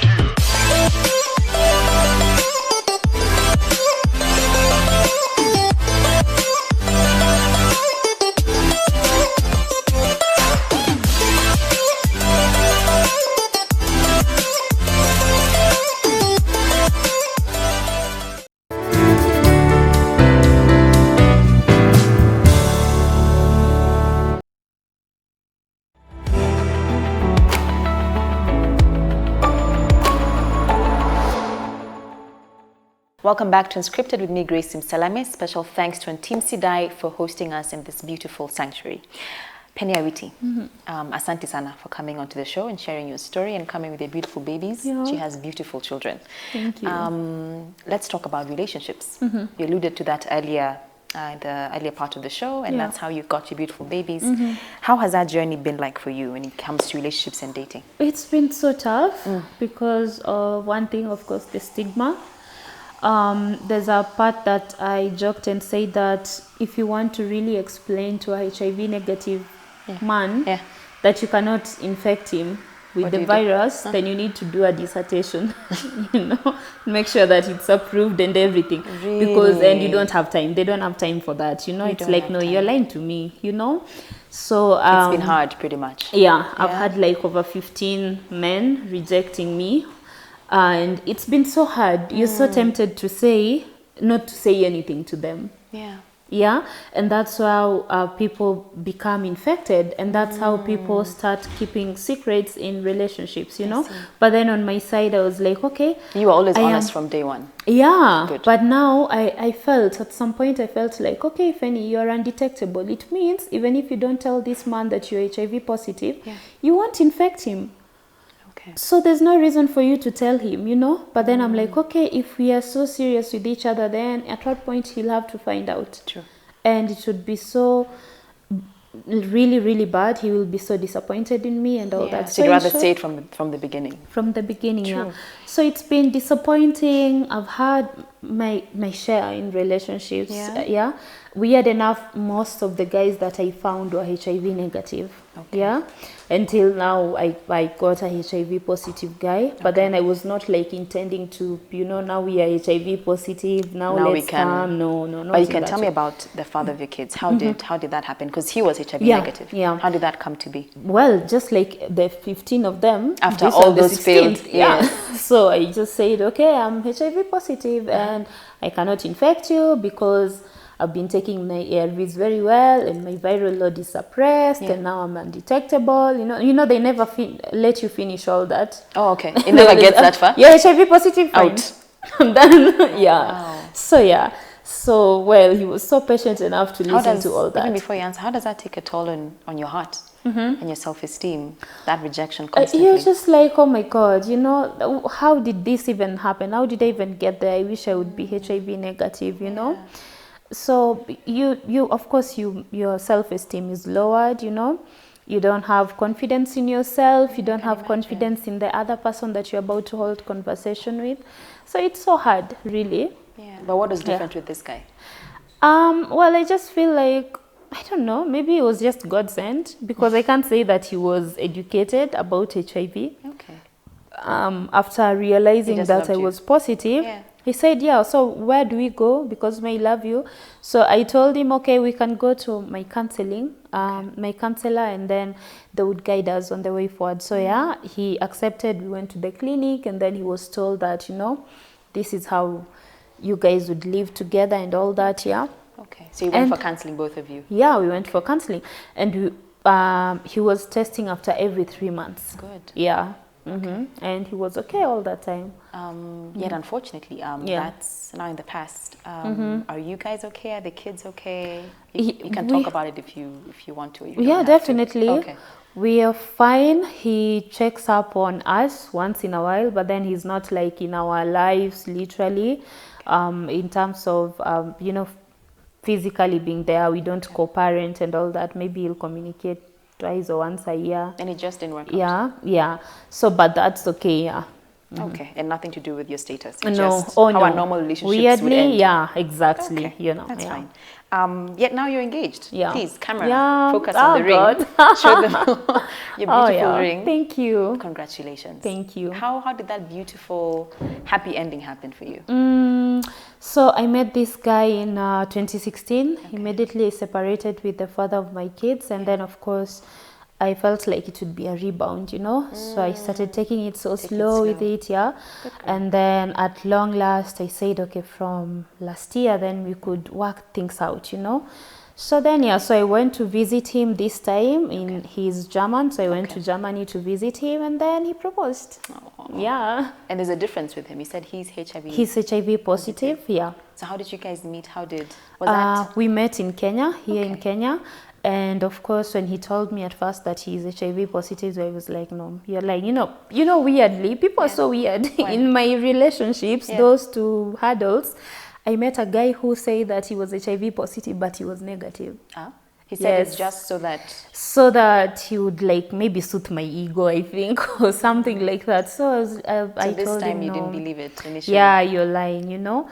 So, but then with time, I discovered that he's truly HIV positive, you know. He's been on meds from 2009, barely 10 years, and me 11 years, yeah. Do you feel this dynamic makes it easier for you? Honestly, for me, it makes it easier. Because I wish I say that it makes it hard, because I would want HIV negative people to not have this mentality of like, you know, I'm going, because I have so many people that confide in me and they're like, oh my God, how am I going to tell my boyfriend that I'm HIV positive? But I know very well that I'm undetectable and all that. So at some point I always say, this has really saved me a lot from writing that dissertation. I no longer have to write it. To go through that process. Yeah. And the reality is, I mean, your children are HIV negative. Yeah.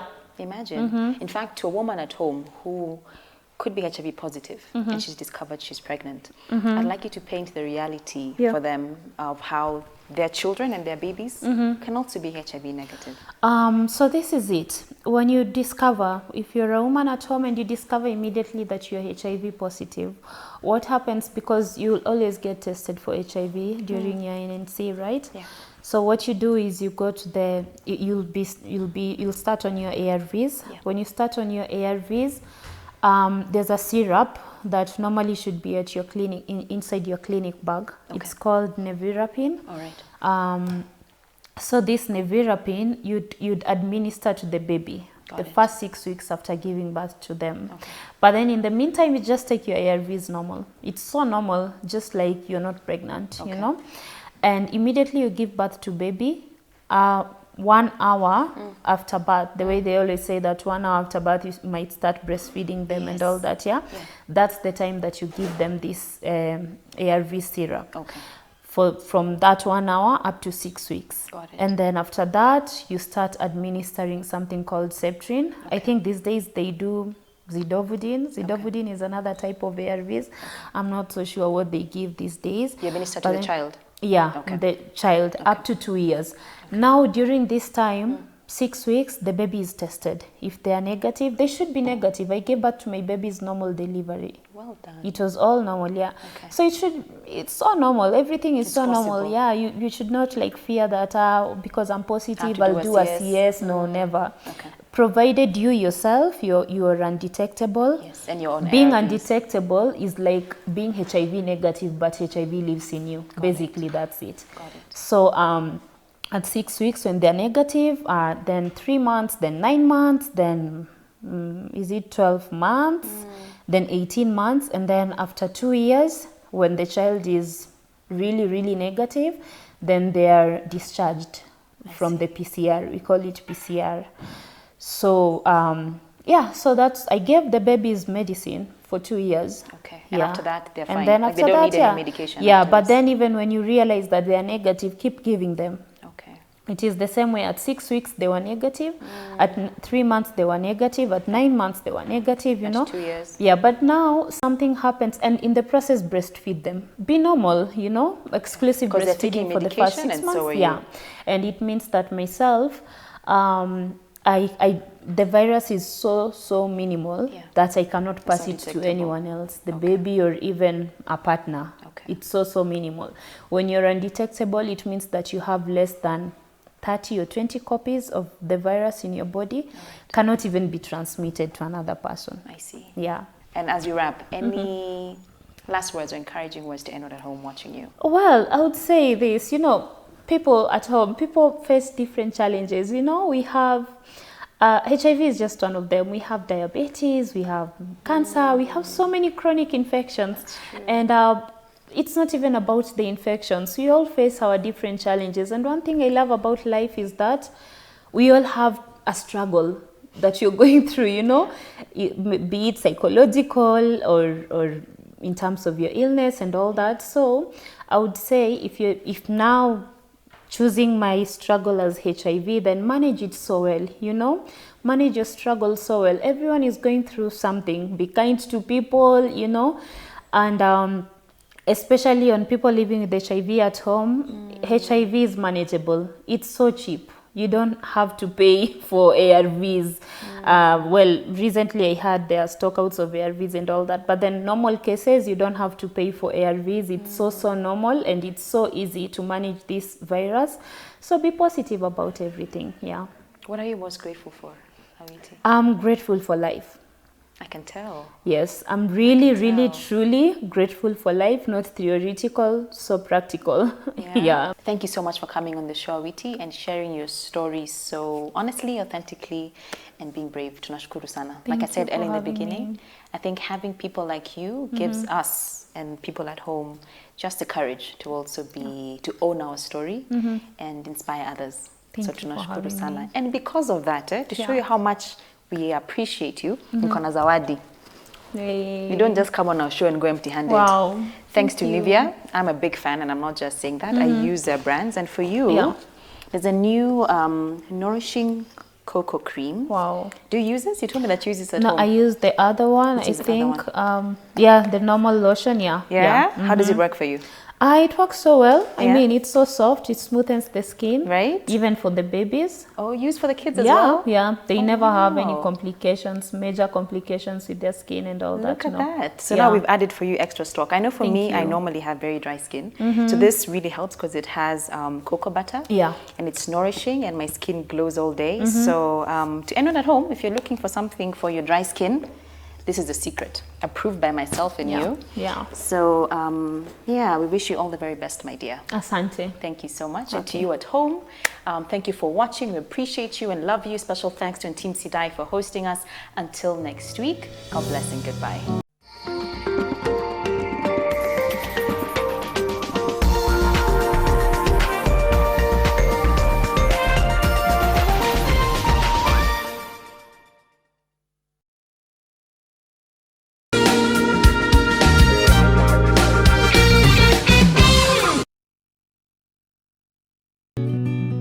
I help women find independence by training them in fish farming. It's tough on my back, joints, and can cause headaches.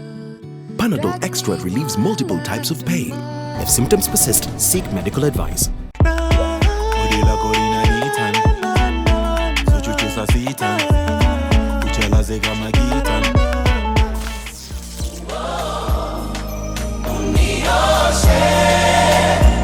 I've been a sinner, hata maji niliombwa nikasema sina. Always wanted to be a singer, but along the way I think focus ilibaki sina. Nataka niwe nawe, tuwe tu milele. Mimi nawe ni mimi nawe ni mimi nawe. Kazi ya Mungu kweli haina makosa. Ingekuwa binadamu wanatoa ningekosa. Sio juju ni maombi.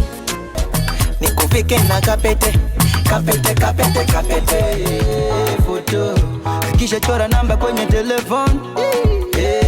Telefone. Leo tujua. The Heat, in association with Coca-Cola.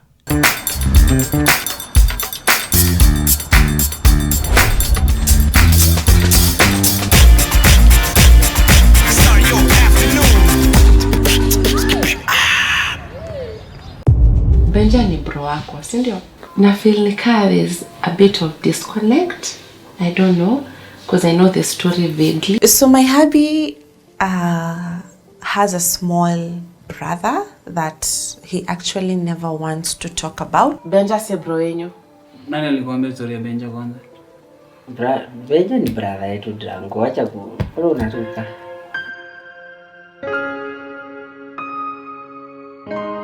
Benja, wewe.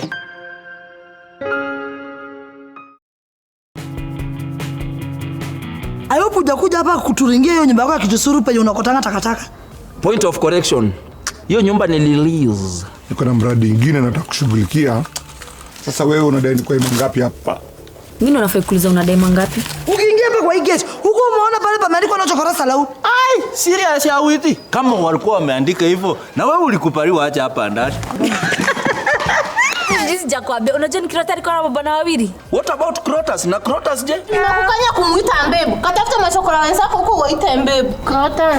Sisaka kameenda tunaweza ongea. Do I know you? Ndabishana na ile siku tawaga. Afadhali mimi nafaa kuoga mwili peke yake na niko sawa. Wewe unafaa kuoga mwili na akili na bado utafuta pesa. Nikishika chakula yangu mnanawa mkono kwanza. Ama kuna place kunauzwa gloves hapa karibu? Ya tujui sana, lakini nimesikia hapa chini kuna mahali panauzwa common sense.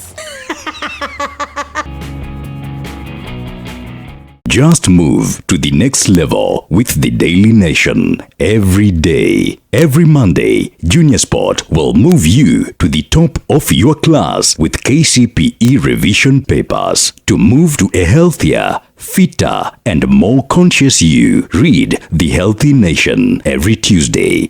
My network will inspire your career, your passion, your biashara, and your network every Friday. Just move to the truth. This is Fact Finder from the BBC. Do Africans possess a gene that protects them from the new coronavirus? We went digging for the answers. Don't panic. Kenya's agriculture minister claims aging locusts are no threat to food security. Was he right? We look at the facts. Do you fancy buying precious stones from Sierra Leone? Well, we've got tips on how to avoid falling for scams online. And daring thief robs traffic police officers of cash? I think it's true. I think it's false. False. With Lipa na M-Pesa, you get more. Lipa na M-Pesa. Every 100 shillings spent on Lipa na M-Pesa earns you an entry into the draw. Do more with Lipa na M-Pesa. I've been on the forefront for corruption. And that's a good place to begin. A lot of this corruption happens because private sector and government are in bed together. We've had this talk many times. How drastic should the measures be taken? Because we can't keep on talking. We don't see any action. The president has the ability to actually fire people. I like to ask a direct question for direct answers. The heart of humanity, how do you still have it when you're such a hardened soldier? This is not about you, it's not about your life. It's about the country that I serve. This is where the real conversation happens. A news feature is a story that is focused on one topic. We've learned about the different types of features, we've learned about the elements of a good feature. And our focus is on education. Where does your feature fall? Is it a news feature? Tell me about Bobby Wine. Which one? You're a young man. You want to get a job for what do you? Cars when we finish university. With Lipa na M-Pesa, you get more. Lipa na M-Pesa. Every 100 shillings spent on Lipa na M-Pesa earns you an entry into the draw. Do more with Lipa na M-Pesa. It's delicious.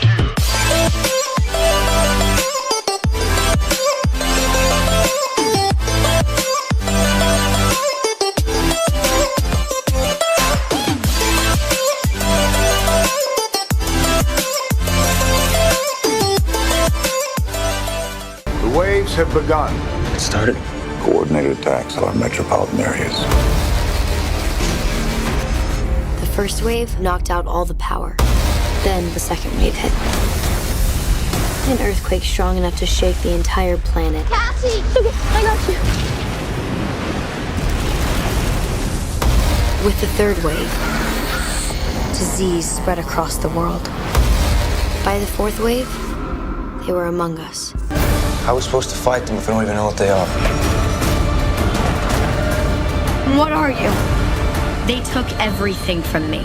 My sister's coming. Sam! This is our world. Imagine a cab that's always on time. Imagine experiencing luxury and class at no no extra cost. Introducing the new Prepare Taxi hailing app. Download the app today and experience love at first ride. I found out. You really indeed had a colorful past, but yours is colored black. I know that someday you're going to ask for help from someone like me. Accept that as my gift for being our partners. I rarely fall in love, but when I do, it'll be forever. You had a grandmother who took care of you, and yet you grew up into a lying, deceitful, cunning thief. That isn't true! Oh my! Hey! He took my bag! Hold this! Julio! Hey! Help! There's a thief! Shower, Sour Shower has never been better with the new look Sour. Now with a new formulation too that will leave you feeling fresh for longer, while the soap lasts even longer.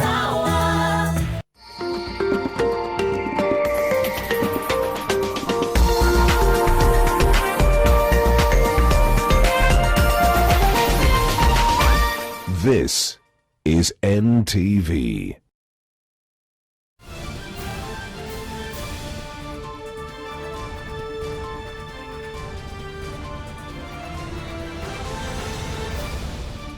Na barabara kabisa. Hujambo mpenzi mtazamaji popote ulipo, ni siku ya pili hii ya mwezi huu mpya wa Machi, ikiwa ni tarehe 2 ya mwezi Machi mwaka 2020 hapa katika NTV. Sasa ndio kwanza mkoko umealika maua. Tuna mengi ambayo tumekuandalia asubuhi hii ya Jumatatu, na bila shaka tunaendelea kufuatilia taarifa mbalimbali. Waandishi wetu wamekita kambi katika maeneo tofauti, lakini vile vile leo ikiwa ni siku ya Jumatatu huwa tunazungumzia masuala ya sera, siasa na uongozi. Leo tukijikita zaidi katika masuala ya usalama. Mjadala mpana utakuwa unafanyika katika studio zetu za eneo la Pwani katika mji wa Mombasa. Kevin Mutai yuko kule pamoja na wageni kuangazia masuala mapana ya usalama. Kumbuka katika siku za hivi karibuni eneo la Pwani, hususan katika mji wa Mombasa, vijana wamegeuka kuwa kumekuwa na magenge kadha wa kadha ya uhalifu ambayo yamekuwa yakiwahangaisha wakazi katika maeneo ya Kisauni, maeneo ya Likoni na kwingineko. Lakini pamoja na hayo, hapa studioni tunafuatilia masuala mbalimbali. Ninaye Yoshua Makori, mwanaspoti wetu, ambaye atakuwa anatupa shajara japo kwa mukhtasari sana kuhusiana na yale ambayo yanafanyika michezoni. Lakini hata kabla ya hayo, mpenzi mtazamaji, asubuhi ya leo tumeshuhudia mambo madalbasar. Kwa mfano, katika shule ya upili ya wavulana ya Lenana kumeshuhudiwa mkasa wa moto, ambapo mkasa huo unasemekana ulianza katika bweni moja kabla ya kusambaa katika maeneo mengine na kuteketeza mali ya thamani kubwa. Lakini kikubwa zaidi ni kwamba hakuna mwanafunzi yote au mtu yote aliyejeruhiwa katika mkasa huo, wala hakuna mtu yote aliyepoteza maisha. Lakini vile vile katika wizara ya viwanda, waziri mpya Betty Maina amechukua hatamu rasmi katika jengo la NSSF. Mtangulizi wake Peter Munya amesema kwamba Kenya ina nafasi kubwa sana ya kuimarika kiviwanda. Tusikie yaliyojiri katika shughuli hiyo. Now that you are back and the burden on me is now lighter, and be able to move the agenda forward faster. So thank you very much and karibu sana. Asante. Now we will do the formal thing and hand over these reports. Thank you. Thank you so much.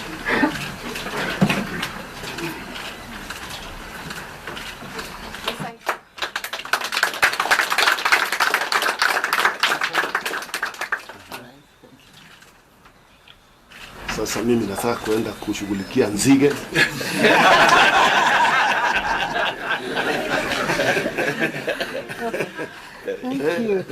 Asante.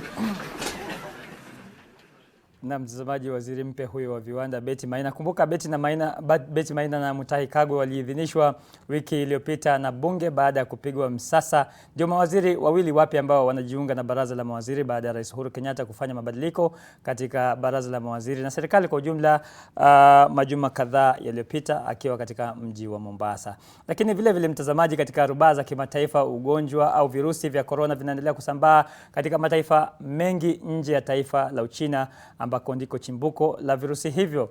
Kufikia sasa watu zaidi ya 3,000 wamepoteza maisha katika maeneo mbalimbali kote duniani kutokana na virusi hivyo. Ni taarifa ambazo tunaendelea kuzifuatilia kwa karibu. Katika upande mwingine nchini Marekani, kinyang'anyiro cha Democrats kinaendelea kutokota huku mgombea mmoja akijiondoa kabla ya kile ambacho kinafahamika kama Super Tuesday hapo kesho. Sasa nikupeleke kwa Yeshua Makori kuangalia kwa mukhtasari sana yanayojiri katika viwanja vya michezo. Makori.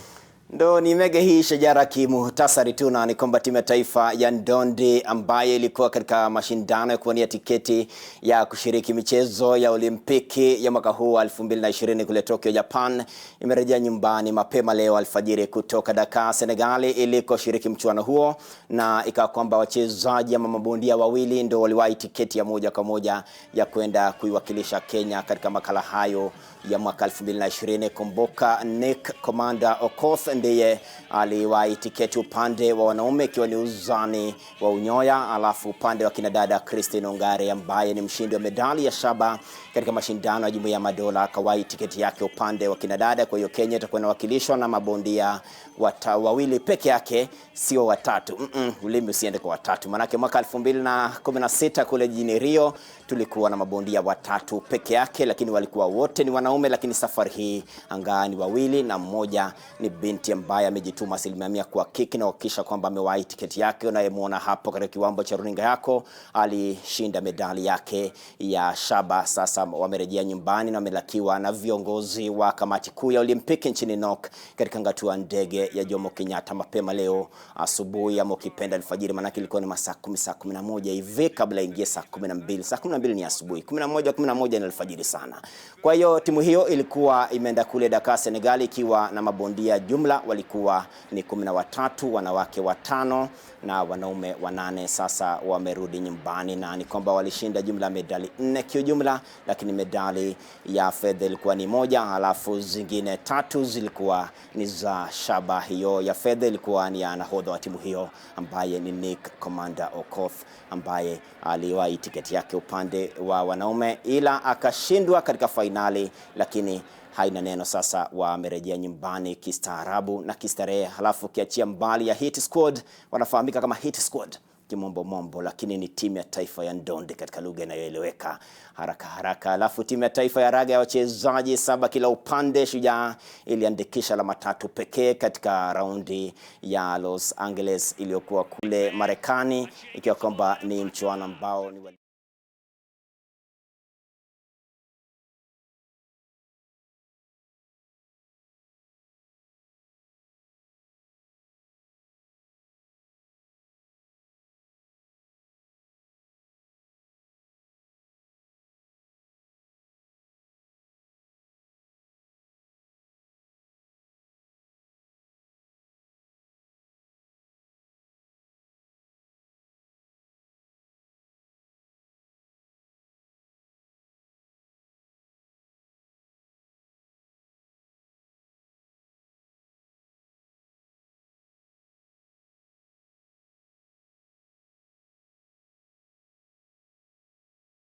Bernabeu jana usiku. Ngoma nzito ilipigwa ya El Clasico, kwa kwamba Real Madrid imeishinda Barcelona mabao 2-0 katika ngarambe hiyo iliyopigwa katika uwanja wa Santiago Bernabeu.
Itakuwa starehe nyumbani.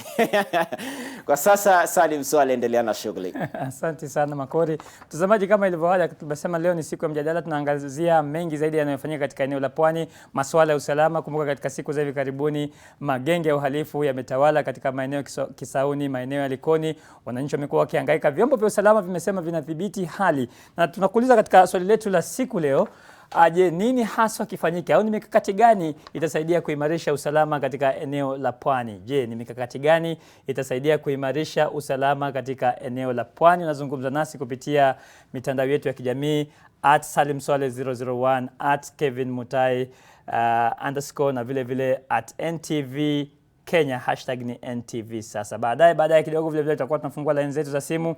Utapata nafasi ya kuzungumza na sisi mubashara, moja kwa moja kutoka hapa na vile vile katika studio zetu za huko Mombasa. Kwa sasa tuna taarifa ambayo inatukunjulia jamvi mjadala wetu, taarifa inahusiana na magenge ya uhalifu katika eneo la Mombasa.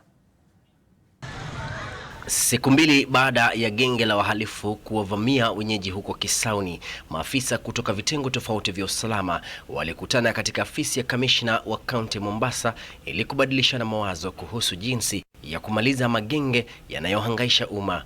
Huku wakirejelea mashambulizi yaliyotokea Kisauni, polisi waliapa kutumia mbinu tofauti ili kuwanasa zaidi ya vijana 130 ambao wanashukiwa kuhusika na visa tofauti katika maeneo ya Likoni, Kisauni na Nyali. Na tumekubaliana kwamba wale watakaopatikana tutawakanyaga na kisikino ya serikali. Si unajua kisikino ya serikali tutawawekelea uzito yote. Wengi ni wale vijana kati ya miaka 14 mpaka 25, wasije wakajidanganya kwamba wao ni vijana wataonewa huruma. Hakuna huruma ambayo wataonewa. Wazazi pia wameelekezewa kidole cha lawama kwa kuwaficha wana wao ambao ni wahalifu, hali inayoonekana inaathiri vita dhidi ya magenge. Kwa hii mambo ya mapanga, vijana kukata watu na mapanga, mahali tumeangalia aswa shida iko ni ile kitu inaitwa parenting. Wazazi katika sehemu hii ya Mombasa wamepuuza majukumu yao, hawaongei na vijana wao. Biashara ya mihadarati pia inasemekana kuwa sababu kuu ya uhalifu kuongezeka, kwani wafanyabiashara wa dawa za kulevya pamoja na bangi wamekita mizizi mitaani wakitangamana na wenyeji. Maafisa wa usalama sasa wanasema kuna mbinu tofauti za kuwanasa hata wenyeji ambao wamekuwa wakisusia kutoa habari kuhusu wanaoendeleza biashara hizo haramu. Haya, ndio taarifa hiyo ambayo inatukunjulia jamvi mjadala wetu. Kevin Mutai tayari yuko na wageni wake katika studio zetu za huko Mombasa. Mutai, katika taarifa yako ni wazi kwamba hali ya kiusalama katika eneo zima la Pwani, lakini hususan zaidi katika mji wa Mombasa, imekuwa ya atiati katika siku za hivi karibuni. Na kikubwa zaidi, naona una wageni hapo kina Khalid. Wengi wanauliza haswa haya mashirika ambayo ni ya kutetea haki za binadamu yanafanya nini kuhakikisha kwamba hali ya usalama inadumishwa badala tu ya ukosoaji wa mara kwa mara ambao tunaona katika vyombo vya habari kutoka katika mashirika hayo, hasa ukosoaji unaoelekezwa kwa vyombo vya usalama? Naam, asante sana Salim Swale. Kwa hakika Khalid yuko hapa na ataweza kujibu hayo yote, kutuweza pia kutupa mwelekeo ambao mashirika yanayopigania haki za binadamu ni nini ambao wanafanya ili kuweza kuhakikisha kwamba hali hii imeweza kuangaziwa. Kumbuka kwamba kuna mengi ambayo yamekuwa yakisemwa, mashambulizi yaliyotokea hivi majuzi hususan katika eneo la Kisauni vile vile imeweza kuleta pamoja viongozi ama vyombo vya usalama kutoka pande zote katika kaunti hii ya Mombasa ili kuweza kujadiliana na kuweza kutafuta mbinu za kuweza kukabiliana na hali hiyo. Kumbuka kwamba magenge yamekuwa kwa muda mrefu, lakini hapa kwa wageni wangu tu niwatambulishe kabla tujaweza kuendelea na ngoma yetu hapa Mombasa, ili kuweza kujadiliana kwa kirefu na mapana kuhusiana na swala la usalama. Upande wangu wa kulia hapa ni Hussein Khalid, wengi wanamfahamu sana kama mwanaharakati kutoka Haki Afrika, shirika la Haki Afrika. Alafu anemfuata pale ni Abdulrahman, mkazi kutoka eneo la Kisimani, na mwisho kabisa kule ni Lucas Cheketa. Lucas Cheketa ni mhudumu wa boda boda katika eneo la Bombolulu. Karibuni sana na shukrani za dhati kuweza kuungana na sisi kwa leo. Mtazamaji, vile vile pia tunakuambia karibu na shukrani vile vile kuweza kuwa nasi na tunapoanza hadi tamati. Basi kwanza kabisa Khalid, chanyanza na wewe. Tuangalie swala la usalama hivi sasa. Ukiweza kulinganisha na miaka 5 iliyopita, hali iko vipi? Asante sana. Kwanza nitoe pongezi kwako wewe Kevin pamoja na NTV kwa kulivalia njuga swala hili, kwa sababu swala la usalama ni jambo ambalo limetuathiri sisi wa pwani pakubwa sana, na kupata muda kuweza kujadili, kuangalia ni vipi mambo haya yanatuathiri ni muhimu sana. Kama ulivyouliza, hapa na miaka 5 iliyopita kumekuwa na tofauti. Na tofauti iliyoko ni kwamba hapo awali tunapata kuona hali ya usalama ilikuwa afadhali. Japokuwa tulikuwa na mashida za swala la ugaidi na mengineo, lakini hali ya usalama hasa kwa wenyeji ilikuwa kidogo afadhali. Tukiangalia miaka ilivyokuwa ikipita, tuliona magengi ya kila aina yakianza kuripuka katika miji yetu. Katika mitaa mbalimbali, Kisauni, Bombolulu, Likoni, hata sehemu za Changamwe ambapo pakubwa palikuwa ni sehemu za usalama, pia kumekuwa na magengi. Kwa hivyo tutasema kwa muda wa miaka 5 hadi sasa hali imezidi kuzorota na usalama pia umepungua hapa mjini Mombasa. Naam. Abdullah, kauli yako ni ipi? Naam, kauli yangu katika tatizo la ukosefu wa usalama, kwa hivi sasa mimi naweza kuona ya kuwa vyombo vya usalama vimewajibika hadi mashinani. Kuna mabadiliko makubwa sana katika namna wanapambana na magenge ya uhalifu, na pia ukiangalia sana hizi lawama lazima direct, tupende tusipende, ziangukie wazazi.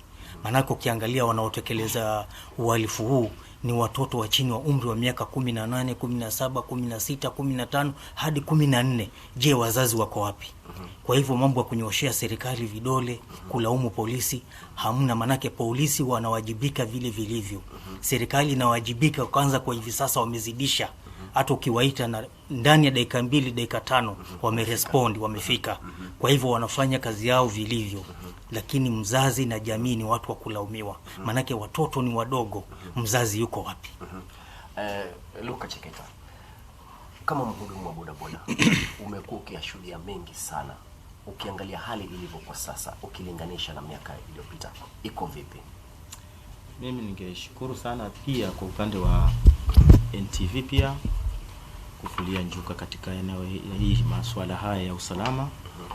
Kweli hakika mimi nimekuwa bodaboda usiku, nilikuwa nafanya usiku sana, na kuna kazi yenye huwa pia nafanya usiku. Nimekutana na vijana mara nyingi sana.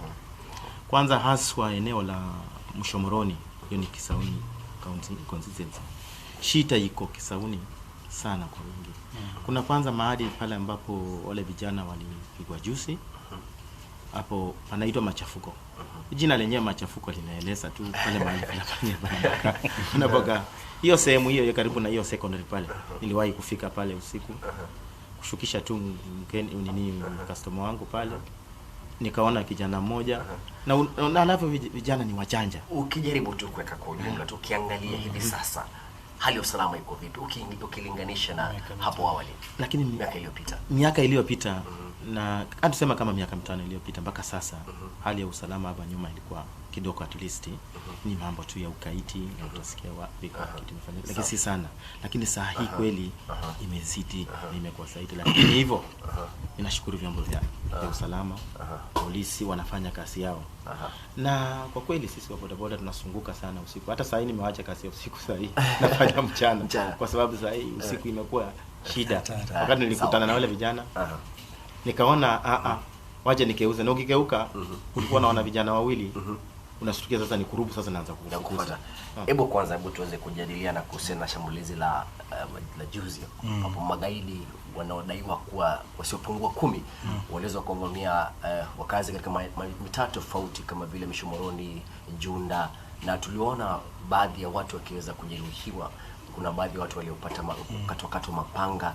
Hawa vijana ukiangalia, kulingana na maafisa wa polisi tuliyemhoji pale OCPD akisema kwamba huenda shambulio hilo la majuzi ikakuwa ni shambulizi la kulipiza kisasi. Ni nini hasa ufanya mambo kama haya kutokea hali? Naam, kwanza kabisa lazima tuweke wazi kwamba there is no excuse or justification kwa Mkenya yoyote, raia yoyote kuchukua panga, kuchukua silaha ya aina yote na kuanza kumuingilia mwenzake, jirani ama mtu yoyote vile. Kwa hivyo hilo nafikiri ni muhimu sote tuweze kuelewa kwamba tunapozungumzia haya masala tunasema kwamba ni hatia ni ukosaji wa sheria na ufuataji wa sheria kwa mtu yoyote yule kumuingilia mwingine. Hili swala la juzi ambalo lilifanyika, ambapo tuliweza kuwatembelea hata wale waliokuwa hospitalini tukajaribu kuwasaidia, ni kwamba kuna kijana ambaye awali alikuwa amepigwa, ameuawa. Inavyosemekana ni kwamba yule kijana siku ya pili alipokuwa akizikwa, wale wenzake baada ya kuzika wakaingia mjini, ni kama kutaka kulipiza kisasi kwa yule mwenzao aliuliwa, kwa sababu walikuwa wanasema ati ameuliwa na jamii.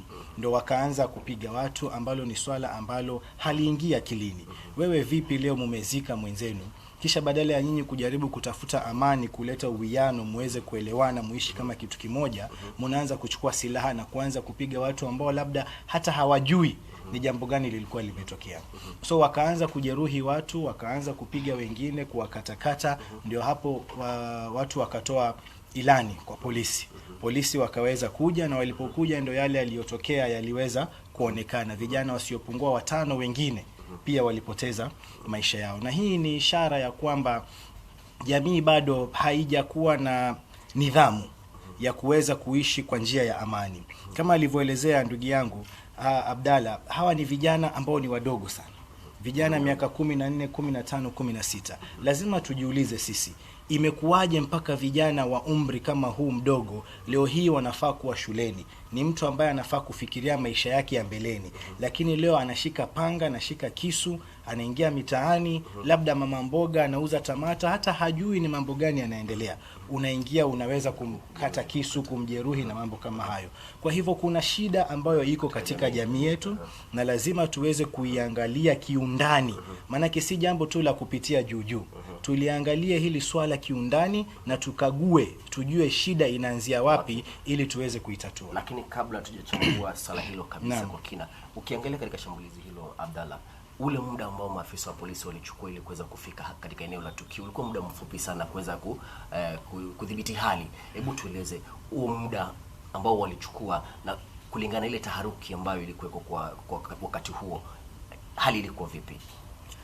Hali ilikuwa ni mbaya, lakini ile kuwepo kwa polisi ama kuitikia mwito wa polisi kufika haraka ilituliza. Manake polisi wangelichelewa kufika, hali ingelikuwa mbaya zaidi ya ile tulikuwa tunaiona ama tunaitarajia. Kwa hivyo hali ingelikuwa ni mbaya sana, lakini ile polisi kufika kwa haraka waliweza kutuliza mambo kwa haraka.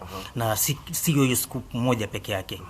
Tumekuwa na majaribio 16 ya hao vijana kumwaga damu ya watu.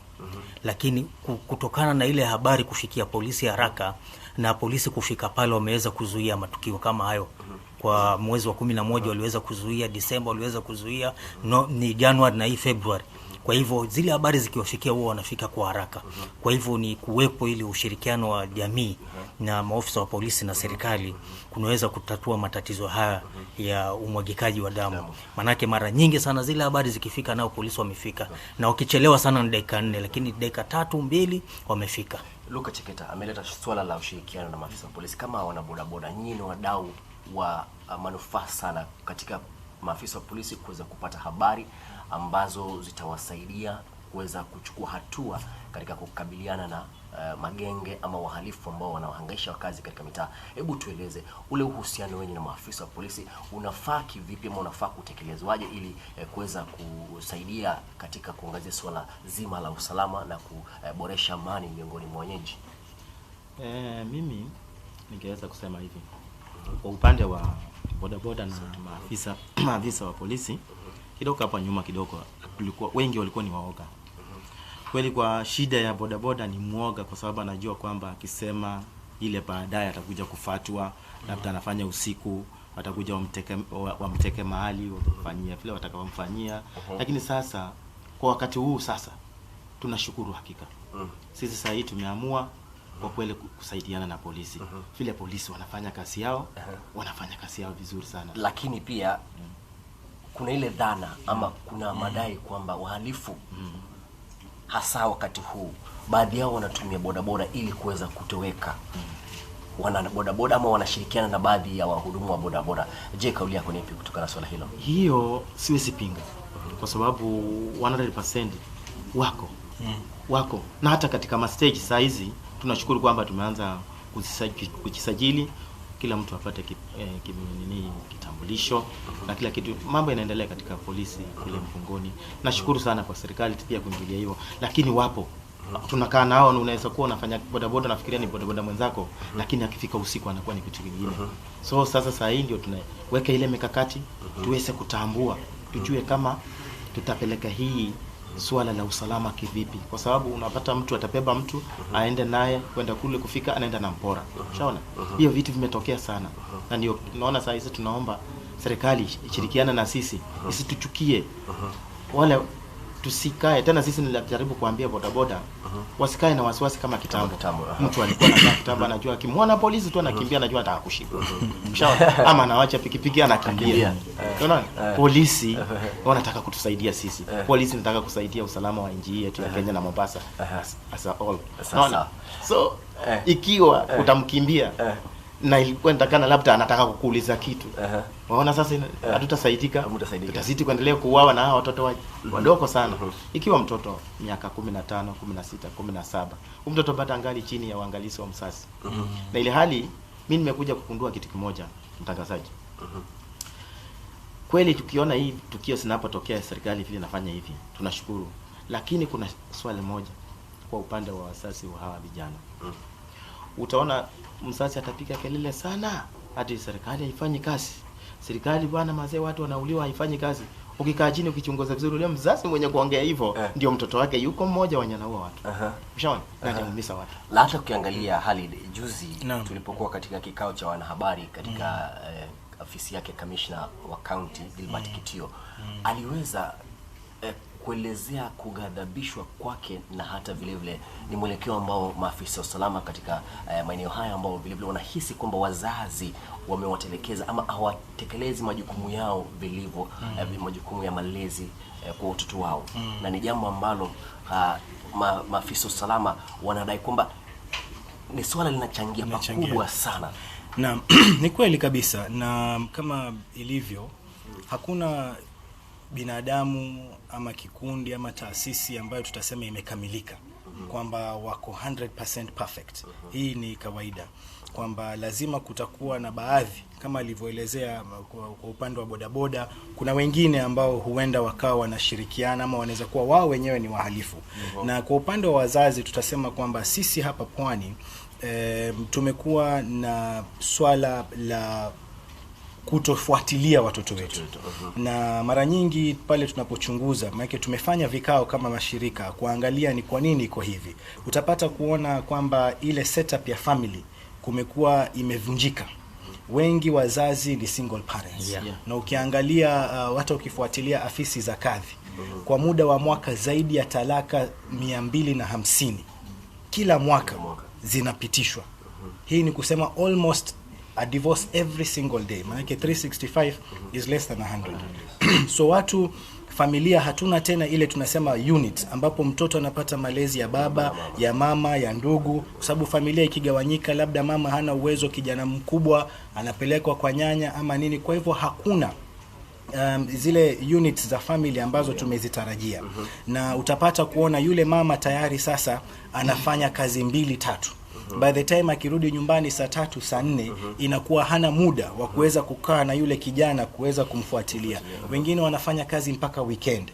Hii hatusemi kwamba ni excuse, kwamba tunawapatia excuse ya kutofanya, lakini ni kuangalia ile hali vile ilivyo. Kwa hivyo wazazi ndio tunafaa kujikimu kimaisha, tuangalie tutafanya nini, lakini jukumu la kwanza ni kwa yule mtoto wako. Ni maadili gani wewe unampea yule mtoto ili akue ni mtu anayeogopa kuvunja sheria na mtu ambaye anaheshimu jamii vile inavyokuwa.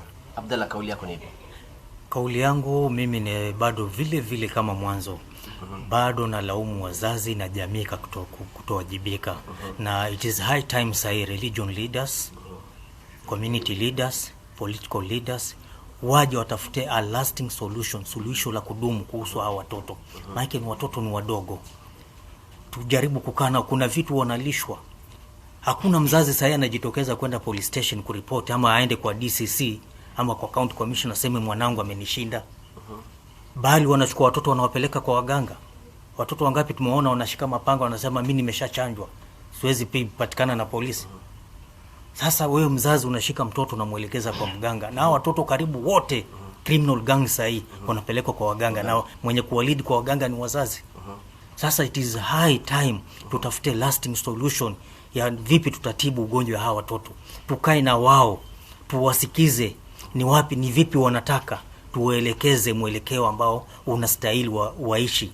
Manake mimi nishawahi kuona katika DCC na County Commissioner wameweka mkutano, mzazi mtu mzima anashika mic anaeleza kuwa hawa vijana wapewe kazi. Haya, mtoto wa miaka 17 16 kazi gani atapewa? Intakana awe chini ya uangalizi wa mzazi, awe yuko shuleni, awe yuko college. Lakini wewe mzazi umemwachilia mtoto, tena unajiboast. Wengine huu tumeona mtaani, kuna sehemu hapo Kisauni mwalifu aliuliwa na mzazi alikuwa shajigamba miaka nyuma, siku za nyuma, ya kuwa mtoto wangu hawezi patikana, nilimpeleka kwa mganga maarufu Tanzania. So hiyo ni njia ya kupotosha watoto. Hakuna mtu anapenda azae mtoto wake awe mwalifu. Hakuna mtu anapenda mtoto wake auawe ama afungwe. Naona. Lakini ukiangalia katika picha yote zima, kuna swala la jamii katika kuweza kubadilishana mawazo ama kutoa habari, taarifa kwa maafisa wa polisi. Waona kwamba jamii, kuna mtu pengine anaweza muona ama apate habari kwamba kuna jambo ambalo linapangwa mahali, lakini analala na swala hilo, hawezi kufikisha katika nama mbele ya vyombo vya usalama, na pengine kwa tatizo katika hata jamii kuweza kupeleka taarifa hizi kwa maafisa wa usalama. Nafikiri wako na uoga, lakini ukiangalia sahi kwa hivi sasa mabadiliko yako. Siku hizi hata ukichukua namba ya OCS, kuna namba unaweza tutuma message tu ya kuwa nyuma ya butchery inaitwa Red Butchery. Kwa nyumba ya pili ama ya tatu kuna vijana wamekaa hapo na wako armed na mapanga na wanapanga hakuna mtu atakuja atakutaja openly. Kwa hivyo siku hizi namna kupasha habari zimegeuka. Unaweza pasha ofisa wa polisi ama serikali habari kwa njia ya siri, hata kwa SMS, na utaona kazi inafanyika. Kwa hivyo ile uoga pia inatuchangia sisi kuumizwa.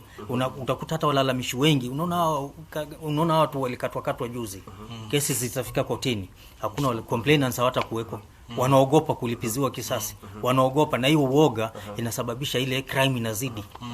Na mashika hapo ni kweli kabisa, kwa sababu hata hapo awali nilikuwa nimemfuatilia mama mmoja ili aweze kujiunga nasi aelezee habari vile yale aliyomfikia, lakini kwa sababu ya hiyo uoga akaambiwa ukienda ukizungumza ukielezea vile ilivyokufanyika, basi hawa vijana huenda wakaja wakakufuata. Na hii inatupa tatizo kubwa sana sisi hasa kama mashirika ambayo tunataka mifano iweze kuwepo kuonesha vile jambo ambalo linaweza kufuatiliwa hadi mwisho wake. Tunapoenda mtu anapochukuliwa, anambia ameumizwa, tukienda tukisema mtu ashikwe apelekwe mahakamani, huwa wanaogopa kwenda kutoa ushahidi. Na kesi yote ambayo hakuna ushahidi ambayo itasema nilimuona Hussein, huyu ndo alinipiga panga akaniumiza, ile kesi itapotea. Haitoweza kupiga hatua. Kwa hivyo lazima jamii iweze kuhamasishwa kwamba ikiwa sisi tunataka kweli kumaliza uhalifu katika jamii, basi lazima tushirikiane na vitengo vya haki. Manake bila sisi kujitokeza kusema ni mtu fulani huyu nilimuona, basi ni kumaanisha wewe umekubali yale aliyoyafanya na unamruhusu aendelee, kwa sababu huji kumzuia, huji kutoa ushahidi. Kwa hivyo huu ni mwito kwa wakazi wa Pwani, wakazi wa Mombasa haswa, tusiogope. Tuko hapa ikiwa tunataka kumaliza shida hii ya utovu wa usalama, lazima tujitolee, tuweze kuyafuatilia na tuhakikishe haki imepatikana. Kabla tujaanza kuendelea, tumemwona waziri wa usalama wa kitaifa Fred Matiang'i amekuwa akizuru katika eneo la Pwani mara kadhaa ili kuweza kuangazia swala zima la usalama. Hebu kwanza tusikize kauli yake kabla tujaendelea na mjadala wetu. We must decimate terrorism as we know it, and we must now take our war against terrorism to the next level. We must make it painful. We will intensify the war against drugs and organized crime, especially white-collar crime. We will clean up, and when we are doing this, we will not distinguish between the terrorists and those who harbor them. Because those who give sanctuary to terrorists, whether they are citizens of our country or wherever they are equally criminals.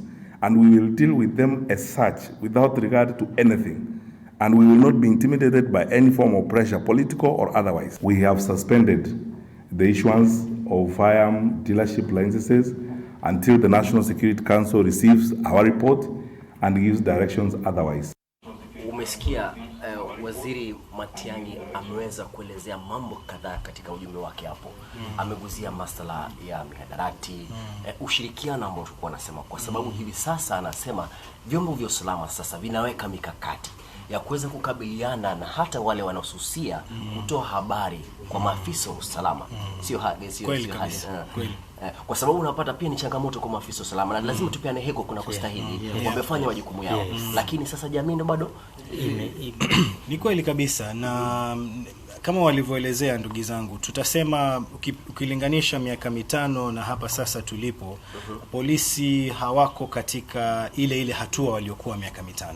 Kumekuwa na maendeleo, definitely kumekuwa na improvements. Tumeona vile wanawajibika. Mfano mzuri ni wa kisa cha juzi kule Junda, machafuko walivyofika haraka na kuweza kuingilia lile swala. Lakini pia kama tulivyosema, hakuna mtu ama kikundi ama taasisi ambayo iko perfect.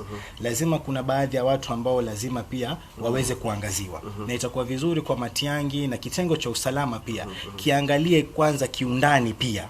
Kiangalie, manake kuna baadhi ya watu kwa mfano bado wanakula na wale walanguzi wa madawa. Na tunaona watu wanashikwa, hata jamii saa zingine inapiga kelele na wapeleka kisha wanaachiliwa. Kwa hivyo masala hayo lazima tuangalie. Vile vile kuna baadhi ya hata ilikuwa katika habari kila mahali, baadhi ya hawa polisi wengine ndio wahalifu. Nafikiri kuna habari zilitoka tofauti kutoka maeneo tofauti ya nchi yetu, ambapo mtu ameshikwa ama ameuawa kisha akiangaliwa inaonekana kumbe alikuwa yeye pia ni polisi. Kwa hivyo ndio tunafurahi kwamba polisi wamepiga hatua na wamesonga mbele katika usimamiaji wa usalama hasa hapa mjini Pwani, lakini bado kuna sehemu chache ambazo lazima waziweze kuziangazia. Ukiangalia swala zima la mihadarati, watu wanadai kwamba yanaenda pamoja moja kwa moja na mambo ya uhalifu, kwa sababu inadaiwa kwamba wanaoendeleza biashara hii ya mihadarati ndio baadhi yao vile vile ndio viongozi wa magenge. Kweli kabisa. Ndio wanatoa pesa tena kusaidia. Hebu nipe kauli yako. Loka mimi kwa swala hilo, kwa sababu ukiona yani ukosefu wa usalama hapa Mombasa, saidi haswa haliendi mbali na mambo ya madawa. Ile kitu ndio inafanya, kwa sababu kuna kitu wewe mtu ukiwa uchakula hizo vitu utafanya nini? Uwezi kuamka tuna banga ama ukaamuka na chochote kwenda kukata mwenzako. Kwani hiyo ni nyama kweli? Ule ni mwanadamu mwenzako. Hiyo maswala, na kuna wale ambao wanatumia hata hizo fedha kwa ajili ya kudanganya hawa watoto. Kuambia bana fanya ABCD, mimi nitafanya nini?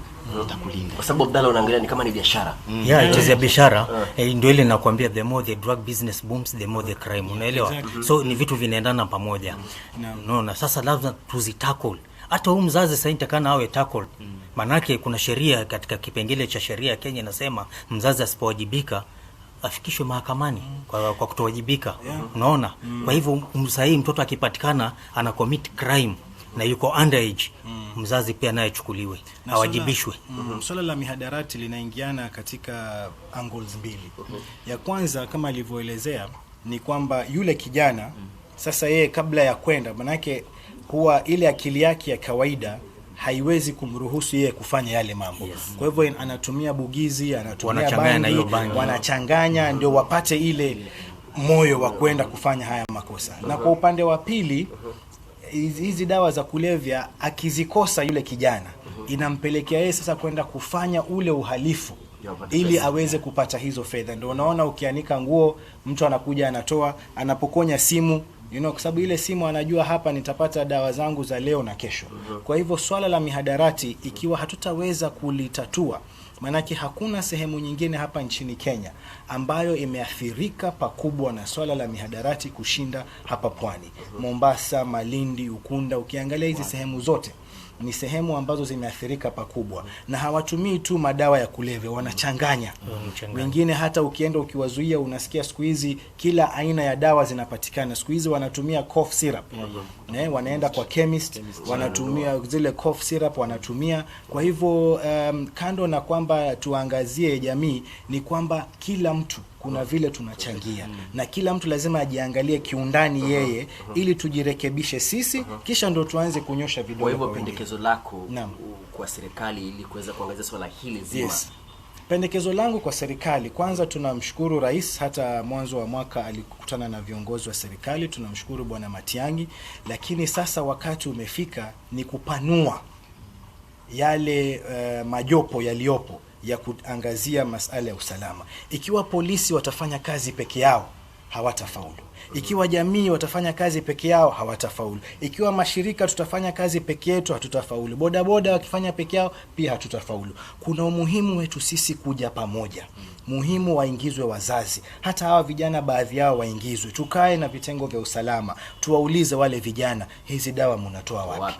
Wale vitengo vya usalama wafuatilie pale zinatoka, ziweze kuzuiliwa. Wazazi labda wengine hata hawaelewi, manake wengi wanazaa wakiwa watoto, hawaelewi hata majukumu ya uzazi na majukumu gani. Kabla hata mtoto hajafika mwaka mmoja ashaachwa ama familia imevunjika, inakuwa sasa haelewi hata afanye vipi. Kwa hivyo ikiwa kuna mahali wazazi wameshindwa, tukae chini wazee, tuwaambie wazazi hivi ndivyo jinsi ya kulea. Ikiwa shule pia kuna mahali watu wameshindwa, tunakaa chini, tunaleta vitengo vya usalama, tunaleta kina mama. Usalama wa Mombasa mahali tulipofikia kunataka concerted efforts. Kila mtu tuje pamoja, ndio tutaweza kumaliza hili donda sugu la crime. Na tunapozungumzia swala zima la utumizi wa mihadarati, tunaangalia kwamba waathiriwa ambao wengi wao wamekuwa ambao wameshambuliwa, wamewahi kushambuliwa, wanasema kwamba hawa vijana ni vijana wenye umri mdogo sana. Ni jambo la kusikitisha kuweza kubaini kwamba huyu ni kijana ambaye anafaa kwa shuleni, lakini hivi sasa ameanza kuwa mraibu, anatumia dawa, madawa ya kulevya. Lakini ukiangalia hizi dawa, kama maafisa wa polisi tunamuona wanashika malori yakisafirisha bangi kutoka kila pembe ya nchi, waelewa. Lakini hasa bado kuna yule mtu afanye biashara, kuna yule mtu ambaye anahakikisha kwamba anaendelea na biashara ili dawa iweze kufikia hao vijana. Naam, ni wakati sahihi kila mwananchi ajue ya kuwa sisi ndo tunaishi na wahalifu, ni majirani zetu, ni mandugu zetu, ni watoto wetu, ni vijana wetu na ni wageni wetu. Kwa hivyo lazima tutilie maanani ile structuring ya zile community policing committees, kamati ya usalama ya village. Maanake kila wiki tunafanya mkutano ile kamati, alafu second week tunafanya sub location, alafu ya location, alafu ndani ya station sisi wananchi tena tumepewa cheo. Sisi ndio chairman katika ile committee ya station. Unaona? Sasa lazima mwananchi aunge mikakati ya serikali ya ile kamati ya mitaani ya usalama. Manake pale ndio itaweza kufichuka na kufichua maovu yote ndani ya mitaa. Na sisi kama jamii tuna uwezo wa kusema this is a drug free zone, this is a crime free zone. Ikiwa sisi jamii, lakini polisi hawezi ingia ndani ya nyumba yako akuwekea usalama, hawezi kukuletea mikakati ya familia yako pamoja ndani ya nyumba yako. Ni wewe mwenyewe baba na mama muweke mikakati ndani ya manyumba yenu, ndani ya plot yenu, ndani ya village yenu, muweke mikakati yenu ya usalama, ndio polisi itawasupport. Lakini sasa bila kuungana na polisi, bila kushirikiana na wao, tukishirikiana na wao kazi yao inakuwa nyepesi sana. Kama hivi sasa kuna watu nashukuru wameanza kushirikiana na maofisa wa polisi, administration, ma DCC nini, masimu zinawafikia, wana respond haraka. So tuitikie mwito kwa pamoja kwa wingi. Wale wahalifu itakuwa hawana nafasi pale pa kujificha. Na Arifia, kuna watazamaji ambao wamekuwa kifuatilia mjadala wetu na wangependa pia kuchangia mjadala kabla tujarejea kusemezana zaidi. Mwenzangu Salim Swala kwa ule upande mwingine wa studio katika makao yetu Nairobi. Salim, sijui una lipi la kuongezea kutokana na swala hili? Na Kevin, hapana shaka kwamba mjadala kama huu vile vile unapaswa kuwaleta pamoja wananchi, wakaazi, lakini vile vile viongozi. Kuna viongozi wa kibiashara, viongozi wa kisiasa, viongozi wa kijamii. Hapo ulipo na viongozi wa kijamii, mimi kwenye line ya simu ninao viongozi wa kisiasa. Nitaanza naye Mheshimiwa Mohaji Jopevu ambaye ni mbunge wa Nyali, na tunajua moja kati ya maeneo ambayo yaliwahi kukumbwa na matatizo ya kiusalama katika eneo la Pwani, hususan katika mji wa Mombasa, ni eneo hilo la Nyali ambalo kwa sasa limetulia. Nini labda kilifanyika? Mheshimiwa Moha, kama unanipata, karibu sana kwenye NTV. Sasa mchango wako tu kwa haraka kuhusiana na kwanza hali ya usalama katika eneo zima la Pwani, lakini nini kimefanyika na hali ikoje kwa sasa katika eneo bunge lako la Nyali? Shukran sana Swale. Labda nianze kwa kusema maafisa wa polisi wanaweza kufanya kazi bora kabisa kuhakikisha kwamba wanapambana na wahalifu hawa. Na upande wangu nimejaribu kuhakikisha kwamba vituo vya polisi vimejengwa ili kukabiliana na janga hili. Polisi wanafanya kazi yao vizuri katika kaunti ya Mombasa, na nitarudia tena, polisi wanafanya kazi vizuri. Nimemsikia mwenzangu Halid akisema anampongeza Matiang'i. Mimi nitamkosoa na kusema ya kwamba tunamlaumu Matiang'i kwa sababu ahadi zake ni tasa na ameshindwa kusaidia maafisa wa polisi. Matiang'i alipokuja mwaka uliopita na tukaweza kufanya ziara na yeye tukifungua vituo vya polisi vipya katika eneo bunge la Nyali, aliweza kusema ya kwamba atahakikisha usafiri kwa maafisa wa polisi, magari yatapatikana. Tatizo kubwa tunao ni kwamba polisi hawana mbinu za kuwafikia wahalifu hawa.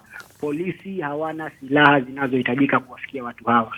Kwa mfano, nitarudia na kusema eneo bunge la Nyali lina polisi, na ni ajabu ni kwamba wanasimamia wapiga kura 300,000 na hadi kufikia sasa wana gari moja.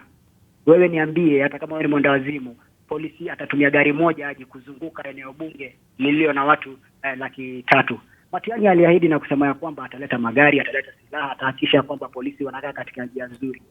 Wakati naona uhalifu unatokea katika eneo la Kisauni, kwa sababu tatizo kubwa liko Kisauni, na unajua tatizo la jirani ni tatizo langu, kwa sababu wale wakizidi kuendelea hivyo watavuka waingie kwangu, na hiyo ndio hatutakubali. Ni vipi hawa polisi watasaidiwa ili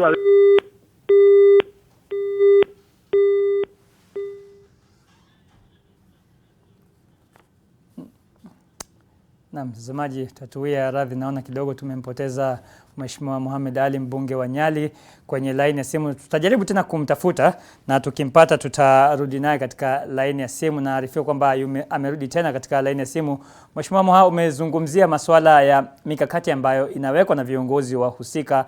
Kwako umesema kwamba umeshinikiza kuhakikisha kwamba kuna vituo vya kutosha vya polisi, ingawa zile suhula za utekelezaji wa kazi zao kwa ajili ya kuimarisha usalama bado ni chache. Kuna wenzako, kama ulivyosema, tatizo la jirani yako ni tatizo lako. Una ushauri gani kwa wale ambao ni jirani zako? Mbunge Mheshimiwa Mbogo ambaye ndio mbunge wa Kisauni, eneo ambako kunaonekana kama niko chimbuko la magenge ya uhalifu hasa katika siku za hivi karibuni. Naam, kwa majirani zangu wabunge wenza, ningelipenda kuwaambia kwamba pesa za CDF zinasimamia pia masuala ya usalama. Tafadhali wajinyime, wahakikishe ya kwamba wanajenga vituo vya polisi, kwa sababu mimi nilipoingia nilikuwa na matatizo hayo, na nilipojenga kituo cha polisi cha Mwatamba, Mbungoni na Nyali kuifanya sub county headquarter, sasa tatizo hilo hatuna. Tatizo tunalo tu ni gari. Lakini wabunge majirani, tafadhali, katika mgao wa CDF kuna asilimia unatenga ya mambo ya usalama, kwa sababu hakuwezi kuwa na economy katika sehemu ambayo usalama ni mbaya zaidi. Wajenge vituo vya polisi ama stations ambazo zinaweza gazetiwa na serikali ya Kenya, na wasijenge vibanda vya kuku waanze kusema ni kituo cha polisi, kwa sababu ukijenga kibanda uweke polisi ni binadamu, huwezi mweka mahali uchi. Tengenezeni vituo, pesa ziko, pesa za CDF ziko, toeni pesa mujenge vituo, mulinde wananchi. Watu wanaumia, watu wanauawa kila kukicha. Kwa hivyo toeni hizi pesa mujenge, tumalize hii. Na kwa polisi, msicheke na hawa watu, kwa sababu wanaumiza kina mama zetu, watoto wetu. Tumieni sheria vile inavyostahili kuhakikisha kwamba usalama umepatikana Mombasa na watu wanafanya kazi yao kwa amani. Kwa wanaouza dawa za kulevya, mnawajua, chukueni hatua za kisheria. Msingoje mambo ya sijui huyu muambiwe na nani. Chukueni hatua za kisheria, na mnapohitaji msukumo wa kisiasa, sisi tuko. Kama mnaogopa, mtupe hao majina, tutawataja. Labda tu kabla sijakuachia ukaondoka kabisa, Mheshimiwa Moha, kuna dhana kwamba mambo ambayo yamekuwa kizungumzwa miaka nenda miaka rudi, swala zima la dhulma za kihistoria, kutengwa kwa eneo la Pwani, hayo yote ni madai ambayo yamekuwa kitolewa kwa muda mrefu na wanasiasa na hata baadhi ya viongozi wa kijamii na wanaharakati wa kiraia. Unadhani hilo limechangia vijana kupata hamasa zaidi ya kujiingiza katika masuala ya uhalifu?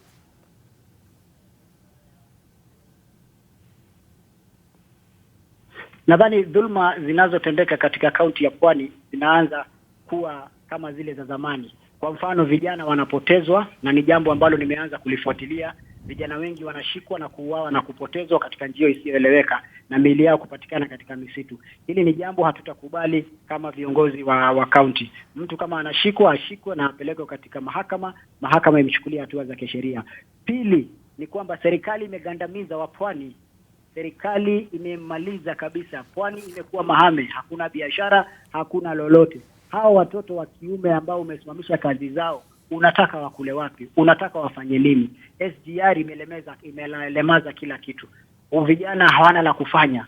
Ukiangalia Mombasa mpaka Mtito wa Ndei ufuate hiyo barabara, hamna lolote. Riziki ndogo waliokuwa wakipata imechukuliwa. Kwa hivyo ni sharti pia serikali ipanue na kuhakikisha ya kwamba hawa vijana pia wanawekwa kikazi, pia kuandikwa inakuwa ni kujuana katika polisi, katika jeshi, katika kazi zingine za kiserikali. Chukueni hawa vijana ili waweze kujisaidia, na pia muwekeze kwa hawa vijana kwa talanta na kwa mambo mengine mengi, kuhakikisha kwamba vijana hawa wanaweza kujisaidia katika njia moja au nyingine.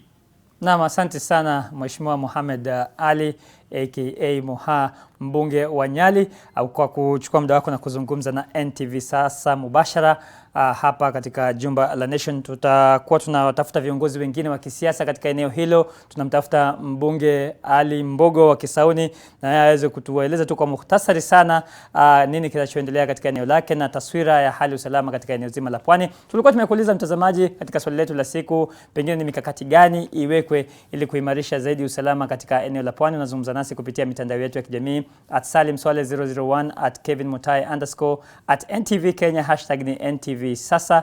Namba za simu zitakuwa kwenye runinga yako. Baadaye kidogo utapata nafasi ya kupiga simu mubashara na kuuliza swali lako na kutoa mapendekezo yako na hata ukosoaji wako. Lakini kabla ya kurudi kwake Kevin Mutai na wageni wake huko Mombasa, ni kupeleka katika eneo la Karen hapa jijini Nairobi, ambapo maafisa kutoka kitengo cha DCI wamevamia nyumba ya waziri wa zamani wa michezo Rashid Echesa, ambaye anakumbwa na kashfa ya utapeli au ni madai ya utapeli wa zaidi ya shilingi bilioni 40 katika sakata ya tuseme ni kandarasi ghushi ya vifaa vya kijeshi. Mwandishi wetu Seth Olale yuko standby kabisa, namuona hapo. Seth, labda nini kinaendelea kwa sasa? Rashid yuko ndani, maafisa wa DCI wanasema nini?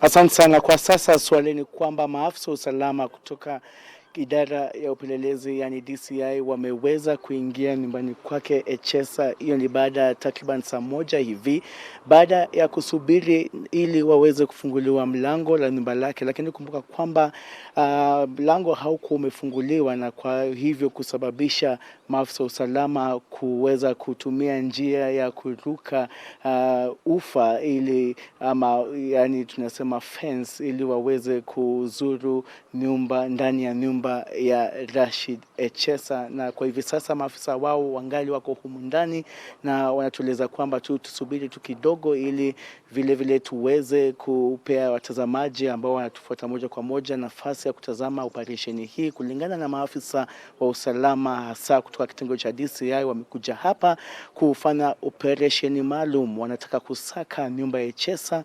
Kulingana na hao ni kwamba wanasaka stakabadhi maalum ambazo zitasaidia katika uchunguzi. Kama ulivyosema, ni kesi ama ni madai ya utapeli kuhusu baadhi ya bidhaa gushi saa katika idara ya jeshi ambayo ziliweza kuhusisha wale wanunuzi kutoka kule Ulaya waweze kuja humu ndani. Lakini kwa sasa ni kwamba operesheni hiyo ingali inaendelea, na kulingana na maafisa usalama ambao wako hapa ni kwamba wana taarifa kwamba Rashid Echesa mwenyewe yuko katika nyumba hii na kwamba hajatoka, na bali tu wanasubiri, wamekuwa wakisubiri waweze kufunguliwa mlango ili waweze kuingia, lakini hiyo haikufanyika, na kwa hivyo kusababisha hao watumie mbavu ama njia mbavu kibabavu waweze kuingia katika nyumbani kwake Echesa. Na vile tunaarifiwa kwamba Rashid Echesa aliweza kuwapigia mawakili wake simu na kuwataka wafike hapa mara moja ili waweze kumsaidia na kuelewa operesheni hii inahusu nini. Lakini kulingana na maafisa wa polisi ni kwamba wanachunguza tu, wanataka kusaka nyumba yake, wanatafuta stakabadhi stakabadhi maalum ama muhimu ambazo wanaamini kwamba zitawasaidia katika uchunguzi wao. Vile vile tunaarifiwa kwamba wanataka kuchunguza magari ya Echesa, magari ambayo Echesa amekuwa akiyatumia, na tunaarifiwa kwamba magari hayo yako hapa ndani, na kwa hivyo wanasema kwamba vile vile watasaka magari hayo, na kama inawabidi vile vile wataweza kuondoka na magari hayo. Basi hivyo ndivyo namna hivyo ndivyo shughuli iko hapa katika eneo la Karen, ambapo wanahabari wamekuwa wakikita kambi. Tumekuwa tukikita kambi hapa takriban masaa mawili ili kusubiri operesheni hii ifanyike. Vile vile kama nilivyokuarifu Swale na watazamaji ambao wanatufuata moja kwa moja, ni kwamba maafisa usalama polisi kutoka idara ya DCI vile vile waliweza kusubiri takriban saa moja wakingoja waweze kufunguliwa mlango, lakini hiyo haikufanyika, na kwa hivyo kuwalazimisha tu kuruka fence ama ukuta ama gate ya nyumba ya Echesa ili waweze kuingia ndani. Na sasa wako ndani. Kile ambacho hatufahamu ni kwamba kama wameweza kuingia ndani ya nyumba, kwa sababu kumbuka tu kuna huu mlango kubwa hapa nje, na pia vile vile kuna kizuizi kule ndani kupitia mlango hasa wa nyumba ya Rashid Echesa. Na kama nilivyokuarifu ni kwamba Echesa kulingana na polisi yuko katika nyumbani kwake ndani, na kwamba hajatoka. Kwa mara kadhaa tumeweza kuona akifungua ile dirisha kututazama kidogo tu, pia anarudi ndani, lakini hajatoka. Tunaarifiwa kwamba anangoja mawakili wake waweze kufika hapa, lakini kulingana na mapolisi ambao wako hapa hawatasubiri tena, bali wameweza kuingia ndani na wanasubiri tu kuweza hasa kutekeleza operation hiyo ambayo itahusisha kusakwa kwa nyumba ya Echesa ili waweze kupata stakabadhi ambazo wanatafuta. Na vile vile nilikuarifu kwamba kuna magari yale ambayo vile vile wapelelezi hapa wanataka kuchunguza, na ikiwabidi waweze kuondoka nazo kutoka eneo hili la Karen. Mbali na hayo kumbuka kwamba hiyo kesho kesi ya Rashid Echesa inayohusu utapeli inafaa ama imeratibiwa kuendelea katika mahakama ya Milimani. Ni hayo tu kwa sasa.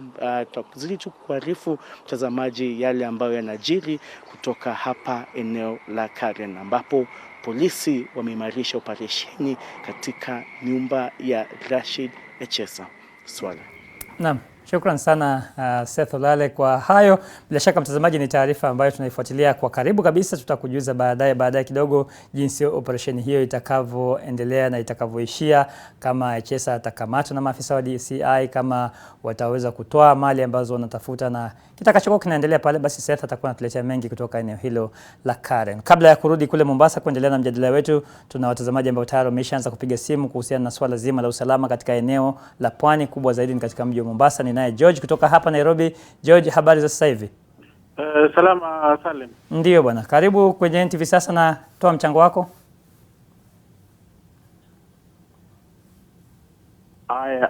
Asante kwa kupokea simu.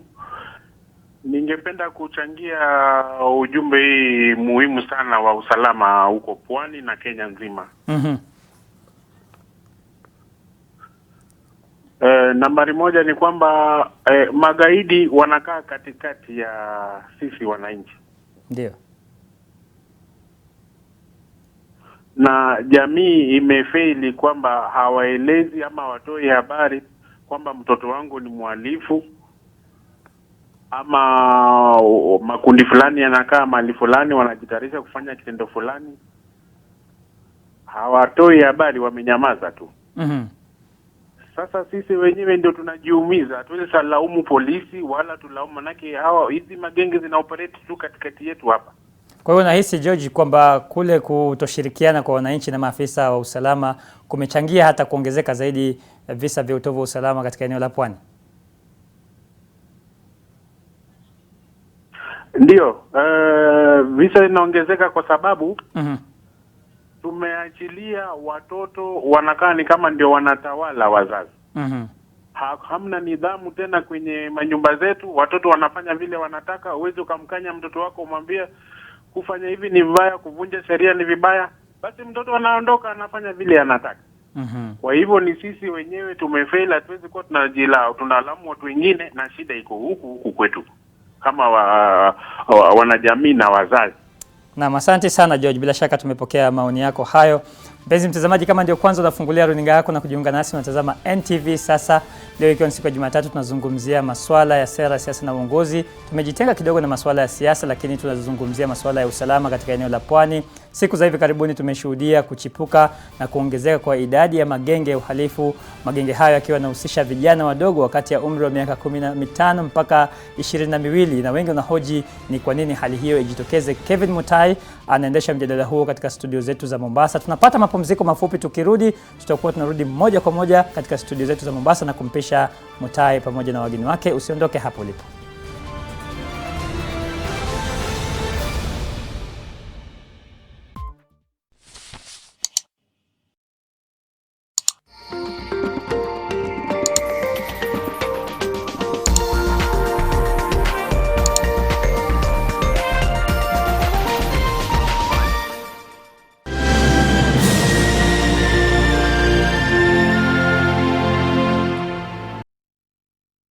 Eldora Technical Training Institute (ETTI) prides itself as a student-centered institution committed to nurturing and growing careers. Enrollment for May and September intakes is ongoing. Apply now. Eldora Technical Training Institute.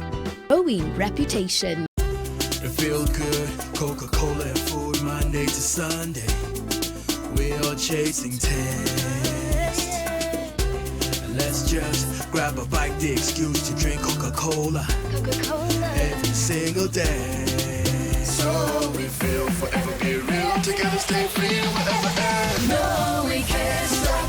We wanna taste the feeling. Nothing can ever bring us down. Taste the feeling. March the 3rd is World Wildlife Day, and to celebrate, the Kenya Wildlife Service will launch the Rowan Antelope Recovery Plan at the Ruma National Park in Homa Bay County. The event will be presided by Tourism and Wildlife Cabinet Secretary Honorable Najib Balala. You can catch it live right here on NTV, 10:30 a.m. The theme is Sustaining All Life on Earth. World Wildlife Day on March the 3rd.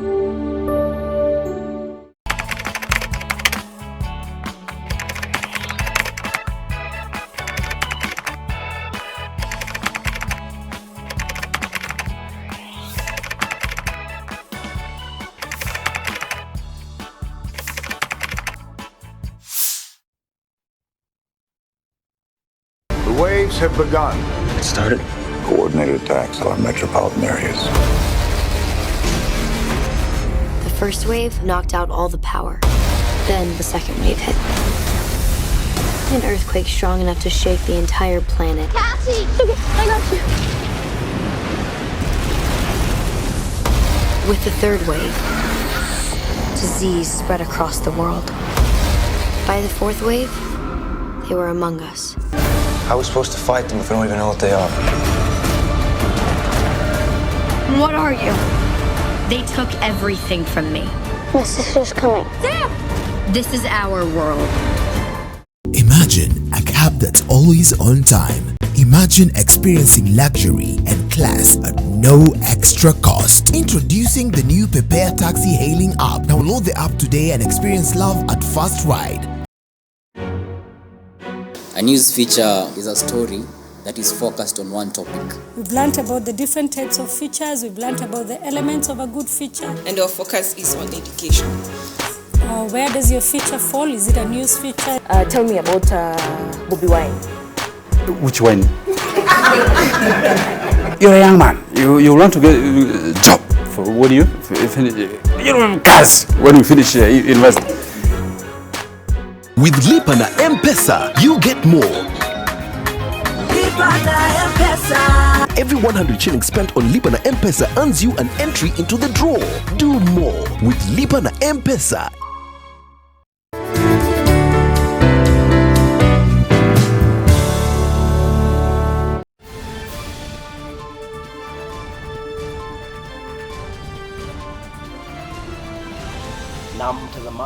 kwa mara nyingine tena karibu kwenye NTV. Sasa hapa Mombasa tuko na wageni ambao tumekuwa tukizungumza nao kujadiliana kuhusu swala zima la usalama hapa Mombasa na katika kaunti zingine za hapa pwani, na tumeweza kusikia kauli tofauti kutoka kwa baadhi ya viongozi katika eneo hili. Mbunge wa Nyali Mohamed Ali ameweza kutoa tu pendekezo na kutoa kauli yake kuhusiana na jinsi hali ilivyo. Mojawapo wa mambo ambayo aliweza kutaja ni kutokana na kile anachodai kwamba hakuna vituo vya polisi, na ni vitu hivi ambavyo kulingana naye anasema vitasaidia sana katika kuweza kukabiliana na magenge ama wahalifu ambao wamekuwa wakiwahangaisha wakazi. Kumbuka kwamba ripoti nyingi ambazo kama wanahabari huwa tunapokea kila mara ni kutokana ama ripoti kutokana na mashambulizi mengi yanatoka katika maeneo ya Nyali, Kisauni na vile vile hata Likoni, na mbunge huyo wa Nyali Ali akimtaka wabunge wenzake kuweza kukutana kwa pamoja na kuweza kuangazia swala hili zima la usalama. Vile vile Wakenya kutoka maeneo tofauti vile vile wamekuwa wakifuatilia mjadala wetu hapa Mombasa, na wameweza pia kutoa kauli yao kutokana na jinsi hali ilivyo, na vile vile wakitoa pendekezo kwa serikali iweze kuzingatia baadhi ya masala ili kuweza kuwajibikia swala hili la usalama kwa ujumla, na kuweza kuhakikisha kwamba hali ya utulivu umerejelea katika kaunti hii, sio kaunti hii ya Mombasa pekee yake bali pia eneo zima la pwani. Nikianza nawe Kali, umeweza kusikia matamshi yake Ali Mohamed Ali, mbunge wa Nyali. Unalipi la kusema? Kwa sababu yeye kwanza amesema hakuna vituo vya kutosha vya polisi, na vile vile akiweza kuhimiza maafisa wa polisi wachukue hatua kisheria. Wako na vyombo vyote ambavyo vinahitajika kuweza kukabiliana na magenge. Hebu tueleze kauli. Ni kweli, na kama vile nilivyosema, lazima pia tunyoshe vidole katika vituo tofauti vilivoko, na kila mtu aangalie ni vipi anajaribu kujiendeleza. Ukiangalia pakubwa vituo vyetu hasa vya hapa Mombasa ni vituo ambavyo vimekuwa hapo kwa miaka mingi hata kabla ya uhuru kupatikana. Kwa mfano ukiangalia kituo cha Central Police Station, hali ilivyo hivi sasa ndivyo ilivyokuwa hata kabla ya wakati wazazi wetu walikuwa watoto wadogo sana. Hatuoni kwamba serikali inawekeza katika hivi vituo kuviwezesha na kuwapatia nguvu zaidi vya kuweza kutenda kazi. Vile vile utapata kuona sehemu nyingine ukiwapigia simu unapata wale maaskari wanaogopa kuja kwa sababu wana wasiwasi labda wale wahalifu wana weapons ambazo ni za mbele zaidi kuliko wao. Kwa hivyo ni jambo ambalo lazima tuweze kuliangazia, na wao viongozi pia kama wabunge pia wana jukumu la kuchangia katika swala hili. Kama alivyosema, kuna vile wanaweza wakasaidia katika ujenzi wa hivi vituo vya polisi. Ukiangalia kuna wengine wanajenga tu police post, na ukijenga police post ni kusema askari ambao wanaweza kuwa pale ni 2-3. Ukiweka askari 2-3 na magengi yanayokuja ni watu 20, watu 30, inakuwa wanashindwa kuhimili ile hali. Kwa hivyo ni kweli kwamba wabunge wachangie katika kuboresha usalama kwa kuhakikisha wamejenga vituo kamili vya usalama. Mombasa nzima hii vituo vilivyoko ambavyo kamili vilikuwa 6 peke yake. Tunafurahi kwamba hizi siku za usoni tumeona vikianza kuongezeka, lakini lazima tujenge vituo ambavyo vinaweza ama vinaambatana na hali ilivyo. Hali ilivyo hivi sasa ni kwamba vile vituo vilivyoko peke yake havitoshi. Kwa hivyo serikali kuu pamoja na serikali za kaunti na pia wabunge wana jukumu la kuhakikisha wameweza kuwekeza katika swala la usalama ili tuweze kujenga vituo vitakavyoweza. Kando na hilo pia serikali kuu lazima itume maaskari wa kutosha.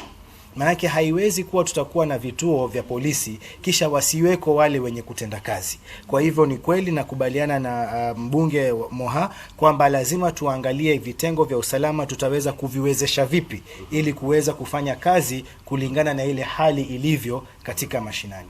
Abdul Rahman, umeweza kumsikiza Mohamed Ali, na ukiangalia vile vituo ambavyo vinapatikana, kama sijakosea hivi karibuni tulimuona Waziri Matiang'i aliweza kuingia katika mitaa ya Mishomoroni, na ilikuwa jambo ambalo vile vile wakazi waliweza kujitokeza na kuweza kumweleza.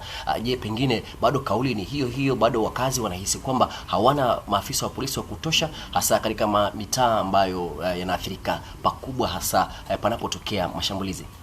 Hapana, hawajahisi kutengwa. Hata saizi wana furaha sana na confidence yao iko ya kuwa sahi security iko, hata wanaufurahia ile security ambayo iko. Na ukiangalia maybe tatizo ni ya usafiri ambayo mbunge wetu amesema, mbunge wa Nyali amesema ya kuwa tatizo ni Matiang'i hajaweza kutoa ile ahadi ya kuwapatia maofisa wa polisi usafiri wa kufika katika tukio. Lakini hata hivyo wale maofisa wa polisi, tukio likitokea, utaona hata private car hata marafiki wameomba na wamefika nayo kwenye tukio. Mara nyingi sana tumeona private cars zimefika kwenye tukio ambao maofisa wa polisi wako ndani. Kwa hivyo bado wanajibitisha vile wakingoja hizo usafiri wa kutoka kwa serikali kuu ya Matiang'i. Pengine Luka, pia tukiweza kuangazia majukumu ya viongozi katika eneo hili ili kuweza kutatua masala ama matatizo yanayokumbana ama yanayotokana na visa vya utovu wa usalama katika eneo hili. Iwapo kama viongozi wenyewe hawataweza kukutana, kuja kwa pamoja, kuketi na kuweza kubadilishana mawazo, kwa sababu kwa mfano pengine inachukua muda kabla hata uone gavana ameketi na wabunge wote katika eneo la Pwani ili kuweza kuangazia kwa undani sana na kwa upana swala la usalama. Je, pengine uone kama viongozi ni jambo ambao wanafaa kuja kwa pamoja kila wakati kuzungumza na wakazi wao, ama wanakaa baada ya muda gani ili waweze kuwafikia kama wakazi? Mimi kile ningeweza kunena kwa kuhusiana na hii mambo ya usalama kwa hawa viongozi wetu. Ninashukuru kwa mbunge wetu Mohamed Ali kwa kile alifanya kuhusiana na hizo vituo vya polisi, na kwa kweli vituo vya polisi vinatakana tena vingine. Lakini sasa vituo vya polisi hata vikiendelea kuwepo vingi, lakini silaha zenyewe pia ndio hizo. Unajua pia hata polisi pia ni wanadamu. Naona tuchukulie hivyo. Lakini sio mahali kumefanyika kitu mbona polisi hakufika pale. Mbona polisi hakufanya vile. Pia naye ni mwanadamu. Sasa akiwa na mtu amekuja na AK47, yeye yako na G3, ni wapi na wapi? Alafu nikikuja tena upande wa swala la viongozi wetu sasa. Mohamed Ali vile amejaribu kusema, amesema kitu cha maana, kwa sababu tunataka na viongozi wakuje pamoja, waongee kwa pamoja kuhusiana kufanya nini, kutakoli shida ya usalama katika Mombasa. Na haitakani mtu aende labda amalize wiki mbili, wiki tatu ndio labda anza kuja kupitia asikie maafa imetokea ndio ukuje. Sasa hii haisaidii. Lakini kile ningeomba tu viongozi Mombasa waache kwa pamoja, wao wanaongelea hili swala la usalama. Na swala la usalama kuongelea pamoja ni swala la usalama, swala la miadarati, swala la hivi ya watoto nitakana waende skuli, kwa sababu kama hawataenda skuli unaona wanasumbua. Kevin, niruhusu nichangie pia kusema mficha uchi hazai. Waswahili tunasema mficha uchi hazai. Ikiwa sisi hatutakubali pale ambapo tunakosea ama pale tumepungukiwa, basi daima dawama tutakuwa tunaendelea kuonyesha vidole kwingine, na pale ambapo hatunyoshi vidole tutasema pako sawa. La ukweli kabisa ni kwamba swala la usalama, japokuwa ni jukumu la kila mtu ambaye analivalia njuga na kulifanyia kazi asubuhi hadi usiku, ni polisi. Jukumu kubwa kabisa liko kwa polisi. Kwa hivyo ikiwa hakuna usalama, itakuwa ni lazima tuangazie polisi. Hatuwezi kusema polisi wako perfect, na hatusemi pia kwamba polisi hawafanyi, wanaajibika. Lakini bado kuna pengo zilizoko katika idara ya polisi ambazo lazima tuziangazie. Tusipoziangazia ni kusema basi waendelee kufanya hivyo. La kwanza kabisa ni capacity. Police stations, we must have more police stations. In Mombasa, police stations zilizoko hazitoshi. Lazima. Ya pili, lazima tuongeze maafisa wa polisi mjini Mombasa. Mombasa ile population iliyokuwa miaka 5, miaka 10, sivyo ile population ile. Nikiangalia katika takwimu ambazo wakati wa uchaguzi niliona kwamba kama sijakosea takriban watu 1000 ama 200,000 zaidi katika eneo la Kisauni. Exactly. Kisauni peke yake hiyo. Kwa hivyo utaona ile idadi ni kubwa. Ukiangalia Likoni peke yake, wale wanaovuka feri asubuhi kila siku zaidi ya 300,000 400 wanakuja Mombasa. Je, tunapanga hisabu kuangalia, tunaangalia haya masala ni vipi? Kwa hivyo hilo ni jambo la pili la maafisa wa polisi. La tatu, equipment for police officers. Amezungumzia magari, tunazungumzia silaha, tunazungumzia zile bakora za kufanya kazi. Saa zingine kunakuwa na maandamano, unaona polisi, mara ya mwisho tulikuja na polisi wanajaribu kutupa tear gas, ile tear gas wanaitupa inaanguka hapo hapo. Hata watu walikuwa wanacheka.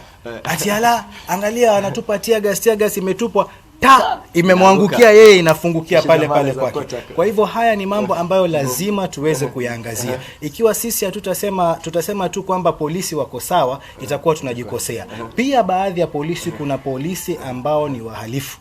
Hiyo lazima tukubaliane, ni wafisadi, polisi ambao wanakula na drug dealers, polisi ambao wanaua watu kiholela. Hatusemi kwamba ni wote.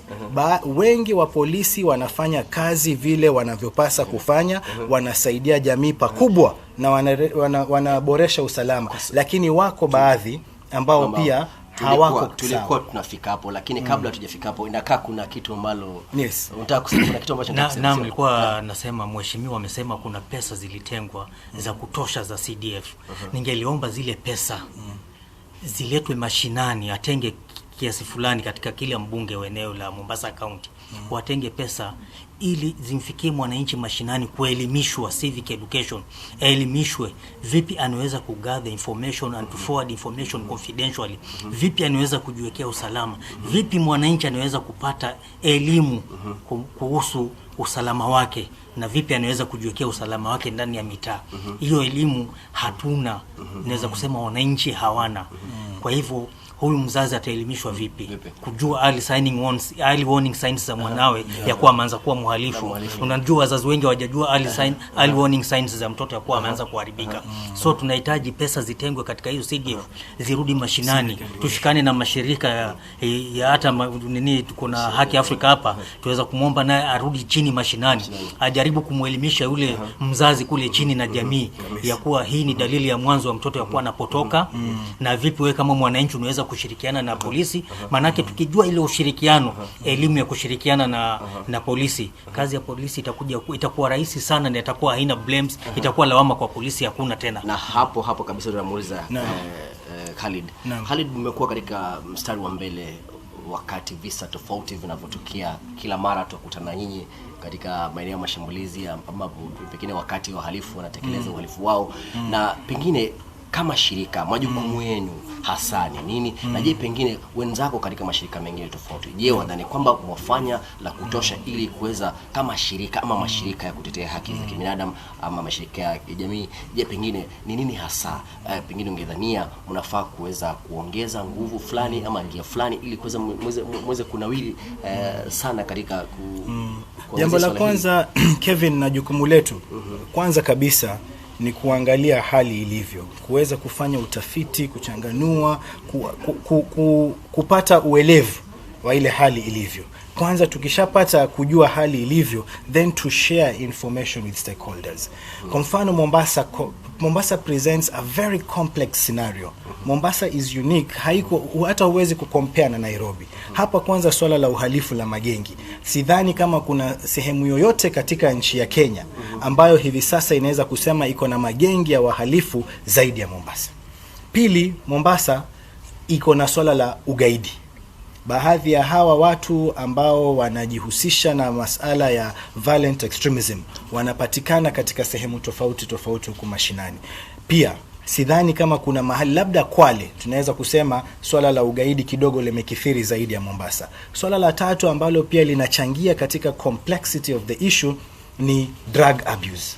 Hakuna mahali katika nchi ya Kenya hivi sasa tunaweza kusema imeathirika pakubwa zaidi ya hilo. Swala la nne ni economic disenfranchisement.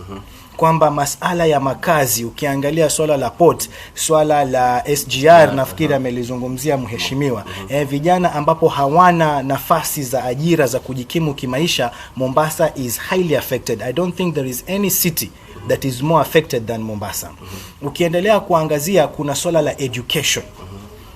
Katika city zote tulizonazo katika maeneo ya urban, Mombasa ndio hali ambayo ya elimu iko chini kabisa. Na sasa mwafanya nini? Kwa sababu ukiaguzia masala sasa haya ni masala ambayo kwanza tunafanya utafiti. Tukishajua, we share with stakeholders, tunawaelezea katika kazi tunayoifanya. Tumeona haya ni mambo ambayo yanachangia katika kutokuwa na usalama na kutokuwa na kuelekea mbele.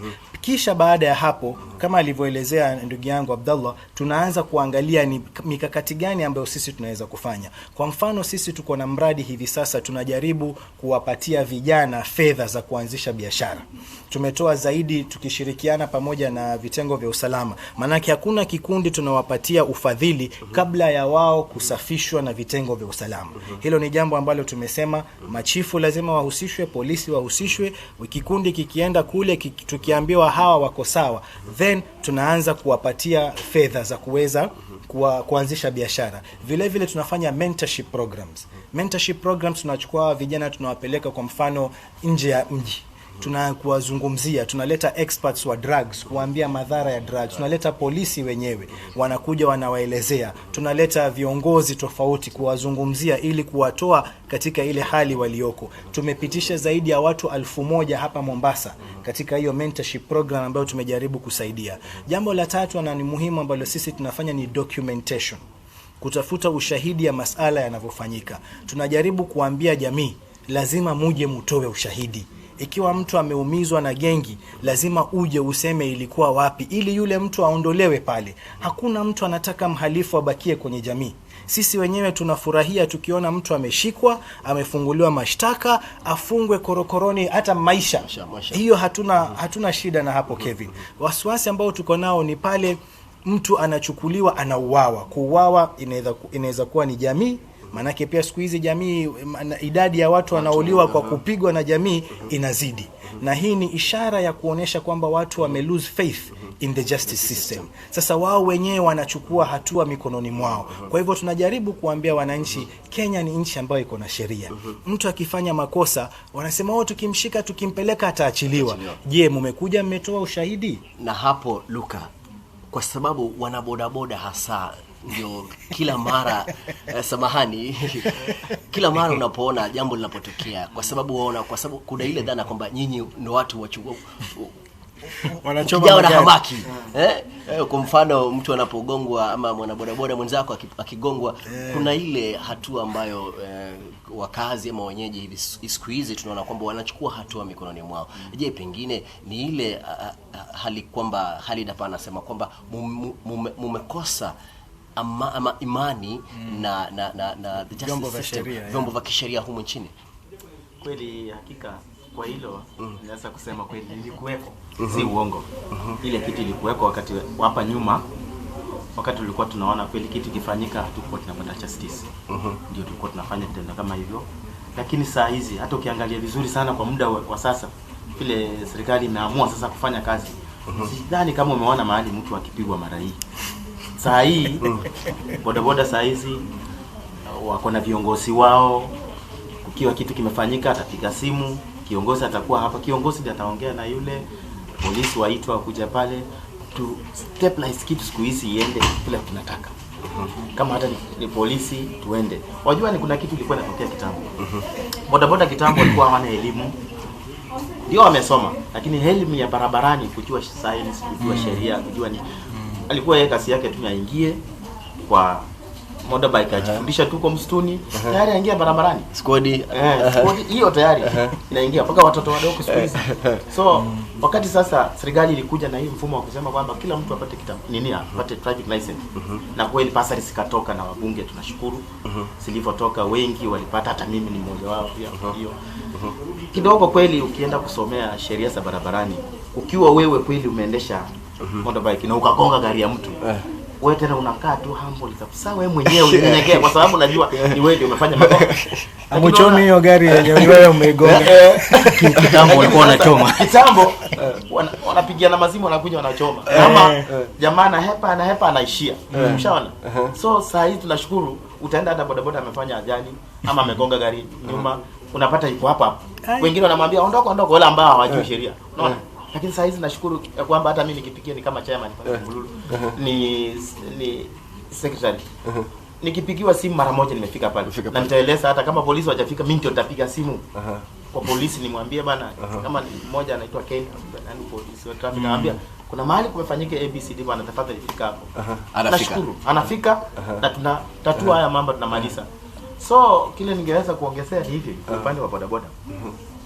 Bodaboda imeingiliwa saa hii na watoto wadogo. na ningependa serikali iamue kufanya hiyo kazi, kwa sababu mtoto anatoka skuli ama mwingine amekuja likizo, maskini ya Mungu, mtoto anachukua pikipiki ya mwenzake. Tumeona wengine hata wakikufa hapa karibu na VOK hapa.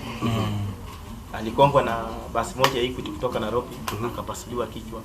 Yaani wewe unaona gari hii unataka kupita katika. Nikiuliza ungependekeza labda watu wa bodaboda kwa mfano wawe na miaka fulani ya uzoefu wa kazi kabla kufanya bodaboda, ama mtu tu amejua leo anaruhusiwa? Hiyo ningependa. Kuna pendekezo lolote hapa? Lakini mbona unaruhusiwa kwenda barabarani basi bila leseni? Kwa sababu ile kitu bila leseni, unajua huyo amevunja sheria. Lakini labda wale wako certified kuwa bodaboda, kuna kiwango kama PSV, nafikiri is it 5 years matatu driver. Nafikiri wanapewa, lazima uwe na 5 years umedrive before upewe PSV. Ndio bodaboda.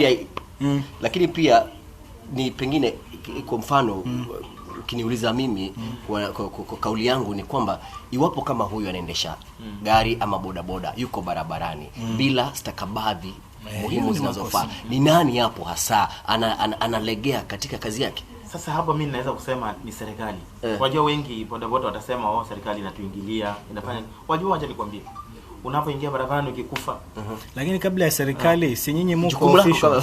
Maana mko pale Bombolulu, unaona mtu ameshika nini na wewe ni chairman ama ni secretary. Kwanza tunaji self regulate before iende kwa serikali. Kama sisi NGOs, kwanza mtu akifanya makosa tuko na kichama chetu. Kwanza tunajikosoa, tunamwambia mwenzetu hapo kabla serikali haijaingia. Wajua shida kuna kasumba iko hivi. Wajua unapoingia stage unaambia mtu bana, vile the way ulipo unakuta kuna wengine wametengeneza vinywele, ukiangalia hata unashindwa hii bodaboda aina gani hivi. Lakini sasa ukijaribu kumwambia bana hii nataka ABC tufanye vile, kila atakwambia nini? Hapa ni kwetu. Hapa. Basi hapa ni kwetu. Wewe niambie lalo. Sasa ndio unaona kitu kama hicho ndio kinaleta hizi shida hizi. So mimi nikisikia kwamba mwenzangu mahali amepata ajali mahali, kile cha mwanzo atakuja kufika, kweli sheria ifuatwe. Sawa? Sheria ifuatwe. Na itakapofuatwa sheria, kweli hakika kasi ya bodaboda ni nzuri mno. Na alafu kwa watoto ningependa kwa serikali. Abdalla, acha nikuulize swali. Yes. Juzi tulikuwa katika kikao pale na maafisa wa usalama huru na kazi pale. Na waliweza kutaja kwamba kuna takriban idadi ya vijana wanaodaiwa kuwa ama kujihusisha na magengi takriban 132 ambao wako katika mitaa tofauti za hapa Mombasa. Walitumia mbinu gani kuweza kujana kama iwapo wanajua hawa vijana? Mbona hawajatolewa ama kupelekwa mbele sheria waweze kushtakiwa na hatua kuchukuliwa? Kwa sababu wameshatoa idadi 132. Hiyo idadi wametoa, hizo ni zile reported cases. Lakini kuna cases zinaenda unreported. Kwa hivyo idadi ya hao vijana ni nyingi hata kuliko hiyo. Inaweza zidi hata mara 6 ya hiyo. Katika kila mtaa vijana wameharibika. Lakini tatizo larudi pale pale kwa jamii. Hao vijana, hakuna kijana ambaye ni mhalifu hajawahi kushikwa. Anashikwa, anapelekwa police station. Complainants walalamisha hawafiki, bali familia ya huyo mshukiwa ndo atajazana station kulalamika, na maybe na influence ya wanasiasa pia. Lakini complainants wanaogopa, hawajitokezi. Huyo polisi analindwa na sheria na anafanya kazi kulingana na sheria. Atamforward kotini, ampeleke na nini, atamshtaki na nini. Kwa hivyo ushahidi huo unakoseka pale station, walalamishi huo wanaangusha hizi kesi. Kwa hivyo hawa wahalifu wote polisi shawahi kuwashika mikononi na ikaweka station. Mimi nishaona paka hata wakubwa na morali ya kufanya kazi, kuanzia kwa regional paka police boss, regional police boss, regional county commissioner, county commissioner, county commander, wanakesha mashinani. Wakisikia incidents dogo wanafika paka kwa wazee wa mtaa, paka kwa balozi wa nyumba 10, paka kwa wananchi, paka kwa religion leaders. Usiku yote wanakesha. Jamani, tunaweza saidiana vipi? Wana morale for the last 5 months, naona. Lakini wananchi kujitokeza na ile information ambayo itawasaidia. Lakini basi unaona hali inahujumu juhudi za polisi. Ndio nataka kuchangia pia na kwa yale amesema Abdalla, ambayo tunakubaliana naye 100%. Lakini tukiongezea hapo, tunataka kuwaomba polisi ile tabia ya kusema funga file, tafadhali hiyo tupunguze. Tunaomba hiyo tupunguze. Tunaelewa changamoto kama alivyoelezea kaka yetu. Tunajua ni kazi ngumu kwenda kutafuta washahidi, kutafuta ule ushahidi waje, kwa sababu jamii yenyewe inaogopa. Lakini tuwahamasishe, tusichoke kuhamasisha jamii, kuwahimiza na tuwaambie kwamba kando na polisi siku hizi pia kuna Witness Protection Agency ambayo ukijitokeza ukitoa ushahidi utapata kulindwa. Hata kama ni kumaanisha wakutoe wakupeleke mahali kwingine uanzishe maisha yako, tuko na hivi vitengo. Kwa hivyo tunaomba polisi hii wanaita funga file, kwamba sasa huyu kijana tunamjua ni mhalifu na tukimpeleka ataachiliwa, tuachane na hiyo. Jaribuni tuendelee kuhamasisha wananchi waweze kutoa ushahidi. Nafikiri tukifuata sheria sisi sote tutakuwa katika mstari wa mbele na tutaweza kufanya jamii yetu iwe jamii yenye amani. Luka, una jambo? Na jambo kwa hapo kuongezea kwa mzangu kila ameongea hapa. Ni kweli hiyo ni sawa kwa kufanyika vile, lakini shida mara nyingi sana sisi wasasi. Sisi ni wasasi, sisi wasasi. Wajua ni nani anasababisha yule mtoto anakuwa na morali ya kwenda kufanya kazi kama hiyo? Ni mimi msasi. Mimi kwa kweli nikiwa nakaa na watoto wangu pale nyumbani, mtoto wangu akianza kupotoka nitajua. Mtoto wangu ataanza kupotoka najua. Alafu shida zaidi sana mama alisema. Mama zetu wake zetu ndio wanasababisha mambo kama hayo. Mtoto anakuja na pesa kwenda station. Anakuja na pesa, mtoto kutoka kule analeta afanye kazi, anakuja na pesa. Leo anakuja na TV. Kesho anakuja anasema, mwanangu unatoa wapi hizi vitu? Nimeshuhudia. Nilikuwa naishi kwa nyumba moja mahali, siwezi kutaja. Nimeshuhudia sasa. Mwanangu jamani hizi vitu umetoa wapi? Ni rafiki yangu ameleta, anaweka. Kesho anakuja na mashine. Kesho anakuja na nini? Vinaondoka na vikiondoka pale hajui, mama hatajua. Mama atakuja kupokea pesa. Mwanawe hiyo ndio kitu nikaanza kuchunguza kuja kuangalia kama mtoto anafanya uhalifu. Lakini mtoto mama akikuja kushikwa na vyombo vya dola, akishikwa tu mama ndio wa kwanza kukimbia station. Polisi wameshindwa kazi yao, wanakataa kushika wahalifu, wanawacha wanakuja kushika mtoto wangu. Nakuuliza, polisi mbona hakuja kashika tu mtu ovyo? Anakushika kwa sababu anajua wewe there is something ndani yako. Na sasa shida ni kwamba hata akishika ushahidi, ikiwa ushahidi hamna, na huyo mama mwenyewe nilikuwa naongezea challenge nyingine pia polisi wana face sana. Wewe Kevin umepigwa panga, umenyang'anywa. The next step unafanya badala ku report station, leo unatafuta nyumba na hama unaenda mtaa mwingine. Ushahidi unakuwa umepotea. Na tumeona huko mitaani mtu anaumizwa, mtu anaibiwa, culprit amemjua, amemwidentify, lakini kujitokeza yeye uamuzi anafanya ni kuhama, anahama mtaa Mtwapa, anahama mtaa Shanzu, anahama mtaa Bamburi, anabadilisha ile makao. Sasa inakuwa ni vigumu, ndio unaona hii uhalifu pia inafanyaje inaendelea. Alafu unakuta wewe mzazi uko na simu ya 2000, mtoto wako anakuja na simu ya 20,000, 30,000, na huyo mtoto ni underage na hata umuulizi. Huyo mtoto anamaliza 1 week ya kuli ndani ya nyumba na umuulizi, alali ndani ya nyumba na umuulizi. Na hiyo kitu iko katika wazazi wetu, wazazi jamii zetu ziko. Naona good parental care ndo tumefail. Tumefail kuwapatia watoto wetu good parental care. Lakini pia tukiangalia katika haya magengi ambayo yamekuwa yakiwahangaisha wakazi, kumekuwa mara wakali kwanza, wajukuu wa bibi, wakali wao, lakini ni magengi ambayo yamekuwa mengi sana. Lakini muda unapoenda magengi yanazidi kupungua. Kwa hivyo inaonekana kwamba vyombo vya usalama vile vile vimewajibika. Lakini mbona bado magengi haya bado yamesalia mitaani, bado wako? I think inamaanisha ushirikiano ambao unahitajika kuweza kukabiliana na swala hili zima ni wa hali ya juu basi tuseme hivyo. I mean hatuwezi tukatoa mtu yoyote shukrani. Nafikiri ukiangalia kila kipengele watu wamejaribu kwa uwezo wao. Kuna hatua ambazo zimechukuliwa katika pande zote ambazo tutasema ni hatua zimechangia katika kuliangazia lile swala zima la utovu wa usalama hasa hapa mjini Mombasa. Lakini tunasema pia ikiwa kweli tunataka kuimaliza completely, lazima pia tuongeze bidii zetu. Kila kitengo, kuna vile hata sisi kama mashirika japokuwa tumejaribu, tumeanzisha miradi, kuna zaidi ya vijana 1000 tunaweza tukawaleta hapa leo wakawaelezea vile maisha yao. Lakini pia tunasema haijatosha. Ikiwa bado tuko na visa kama vile vilivyotokea wiki iliyopita, hii ni ishara ya kwamba bado kazi lazima ifanyike zaidi. Kama tungekuwa katika hali tumesema kisa cha mwisho kilitokea miezi 6 ama mwaka uliopita, tungeweza kusema sasa labda tunaendelea hali nzuri. Lakini ikiwa jambo limetokea jana tu, bado mgonjwa aliyekatwa mapanga yuko hospitali, Coast General Hospital, bado waliouliwa bado miili yao iko mochari, hii ni kumaanisha bado kazi inafaa kufanyika. Na hapa Mombasa bado tuko na hivi visa.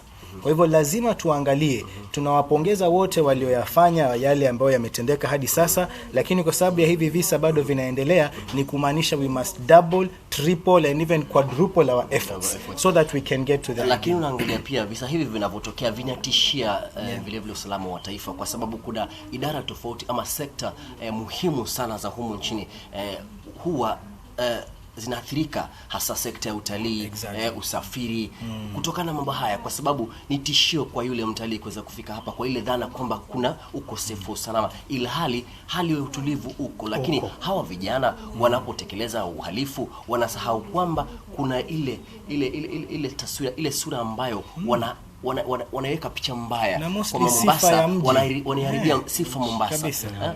Lakini je, pengine sijui swala iko wapi hasa hapa, kwa sababu ni hamasisho, hawajui, kwa sababu wanapotekeleza uhalifu wao wanaharibu sifa ya Mombasa, kwa sababu Mombasa ni eneo ambalo wengi wanajua sana. Si Mombasa pekee yake, kaunti zote za pwani, ufuo wa bahari, watalii wanafika, sio kutoka tu humu nchini, bali mataifa mengine ulimwenguni wanafika hapa. Lakini swala zima ambalo hata maafisa wa usalama wanahisi kwamba wanachukizwa nalo sana ni ile picha kuweza kuharibiwa kwamba Mombasa, pengine hata kwa mwaka mmoja nimeweza kusikia hata baadhi ya maafisa wa usalama wakaweza kutoa kauli yao kutokana hata wakiwalaumu hata sisi kama wanahabari, vyombo vya kwa sababu gani? Wanasema kwamba tunaeneza uvumi, tunazidisha. Lakini vile vile unapoangalia sekta hizi ni muhimu sana katika kutega uchumi wa nchi. Lakini je, pengine ukiangalia mitaani hasa wazazi ama jamii inafaa kuhamasishwa vilivyo? Jamii inafaa kuhamasishwa vilivyo, ndio ile nikakwambia ni wanastahili kupewa civic education. Vipi wanaweza kujua usalama wao, na yani ndakana wajue usalama unaanza na wao. Vipi wanaweza kupewa hamasisho, wajue dalili za mapema za mtoto wao ameanza kupotoka kimaadili. Kwa kimombo tunaita early warning signs. Unaona? Wazijue. Kuna wazazi hapa mpaka mtoto amekuwa addict hajajua. Tangu mtoto yuko 8, 7, form 1 hajajua kwa mtoto anatumia drugs. Na kuna dalili za mapema, itakana wewe ukiwa sharp, ukiwa umefunzwa wewe kama mzazi, ujue dalili za mapema za mtoto kwanza kutumia dawa za kulevya. Dalili za mapema za mtoto kujulikana kuwa ameanza kuwa mhalifu, lazima wewe kama mzazi ujue. Lakini sisi tumekaa mbali na watoto. Kukiharibika tuanza kunyoshia serikali mkono. Hatuzungumzi na watoto wetu, hatuwaweki karibu, hatuwasikizi. Unajua mtoto lazima umsikize. Hata huyo mhalifu, kwangu mimi unajua na deal sana na masuala ya kijamii. Wahalifu hao nawasongeza sana na nimewareform wengi sana. Naona idadi imefika, na wale reformist, wale ambao wamereform wengi wamesaidia serikali kutoa sensitive information. Wamepeana habari nyeti sana kwa serikali. Kwa hivyo tuwasongeze karibu wale. Tuwabadilishe, wakubalike ndani ya jamii. Wewe sema ni mhalifu ameshika panga na ni 15 ya 16 apigwe risasi, no. Hiyo inakuwa last option kama serikali imezidiwa. Lakini option ni sisi stakeholders wote tuje pamoja, ni watoto wetu. Tuwabadilishe, wakubalike ndani ya jamii. Lakini Khalid, mbona vijana wengi wamekataa kuendelea na masomo? Mbona wengi wao ni wale unapata kwamba waliweza hata kumaliza hata masomo ya msingi, shule ya msingi, hata kuweza kukanyaga sekondari. Hasa shida iko wapi hapo? Naam, tukijibu hilo kwanza nimemsikia ndugu yangu amesema serikali ikifika last option ni kupiga risasi. Sijasema hiyo inaweza kuwa last option. Maana yake kama amejihami na anaua na amejihami na ni kuagiza na amebeba panga, ufanye nini? Kuna situation ambayo polisi amekula vitu vyake hasikii. Ndio, kuna situation ambayo polisi anakuwa hana otherwise. Kwamba inamlazimu kutumia reasonable force kwa usalama wake, hata kwa usalama wa mwingine. Inaweza kuwa yeye yuko sawa, lakini huyu anaenda kumpiga mwenzake, inaruhusiwa. Lakini sio pale kijana amesarenda, ameinua mikono alafu tunammaliza. Lakini swala ambalo umeuliza ni muhimu. Katika baadhi ya yale mambo ambayo nilikuwa nimesema yanaikumba Mombasa, Tulisema kuna swala la magengi, tumesema kuna swala la ugaidi, tumezungumzia swala la drugs, tumezungumzia swala la makazi kukosekana, na ya tano ni elimu. Hapa Mombasa bado hatujaipa elimu kipaumbele. Yes. Unapata wengi ukiangalia transition rate from primary to high school, it is a paltry 34%. It is one of the lowest in the country. Kwamba free primary education watu wengi wanasoma, and then a mere 34% only ndio wana advance to secondary school. What happens? You have so many youth wako huku nje, hawana kazi, hawana masomo. Sasa mtu ako idle, anaanza kuingilia drugs, anaanza kuangalia magengi. This is a very big problem we have here in Mombasa. Kuna mitaa huku in Mombasa ambayo haina shule kabisa, hata primary. Ukiangalia kwa mfano Mishomoroni, which is a densely populated community, there is only one primary school. Watoto wengine wataenda kusoma wapi? High school nazo ndio finyu zaidi. Kwa hivyo viongozi, wabunge, county government, we must invest in education. Na kano na kuinvest in education, kama alivyoelezea ndugu yangu, wazazi lazima tuhimize umuhimu wa masomo. Sisi wakazi wa Mombasa, wakazi wa Pwani, tumedharau education. Na education ndio itakufanya wewe uelewe hizi drugs hazinipeleki mimi mahali popote. Huu uhalifu utanifanya mimi nimalizwe maisha yangu. Kwamba polisi ni mtu ambaye nikimwona nafaa kumheshimu. Sio mtu nachukua panga hata mimi namfuata nataka kumpiga panga. Ana risasi atakupiga risasi atakumaliza. Kwa hivyo education is very key na lazima tuwekeze. Na kando na kuwekeza, jamii iwe itahamasishana. Tuhakikishe vijana wetu wameingia mashule. Tukimaliza secondary school, hapo sio mwisho. Unaona Mombasa mahali kwingi mtu anakuambia nimemaliza kusoma. Umemaliza kusoma? Umemaliza kusoma umefika wapi? Nilifanya form 4 2 years ago, nimemaliza kusoma.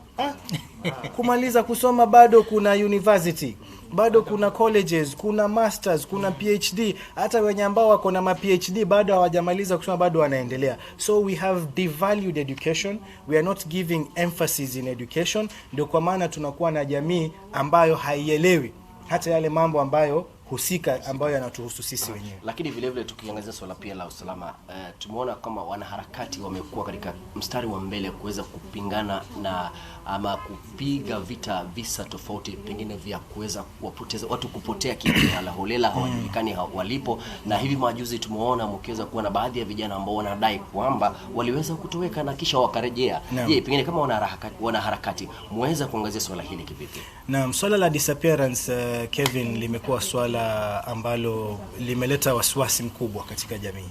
Na wajua sisi kama mashirika tunajaribu kuwaonesha wananchi kwamba lazima tuwe na imani na taasisi zetu za sheria, taasisi zetu za haki. Sasa hizi taasisi zinapokuwa suspected kwamba zinajihusisha na mambo ambayo yanaenda kinyume na sheria, inatupa sisi kazi ngumu. Maana sisi tunajaribu kuambia vijana msiingie kwenye uhalifu, msiingie katika ugaidi. Ikiwa mko na shida yoyote, twendeni mbele ya haki. Tutapata ile haki, tutaweza kusaidiwa. We are trying to build faith in the justice system. So pale ambapo hizi justice systems zinaonekana kwamba zinaenda kinyume na sheria, wanatuambia sasa sisi tutaenda vipi kule? Tunaingia katika mitaa kuambia vijana jitokezeni. Njooni wale ambao mlikuwa hivi, twendeni kwa polisi, twendeni kwa machifu, tujisalimishe ili tuweze kuwafanyia miradi, ili muweze kubadilika. Kisha unapata baadhi ya wale ambao wamejitokeza katika kujibadili, unapata wengine wao wanauliwa ama wengine wao wanachukuliwa, kupotezwa. Sasa inakuwa vigumu ukirudi kule, hata sisi tunaonekana ni kama kwamba tulikuwa tunawatoa chambo, tunaita kuwa target. Kwa sababu nyinyi ndio mmetuita tuje tujitokeze, tumejitokeza alafu tunauliwa ama tunapotezwa. Inakuwa ni jambo ambalo linaleta shida. Kwa hivyo kwetu sisi tunaomba vitengo vya usalama, tafadhali tupunguze hii hatua ya kuua watu kiholela ama kuwapoteza. Wale ambao walichukuliwa hivi juzi wakarudishwa watatu, ilikuwa ni wazi kabisa, walikuja wakashikwa kwenye manyumba yao na watu wamevaa sare za polisi. Hawakuficha, ni madai, hawakuficha kwamba wao ni polisi, walikuwa wamevaa sare za polisi. Na hata huko walikokuwa wameshikwa zaidi ya kipindi cha mwezi, walikuwa wakija wakisema kwamba wao ni maaskari na wanafuatilia kesi fulani, wanauliza mmekuwa wapi, wewe ni wa nani, imekuwa hivi. Mpaka kuachiliwa kwao waliambiwa, na hata mkifika huko nje museme kwamba mumeangaliwa vizuri, muende muelezee ule ukweli kwamba hatukuwatesa, tumewapea chakula, tumewaangalia kwa hali nzuri. Ndio hata pale walipoachiliwa wakaja wakaelezea. Kwa hivyo mambo kama haya tunaona yanaenda kinyume na sheria. Kwa sababu unataka kunishika, uko na haki kwa mahakama kwenda kusema huyu bado hatujamfungulia mashtaka, tunaomba tupawe wiki 3 tumzuie, tuendelee kumuuliza, kumhoji. Hiyo ni jambo ambalo sheria linaruhusu. Sasa badala ya kufuatilia sheria, tukichukua tu mtu tunampotezesha, alafu baada ile tumemalizana naye tunasema haya sasa wewe enda, inakuwa hatuoneshi taswira nzuri.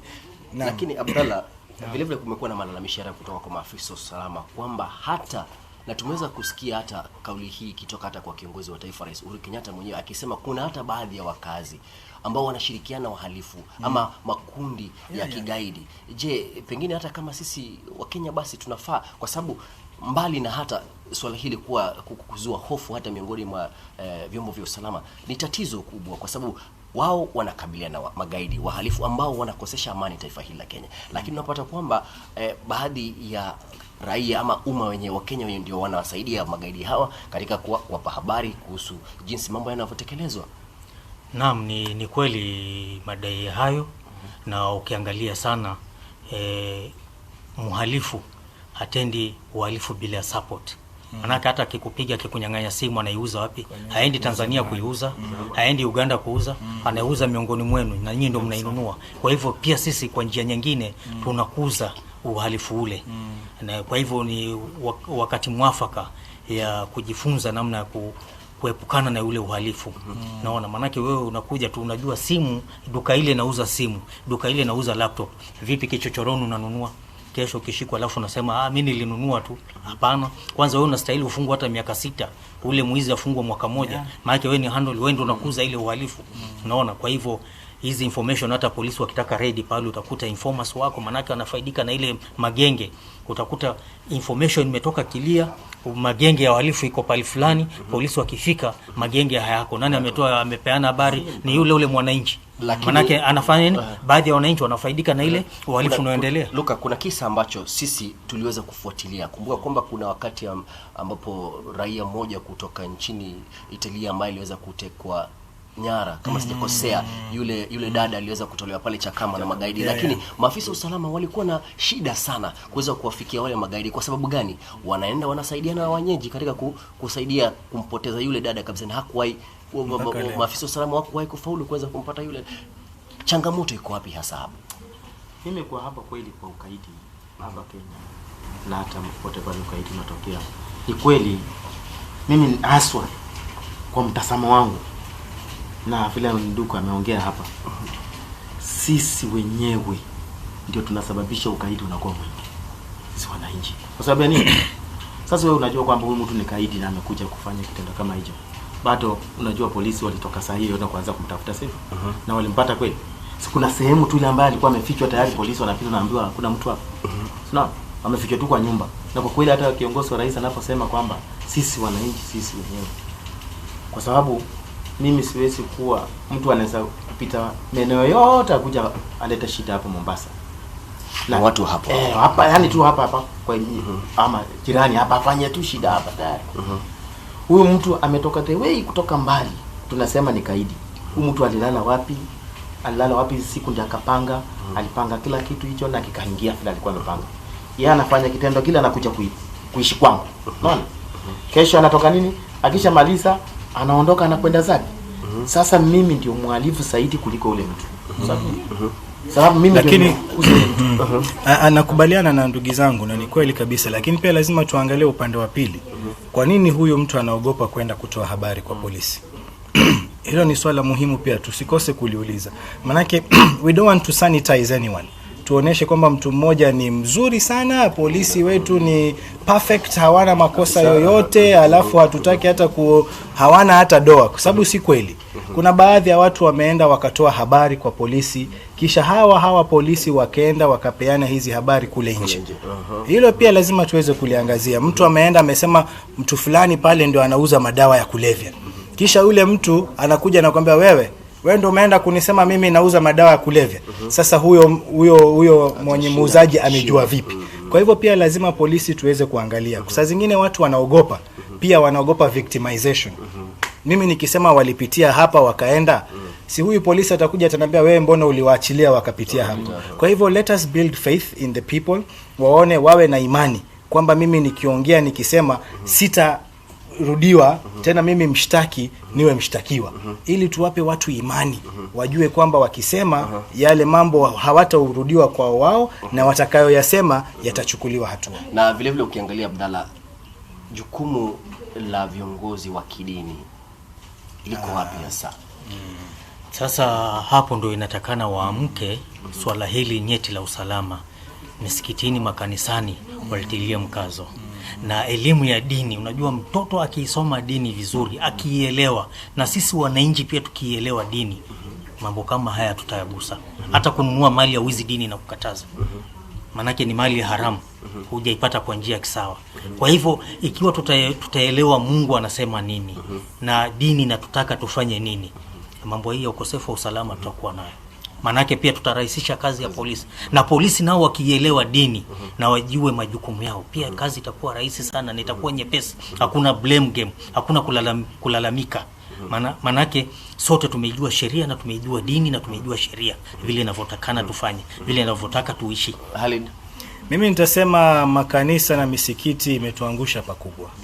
Manake they are the custodians of good ideals and morals. Wao ndio wanatushikilia kutuambia sisi do good and avoid bad. Lakini sasa tukiona unaambiwa ustadhi wa madrasa amebaka mtoto, ama kanisa fulani unaona amelala na mhubiri kondo wake, unaona inaonesha taswira mbaya. Kwa hivyo kama tulivyosema kwamba lazima sisi tufanye bidii zaidi. Kila kitengo, hakuna kitengo ambacho kiko perfect, lakini viongozi wa kidini kusema kweli pakubwa pia wametuangusha, na wamekubadala ya kuwa mifano mizuri. Baadhi yao, hatusemi ni wote, kuna baadhi wachache ambao wameenda kinyume na wamekuwa badala ya kuwa mifano mizuri, leo tunasema hawa ndio watu hatufai kuwafuatilia. Kwa sababu ukiwa unamwangalia hata vijana pia siku hizi makanisani na madrasa wanaingiliwa watoto wa kiume na watu viongozi wa kidini ambao ni wanaume. Hili ni jambo ambalo linasikitisha, linauma sana, na lazima sisi kama jamii tena turudi tujiulize ni wapi tumekosea. Tukae chini pamoja sisi wote bila kunyosheana vidole, tuangalie. Manake ni jambo ambalo linatatanisha sana. Kiongozi wa kidini ambaye sisi tunakuheshimu, tunakupelekea mtoto, tunakupa ukae naye umfunze, leo hii wewe ndio unakuwa wa kwanza kumnajisi yule mtoto ama kumuingilia kwa njia ambayo haifai. Kweli hapo tutasema trust is completely lost. Yeah. Lakini tunapoangalia kuna mambo mengi pia ambayo yamefanywa. Unapoangalia swala la kigaidi, serikali ilikuja ikaweza kuzindua operesheni ya Linda Boni, na kila mmoja kwa kauli yake au nyingine unaweza kukubaliana au kwa kosa kukubaliana na swala. Lakini tuangalia juhudi kama hizo zinasaidia pakubwa katika kuweza kudhibiti hali na kuweza kuhakikisha kwamba usalama umeweza kurejea. Lakini vile vile Luka, unapoangalia mashambulizi yanapotokea, kuna wale watu walala hoi ambao wanateseka. Kwa sababu gani? Unapata kwamba nenda pale mtaani Mshomoroni, umeka duka lako hapo, kesho wakishambulia, wajua kuna ile tishu, hata mpangaji mwenyewe ataogopa, ataweza kuama, lakini iharibu maisha ya binadamu. Kwa sababu yule mtu ameweka kazi yake pale, ameweka biashara yake pale. Lakini ni tatizo kwamba wakati tukio hilo linapotokea, hata wale watu wakuja kuishi pale wanakosa. Kwa sababu gani? Waogopa. Ama vipi? Ni kweli kitu kama ushambulizi ikitokea namna hiyo, hata biashara inaathirika. Na wacha hata biashara peke yake, kama hata sekta ya bodaboda pia, wengi wataokopa. Mtu atakwambia hata ni sehemu hiyo nataka uende, nitakuweka karibu na polisi hapo. Naona mtu anakuambia na kweli sasa ndio inafanyika. Nitakuweka karibu na polisi hapo Falcon. Alafu sasa nini? Wewe uishie ndani pale mwenye. Sasa imagine bodaboda anakuambia hivyo kwa sababu yeye pia anahofia maisha yake. Unaona? So ile kitu inaleta taharuki katika manyumba. Hata unaona sasa watoto kutoka shule. Unaona sasa kwanza kama watoto shule sasa. Mtoto sasa labda anatoka shule, labda kuna tuition kidogo, unaambia mwalimu kidogo nielezee mtoto wangu kidogo. Unaona sasa hiyo itabidi sasa ukate mtoto afike nyumbani mapema. Na mtoto kufika nyumbani mapema sasa labda hajashika chochote pia. Unajua unalipa tuition kidogo nako pia. Sasa ya ajabu ni kwamba ule mtoto ataokopa. Hata wewe msasi hutakubali mtoto wako aendelee kukaa huko. Hata utataka saa 10 mtoto afanye arudi. Sasa tunakuwa tunaathiri masomo ya mtoto kwa sababu ya usalama tu. Kila ambacho nitakana tukae chini kama wananchi, sisi tutako hii kitu. Na unajua kwa upande wa bodaboda wengi wapo, kuna information wanazo sahihi usalama wanazo, lakini wanakaa na uoga. Ndio mimi najaribu kuwaambia bodaboda pale walipo, bwana wacha kuokopa kusema mimi bwana nikisema bwana nitakuja kuuliwa, nitakuja kufanya nini. Ujue utasema utakataa hivyo, the next unakuja kwa dada yako, ndugu yako ama mama yako. Tukimalizia Naam, sasa mimi napenda kuelimisha wananchi wajue mhalifu tunaishi na yeye, ni vijana wetu, ni mandugu zetu, ni majirani zetu, ni wageni wetu. Kwa hivyo tuwe tayari kushirikiana na kuwafichua, na vile vile tuelewe ya kuwa maofisa wa polisi ni mandugu zetu, ni madada zetu, ni Wakenya wenzetu na wanafamilia nao wanategemewa. Kwa hivyo lazima tujue wahalifu ni Wakenya na hawa polisi ni Wakenya. Ni vipi tutashirikiana sisi kama jamii na polisi pamoja ili tuweze kutatua tatizo hili la ukosefu wa usalama. Manake ukitaka jua maofisa wa polisi ni mandugu zetu, ni jamaa zetu na wanafamilia. Siku hizi hata wanaishi miongoni mwetu mitaani, tunaishi nao mitaani. Kwa hivyo lazima hata ukiona ni vigumu kufika station, share na information on the ground. Yeye anajua vile ataihandle na ataigather na ataiforward mbele confidential. Kwa hivyo lazima wananchi tubadilike. Tuishi na mabadiliko sasa, mabadiliko yaja. Na tusipoyafuatilizia mabadiliko tutalazimishwa kubadilika. Khalid, mimi nasema la muhimu kabisa ni tufuate sheria. Kwa hawa vijana ambao wanajihusisha na masala ya uhalifu, wanataka vitu vya rahisi, tukifuata sheria kuna vile mtu anaweza pata kazi, kuna vile unapata elimu yako na unaweza kujikimu kimaisha. Kwa jamii vile vile tufuateni sheria. Kama ni mzazi umeshindwa, kuna vituo unaweza enda utaelezewa.